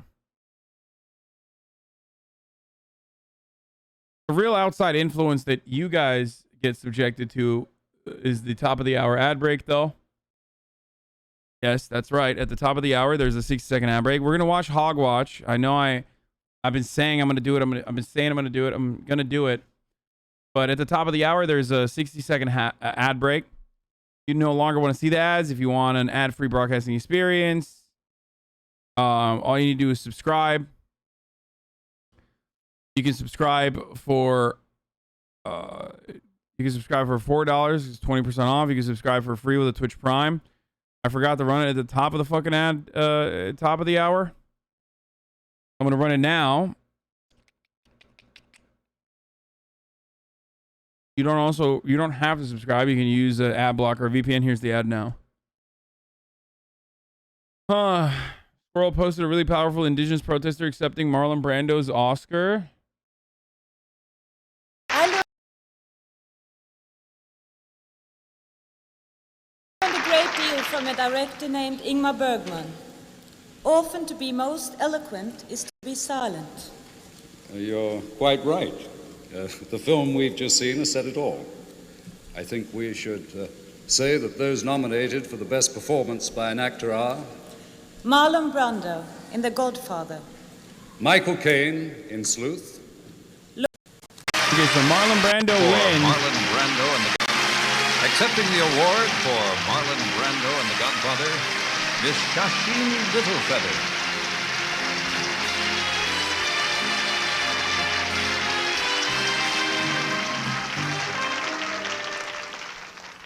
Hello, my name is Shasheen Littlefeather. I'm Apache, and I'm president of the National Native American Affirmative Image Committee. I'm representing Marlon Brando this evening, and he has asked me to tell you in a very long speech, which I cannot share with you presently because of time, but I will be glad to share with the press afterwards, that he very regretfully cannot accept this very generous award. And the reasons for this being are the treatment of American Indians today by the film industry. Excuse me. They're fucking booing her, dude. Hey, guess what? They booed fucking, what's his name, too? I mean, this is on the thread itself. Just like they fucking booed Michael Moore. They always do this.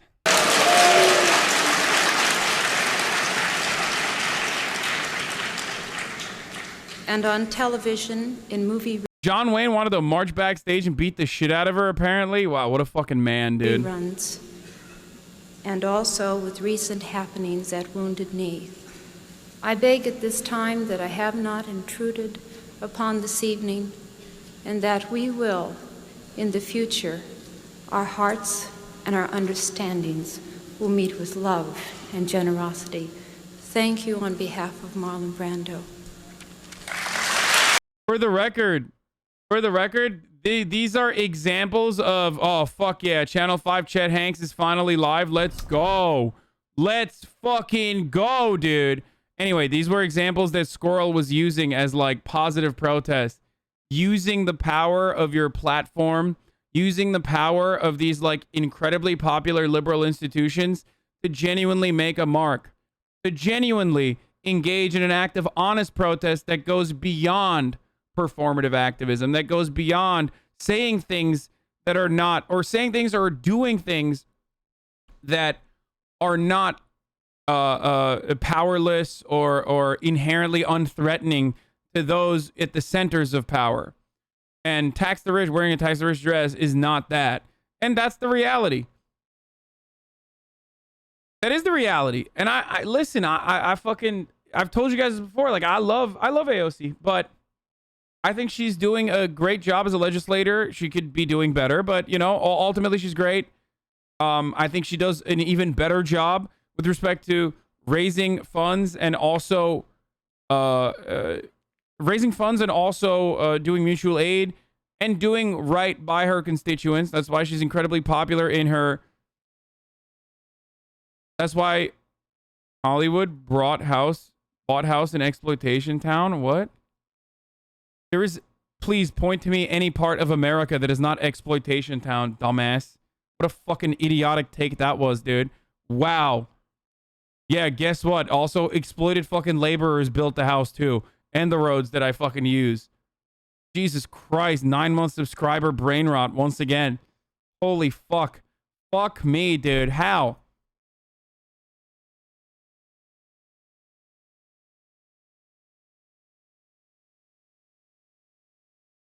Why is AOC's dress performative and not this? Because wearing a dress that just says tax the rich is not like, you have defanged your own rhetoric. You have defanged your own movement. You have an opportunity at the podium to make a fucking statement as a politician that goes far beyond just like doing the least threatening, most performative thing you can.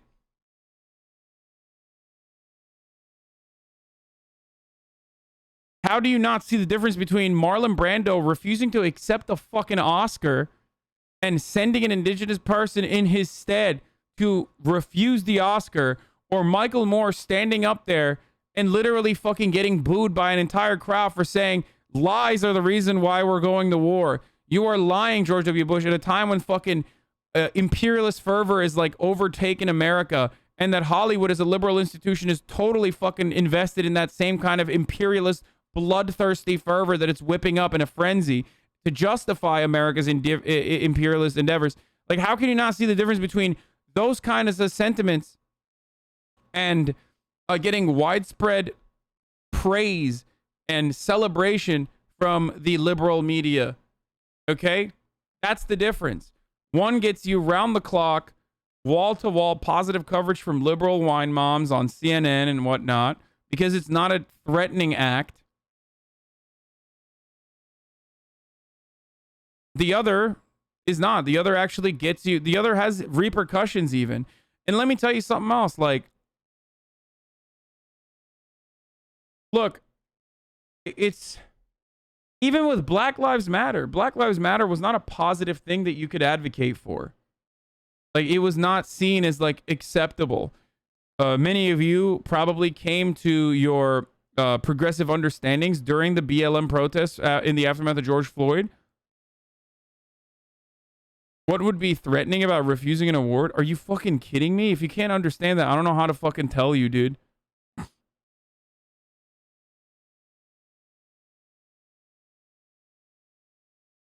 I literally don't know what to tell you about, like, refusing to accept and saying fuck the Academy Refusing to accept an Oscar, the highest fucking award, you're directly damning the institution itself. It is an act of disruption. It is an act to say, like, fuck you.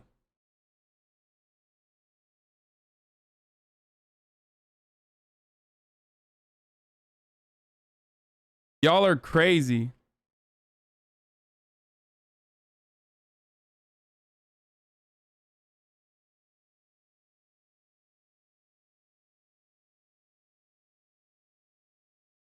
That is when you use your power for good.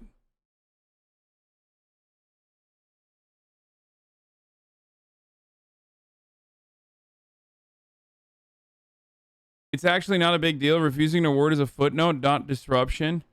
Dude, I'm sorry, man. You guys are so fucking stupid. Like, I don't know what to tell you, dude. Yeah, if Marlon Brando is not literally murdering Hollywood executives in cold blood, he's not doing an act of radical, violent, disruptive, revolutionary action. I got it, dude. Thank you, Twitch chatter, for explaining to me that something is not radical enough for you, a Twitch chatter who eats fucking chicken tendies all day and thinks that radical actions are just tweeting about dumb shit and doing a fucking Chomsky meme as your name. God damn it, dude. You have never had a fucking fraction of power or a fraction of fucking privilege that you've tried to use for good. That's why you don't understand it, okay? I think putting yourself out there in a moment when you have everything to fucking lose and literally putting yourself out there in a way that will draw a lot of fucking ire from those around you who will fucking hate you and despise you is pretty significant. It's the best possible kind of performative activism you can do in that position. Jesus fucking Christ.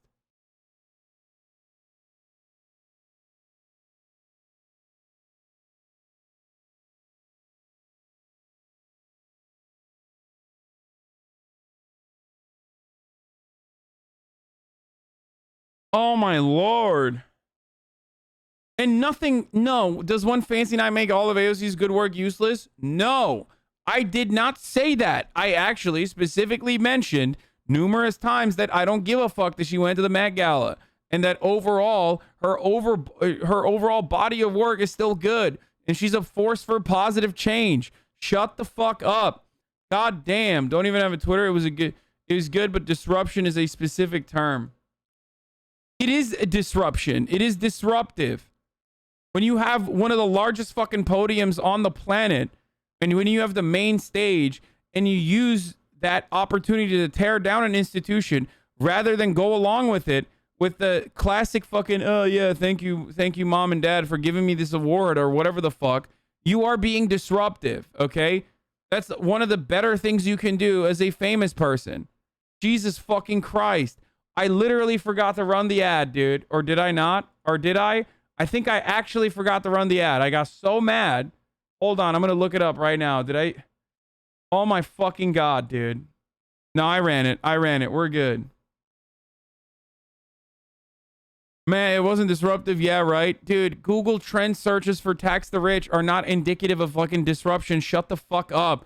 Literally, all the negative coverage is also a consequence of tax the rich. Like, that increases the trend.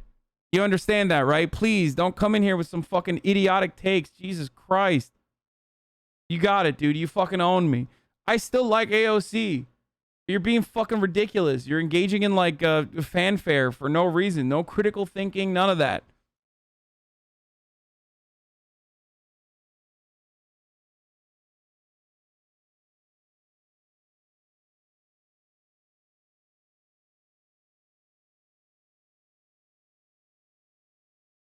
Google Trends doesn't mean people searching tax the rich. It means mentions of tax the rich increased. Debate lords hate you for saying this, but then turn around and give Jean-Paul Sartre a W for declining the Nobel Prize. Dude, stop sending me this fucking Sam Hyde effect video. Oh my fucking God, dude. Shut the fuck up, dude. I don't give a fuck about your fucking pathetic loser Sam Hyde video. Where is that chatter? I'm gonna ban him. I need to find this fucking dumbass. I'm yelling at another chatter who's like also talking about Sam HasanAbi Hyde. Where is it? The Sam Hyde effect. It's great. Dude, I promise you, it is literally, I don't care. I don't fucking care, okay? Shut the fuck up. Shut the fuck up. It is not content, okay? I don't give a fuck about your pathetic little fucking loser edgy boys and your fucking pathetic loser fucking dumbass Sam Hyde effect video. Oh my god, dude. Fuck me. Holy shit.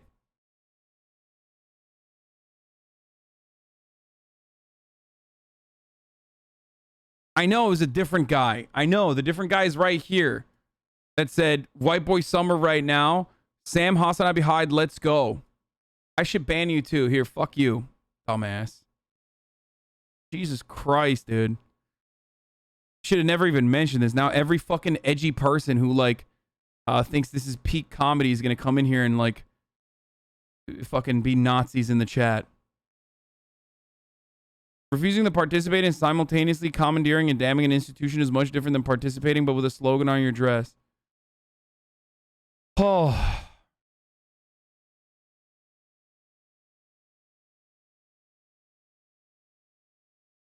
Okay.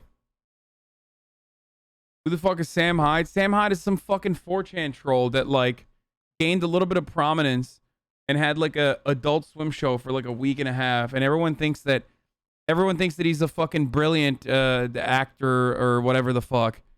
He just sucks. He literally just sucks. I like comedy. It's just like some fucking random has-been who dumbass 4chaners still self-report on every time they bring him up. He had like 3 fucking funny memes and that's it.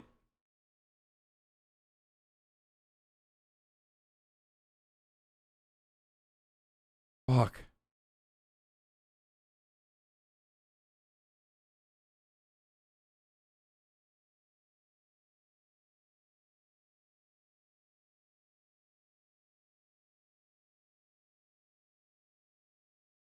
Okay.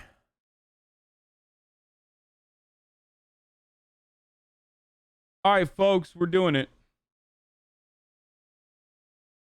Finally, the Chet Hanks video from Channel 5 is ready for consumption. Let's go. Is white boy summer still alive? Is it done? Get in to find out.